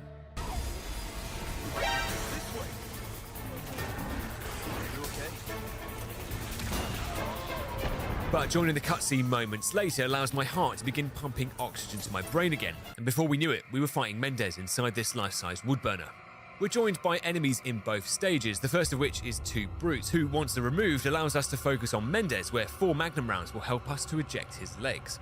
The second phase triggers 2 Plaga Ganados, who are at the very least a very annoying distraction from the flaming planks of wood that were being launched at us. All in all, this wasn't really a problem, and after we repeat step 1 with the Magnum, Mendez was finally defeated. Bad, bruised, you'd expect to now have a peaceful stroll up to the start of the castle. Well, you would be wrong. In Mendez's last will and testimony, he hands the task of our murder over to an old friend we'd recently met. The tension I felt in this moment made my hands shake, and despite being sandwiched between another platoon of enemies, with a well-timed flash, the Magnum and several slices to the neck allow us to retrieve the Salvador family necklace, and more importantly, after 11 days and 53 attempts, we were finally able to taste the sweet, sweet start of Chapter 7. You could smell the religious extremism flowing out from the castle walls, and with the shotgun of atheism, we battle through wave after wave of barefoot Scientologists. Can I get you some iced milk and a nice bowl of raspberries too? Eat shit, dwarf. Lord Tyrion grants us a trial by combat, but had named his champion as this guy.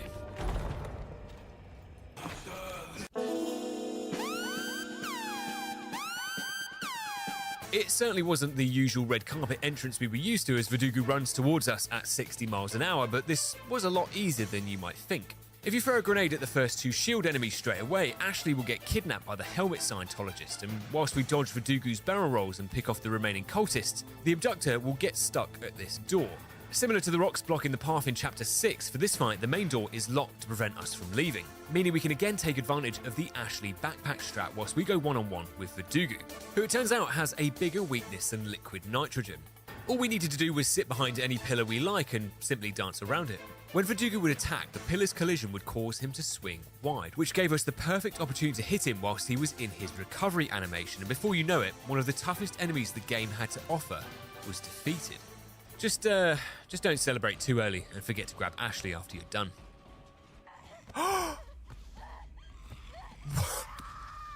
What? After spending 2 days dying of embarrassment that I'd allowed Ashley to just be walked out of that door, we get back to the castle, and on day 13, for a few extra pesetas, the merchant helps to restrain Verdugo on his table whilst we beat him up. Now, within the castle, we conduct our own panorama investigation into the abhorrent disability discrimination that was prevalent in the castle. We find out that blind people were apparently being kept in the lower dungeons, segregated away from the non-blind people. We now had 2 Garradors to fight in here, one of which has the dungeon key, but there was a huge turning point in this run, gifted to us out on the castle battlements. On this table we'd find the semi-auto sniper rifle, which when we upgraded its firepower and fire rate, it absolutely melted Garradors away at alarmingly quick rates. There is a caveat, however, that you do need to know how to aim. With both Garradors silenced and the dungeon key retrieved, we could eat some fish in the privacy of the dungeon to restore our missing health, before we're served up the next course at the all-you-can-eat diarrhea buffet, the water hall, which had all the water in here converted into lava, undoubtedly to match how much this place resembled the 9 circles of hell. Luckily, we'd been gifted a new shotgun after defeating the Garradors, which we put to good use by luring everyone back into the opening doors and funneling them directly into my line of fire.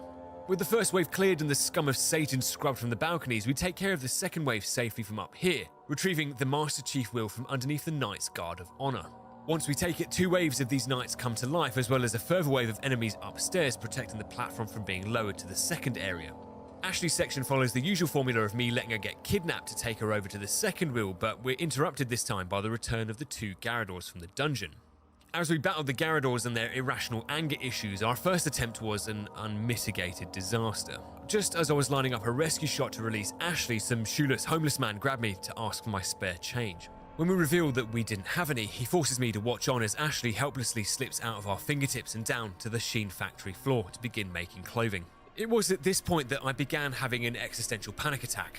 With survival rates for this challenge now dropping to a staggering -1, to ensure I remained at optimal performance levels and didn't actually go insane, day 14 was a rest day. But we returned on day 15 to completely destroy the mental health that I'd just recuperated. I'm stuck, I can't move. On day 16, we make an elite run back to the castle, where apparently the arrival of the Garradors in the waterhall is triggered by either of these platforms being lifted up. This time we turn our platform wheel first before we send Ashley up, and the Garradors arrive immediately, which gives us an extended period of time to dispatch them both before Ashley is kidnapped and reinforcements arrive. With this new organised approach, both Garradors are defeated. Ashley successfully makes it over in one go to raise the other platform, and we're able to secure the ground floor against these fascists. Once the last platform is up, we can't escape to Chapter 8 as quick as we'd like due to flamethrower heads appearing out of the lava, so we take the safe option and beat the remaining forces back, giving us the opportunity to finally close out Chapter 7 and enter undiscovered territory in Chapter 8. I'm not gonna lie, this chapter was beautiful. Not only because Ashley had been given a promotion at the Sheen factory, but we now had access to the legendary pool of infinite fish. As discussed, heals were the maker or breaker of this run, and making sure we had abundant refills would be the difference between survival or failure.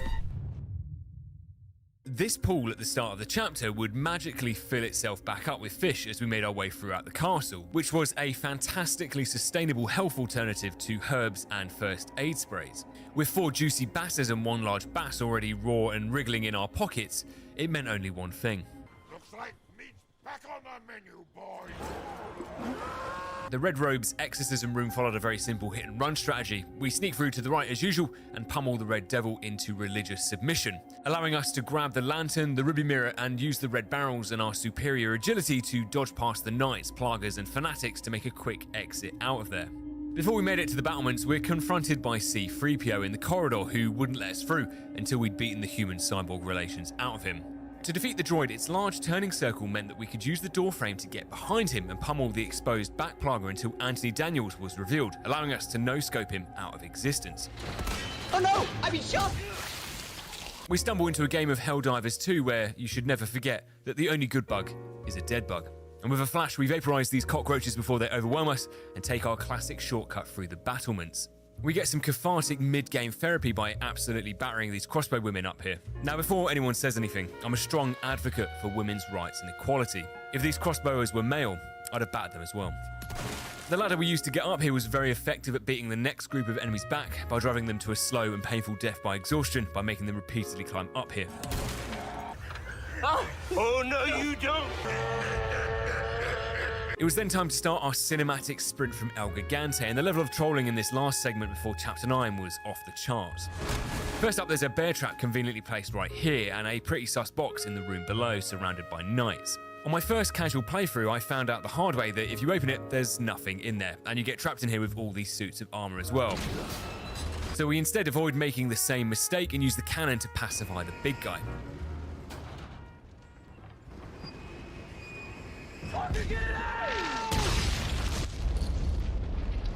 If we patiently hold our next shot and wait for the perfect moment, we can take a nice chunk out of the invading helmet army and arrive to complete Chapter 9, releasing an injection of dopamine directly into my prefrontal cortex.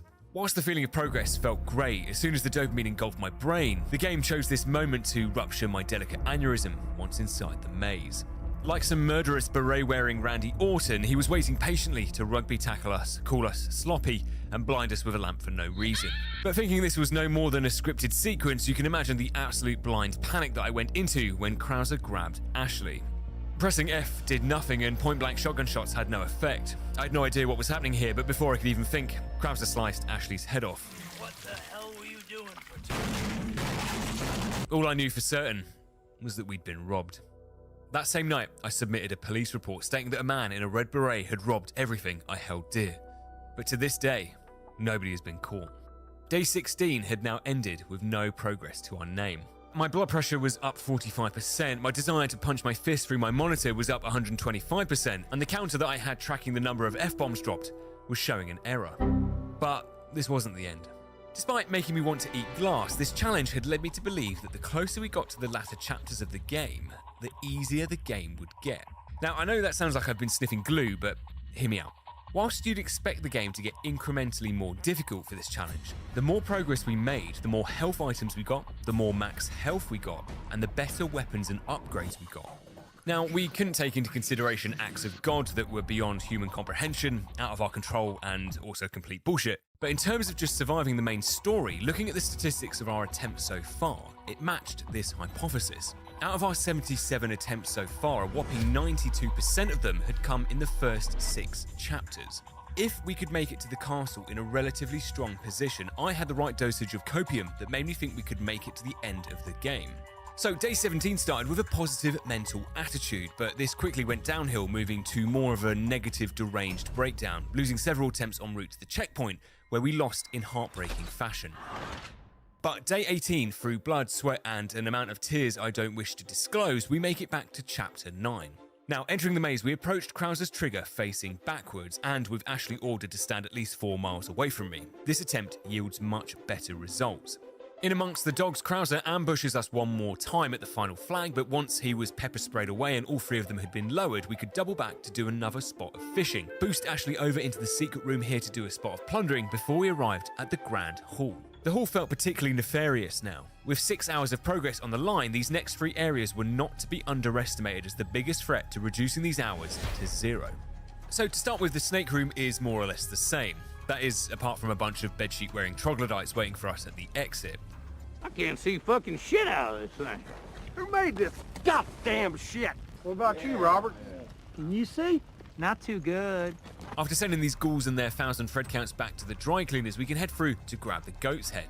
As per usual, throwing a flash here prevents us from being dropped down into the fighting pits below, in turn giving us a solid area to hold in what was to be an epic defense of the bridge.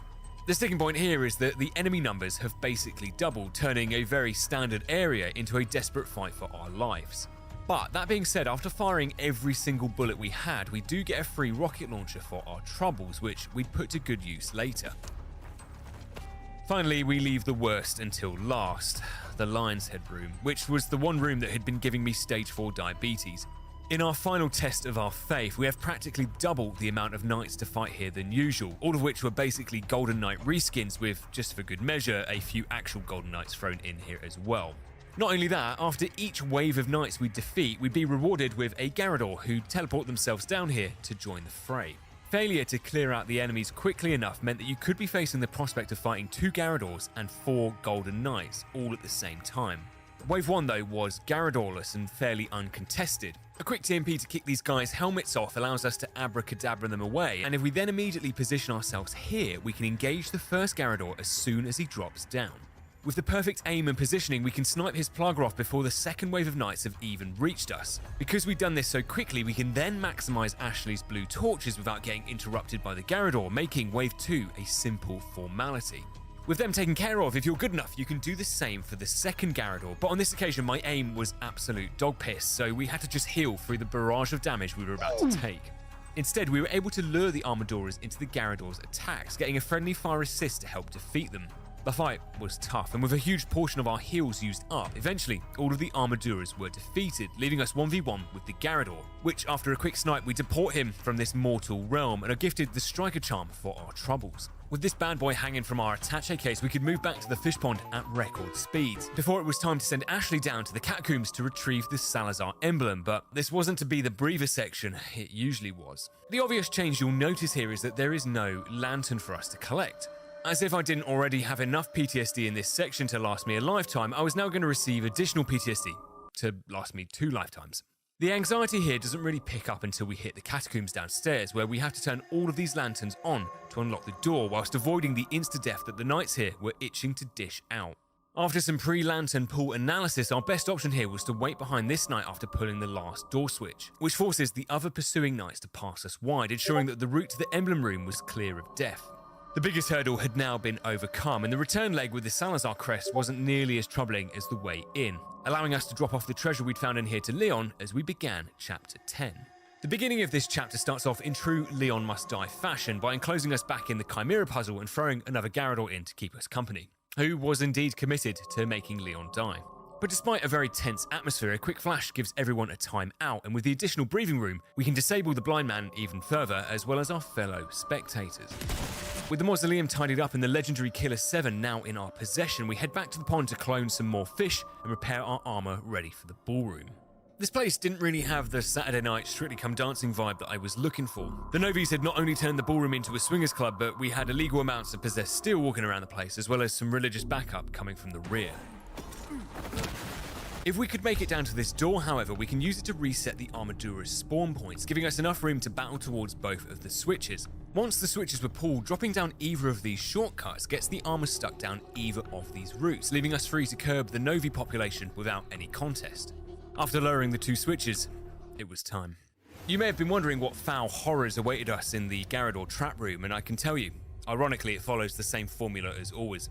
At this point, I usually mention how the blindness had been doubled in this room from 1 Garrador to 2. Well, it had been doubled again, but this time from 2 Garradors to 4. When I say health items reign supreme, it was moments like this that proved that statement correct. We were getting defiled in here. From left, right, and head on, for a solid 10 minutes, I was slashed, stabbed, bonked, and clotheslined, desperately hammering my inventory to try and cling to life. So many times we healed within a frame of death, but we were faced with a new problem. We were burning through our herbs, our fish, and our first aid sprays at an alarming rate. My body armor had been turned into nothing but rags, and soon enough, we had nothing left. Excuse me. I need your help. You need to kill me. Despite being moments away from being manually castrated, the Garradors in between assaulting us had been helping us to thin out all of the zealots who'd been entering this room, now leaving just the 5 of us. With no healing items remaining though, this made the decisions that followed crucial. Just one, fuck, I can't believe you've done this, and I'd be sliced like deli ham, and we'd be heading back to the start of the game to scream at the intro sequence for the 76th time. I'm tired, boss. Tired of being on the road, lonely as a sparrow in the rain. Whilst my heart was pounding out of my chest and I was under pressure to make the right choice, I was still patient. With no more external factors influencing our decision-making, I waited and waited and waited until an opportunity appeared. All 4 of these discount daredevils had managed to group up together, so we took that moment to throw them a Michelin star entree of a flash grenade to keep them in place, followed by a main course of 2 heavy grenades. From there, like dominoes, they began to fall. One by one, the Garradors were struck with the hammer of justice, sentencing them all to death, all to the celebratory screams of Ashley next door. After being thrown into the dungeon, we find a Regenerador living down here who'd apparently stolen the crown in this guy's lap and replaced it with Ada's blast crossbow. Not a bad trade, to be honest, but I was going to need that crown as well, my friend. So after popping the Iron Maiden like a balloon, it gives us the stolen crown, and for Verdugo, if I can be perfectly honest, I was just not feeling it. In a new note provided by Mr. Engineer, he claims that the nitrogen showers would go offline until the lift arrived due to its excessive power consumption. That meant we'd have to go toe-to-toe with a fully unencumbered Verdugo, as well as contending with all of the additional horrors down here. With all that in mind, and with how we were closing in on victory, risking it now for a fancy corrective lens for one eye just wasn't worth. So after forcing Verdugo back into the sewer pipes from whence it came after calling the lift, we thin out his entourage of Plagas and Novicidors whilst periodically providing a shotgun amputation to the Iron Maiden. We zoom around and pick everything up and loop Verdugo and his friends around the sewers until we were ready to leave.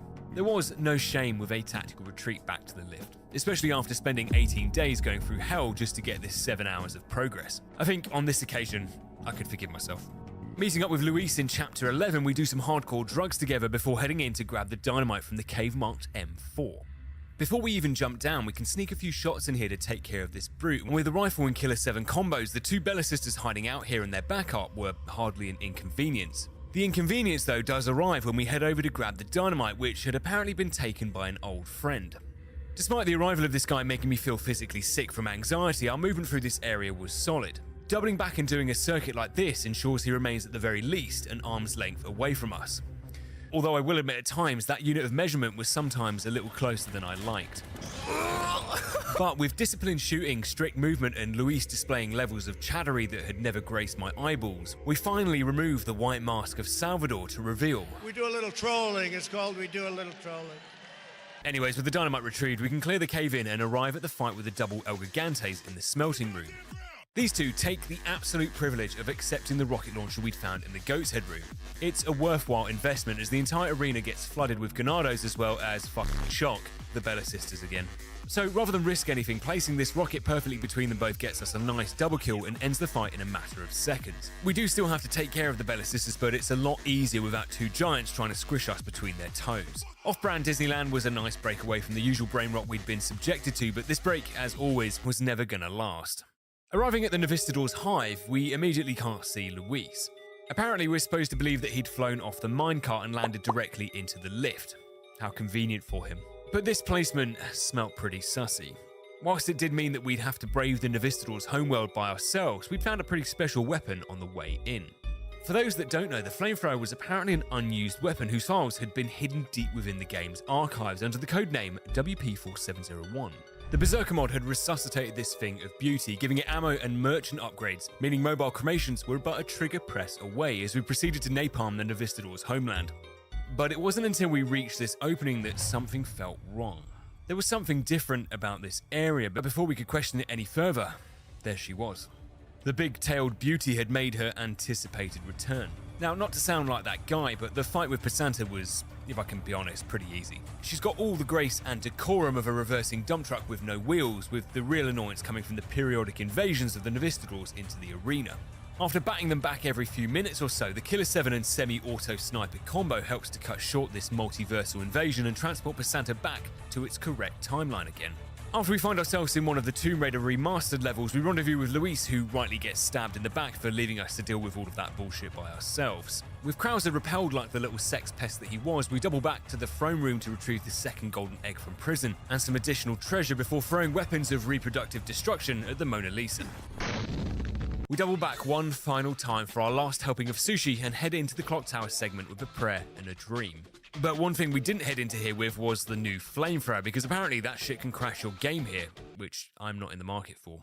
The strategy for the start of the tower was to get Salazar to do as much of the work for us as we could. By running around everyone here on the ground floor and initiating the fire-breathing Salazar head on the floor above, if we pace the approaching enemies perfectly, they'll be cooked to medium rare without us having to lift a finger.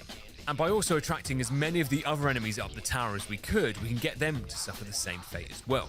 On our way up, shooting the Helmet Zealot prevents him from releasing any more of his balls of death, which on Pro are an insta-kill. Oh, fuck. I can't... And after we kindly take up the mantle of Ball Dropper ourselves, any of the attackers pursuing us up the tower are pancaked, including the Red Zealot who arrives just after we start our ascent. The defense of the elevator platform was straightforward enough, meaning our focus could now shift to the Salazar boss fight. Now, in my casual Leon Must Die playthrough, you wouldn't be wrong in assuming that anemic little shit would still be allergic to protein, with me saving my 2 golden eggs for this exact moment. However, like the absolute trolls that the devs were, I tested the eggs again before starting this challenge, and the conclusion is that either Salazar's golden egg allergy has been cured or drastically reduced, or he has a phase of invulnerability programmed in. So with that in mind, I wasn't fucking around here. I used the golden eggs I'd collected to make a golden omelette for me and the merchant and bought a rocket launcher instead, which was the right choice because the feeling of making it to the island in Chapter 13 was nothing short of beautiful. We had every component that we'd need to complete this now. I had the time, I had the money, I had the weaponry, and I had the health. By triggering the alarm in the opening concentration camp, we can lure everyone back towards the merchant where the AI has a Gandalf-induced brain fart and will not pass, allowing us to take everyone out in a controlled and orderly fashion.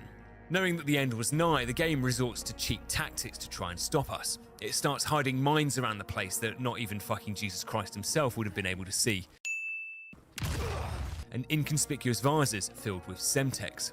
We do get a boost to our arsenal, however, as inside the shrine it's revealed that the first settlers to the island had originally worshipped the Striker's shotgun. Which, to be fair, I'd worship too, because this thing absolutely slaps. Krauser, being the insufferable dickhead that he was, had also set up his turrets all over the island to defend the route in. But not even they could stop us from clearing this rabble out, retrieving another crown and relieving the two brutes guarding Ashley's prison from their duties. In the lab, any differences weren't immediately apparent, but when switching on the power to the freezer room door, we get a nice injection of nostalgia when we head back to OG RE4's laser hall, taking a little zap for old time's sake. The laser grid was really in place to make our return trip through here with the Regenerador chasing us a little more awkward, as the shutter to our left doesn't work anymore.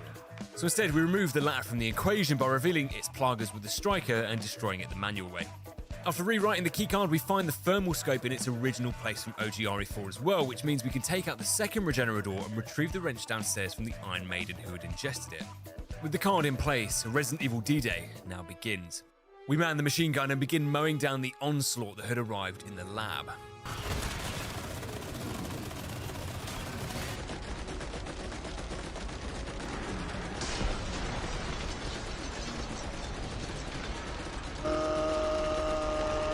Mowing down these ghouls was like ASMR to me, but before we run dry, we get pulled off of the turret by one of the spider monkeys.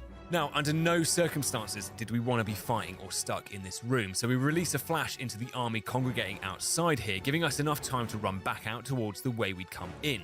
Like Obi-Wan, we now had the high ground, and with everyone being filtered up towards me and making tactical retreats for more distance, it makes this whole segment so much more manageable. After what felt like 4 hours, the lab siege was finally over, allowing us to grab the upgraded keycard and sit watching Ashley sleep in a not-so-creepy way at all. Despite Ashley being unfortunately with us again, we head into the factory room with the smell of victory, the closest it had ever been. After flipping the switch in the smelting room, we almost throw everything away. Whilst battling the crowds of enemies in here, I accidentally flamethrowed Ashley in the face, incapacitating her. You can imagine how far my stomach fell out my butthole here. Comically, we were now fighting around Ashley as she sat collapsed on the floor, like a girl trying to make her way home after bottomless brunch. But whilst you may think that she was safe down there throwing up on her shoes, one enemy came probably a fraction of a frame away from burying his axe into her forehead. With the smell of Ashley's burnt eyebrows now filling our nostrils, we find Wesker's Samurai Edge before heading in to fight the Iron Maiden blocking the route ahead. But a terrible realization had now dawned on me. I had no knife. For those of you that may not know the harrowing truth here, the Iron Maiden has an insta-kill attack in its moveset which, if you don't have a knife in your possession to escape its grasp, being grabbed by this attack was a death sentence. Rest assured that my arsehole remained puckered for the entirety of this fight, but with the power of anime and blind luck on my side, we take advantage of it stopping momentarily to catch its breath and land a shot onto its third eye. With the garbage area now powered on, if we could take out Ashley's would-be abductors as they spawned in and avoid the double Regenerador ambush, we can arrive safely to tackle the Wrecking Ball segment. Much like the double El Gigante fight, the more time we spend in here, the more our likelihood of being brutally murdered increased. There is an ungodly amount of enemies and brutes that rush in here with all manner of weaponry. But with the blast crossbow, I can replicate the effects that the heavy grenades or an RPG would have on the wall and break it open nice and early and keep the odds of survival forever in our favour.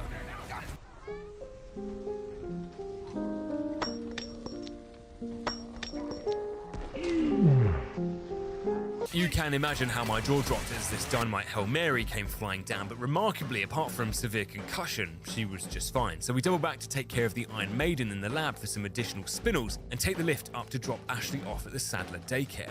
More of the bedsheet warriors arrive to try and restrain us, but after they're sent first class to Sadler Heaven, we enter the Super Army Soldier Showdown. Hello, are you watching me on YouTube? Good. I'd like to play a game with you. The beret-wearing Army Douchebag Gladiator Assault course was largely unchanged. We get a few smatterings of regular foot soldiers, but with this weapon set, particularly the Striker, we might as well have been smashing houseflies with our slippers. In the final section before Krauser shows us his big throbbing arm, there are two brutes in here with us as well. But with the Killer 7 being upgraded to railgun status, they were out of the picture as quickly as they came into it. With the Striker's 400 shell capacity turning the Krauser fight into a game of Splatoon, we keep our health nicely topped up to avoid any accidents and deal enough damage to send Krauser up to the top of the wall.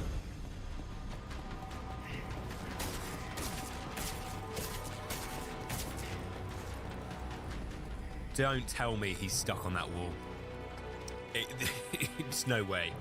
I've searched everywhere. I've scoured the internet high and low, and I can categorically say I can find no evidence that shows this glitch having ever happened to anyone else. We were pioneers, discovering new species of human torture at the absolute worst possible moments. The smell of victory had suddenly converted itself into the smell of diarrhea as I began rapidly going through the 5 stages of grief.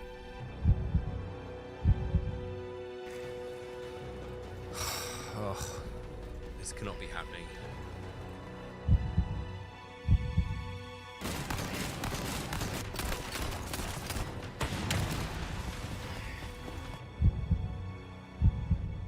Oh, please move. Please.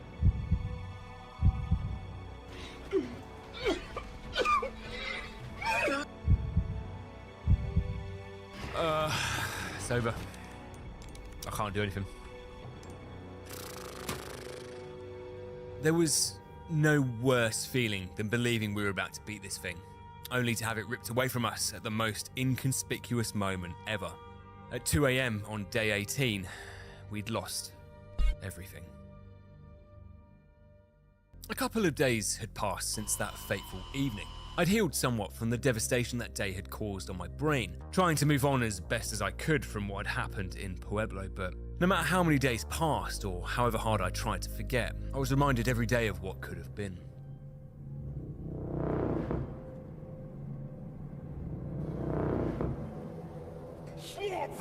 One thing had become increasingly apparent on my journey through these escalating levels of challenges was that I'm just too stupid to quit.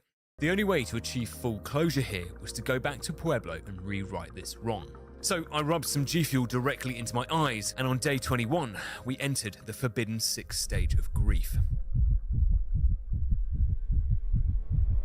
The grind on day 21 fires a blank, getting us no closer to that beret-wearing sycophant, but regardless, my mental resolve had never been stronger. On day 22, earlier stages had become nothing more than training for what was still to come, and despite a pretty breathtaking collapse late on day 22... Oh my god, I literally can't do anything. On day 23, after 187 hours and 93 attempts, our time had come.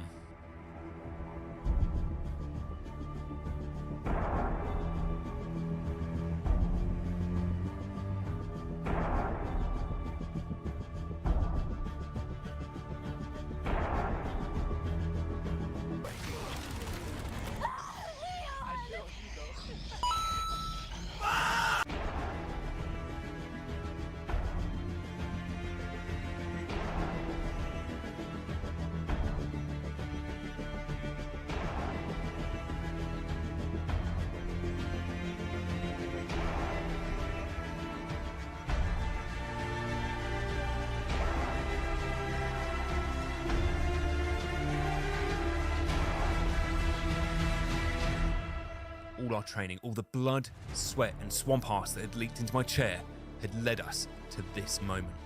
We had been blessed with the God Run, and with just over 8 hours of life used up, we'd made it back to Krauser. Who knew how this glitch had happened, but common sense to me dictated that if we kept him away from that wall, it might just be enough to get him up there. Yes, sir! Oh, thank God for that. A few booby traps later, and we rocket launcher this treacherous piece of shit, stab him with his own knife, and finally, we enter Chapter 15, a new personal best, and the penultimate chapter of the game. Our redemption arc was almost complete, and with Mike providing the most dangerously close, danger close aerial spot I'd ever seen in my life, the first checkpoint here requires nothing more of us than occasionally popping up from our hiding space, like some weird striker-wielding Diglett to pop anyone who escaped Mike's onslaught.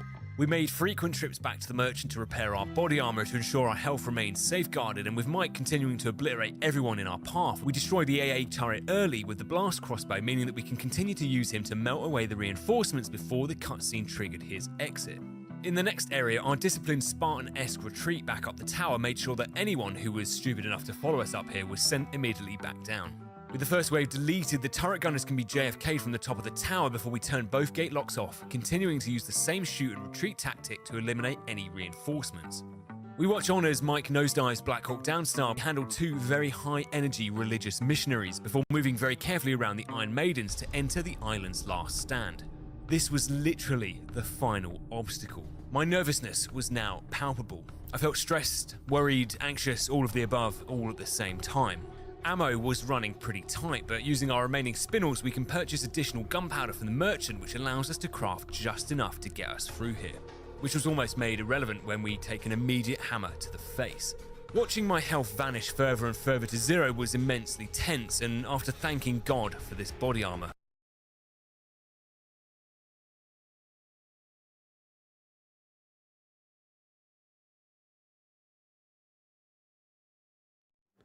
What the hell?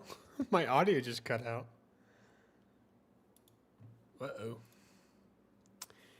Let me see something cut out. Yeah, it's just the video. That's not immensely tense, and after Oh, is it part of like the video? No, it's not. Why does he have no audio here? What the hell? What the hell? in today's video of was now palpable. I felt stressed, worried. Yeah, he's got no audio here. Homewrecker stunned. Maybe it's supposed to not have audio? I don't know. Hero was immensely tense, and after thanking God for this body armor,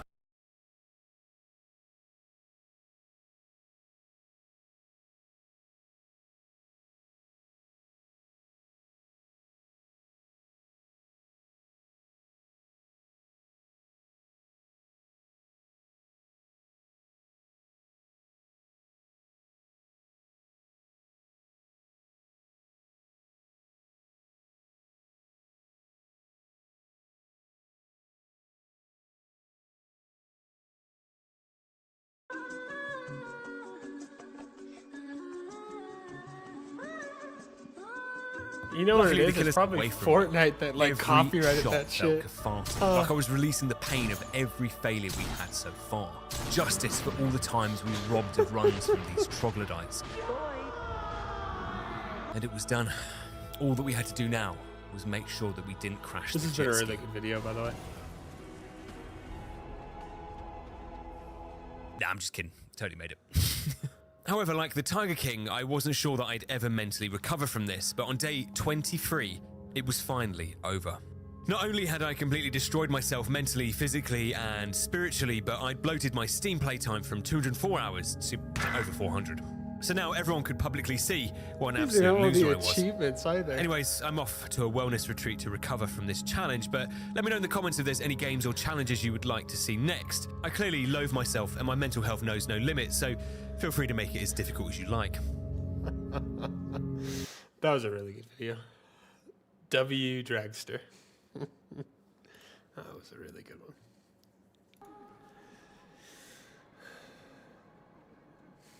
That was very funny. I'm sorry I just had my mic muted the entire time. I ended up, what's it called?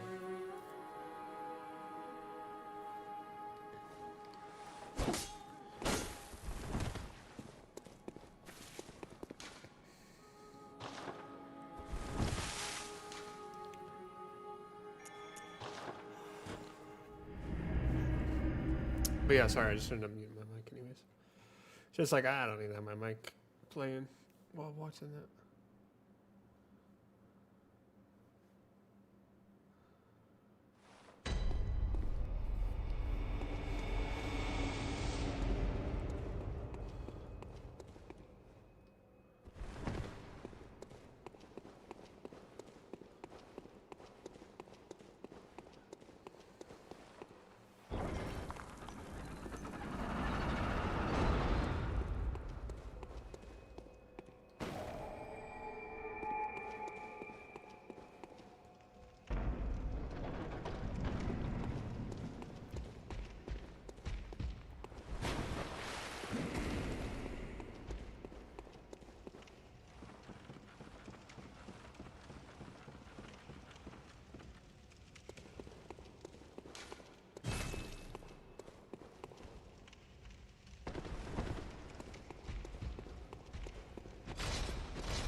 Somebody say boom.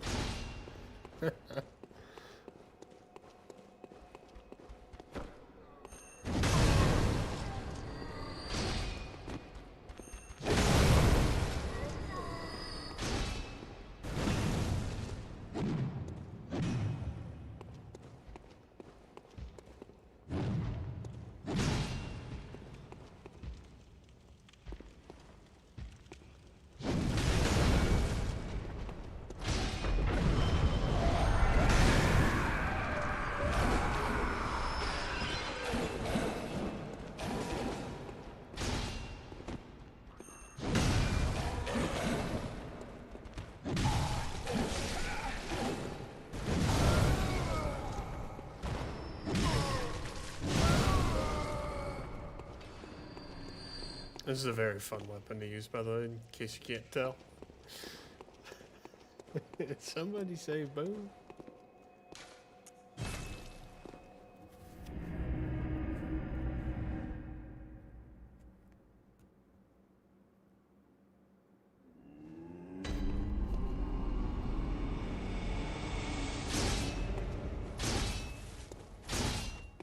Oh yeah, we also gotta change the fit now.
Alright, we don't have Carol runes yet, so we'll worry about that later.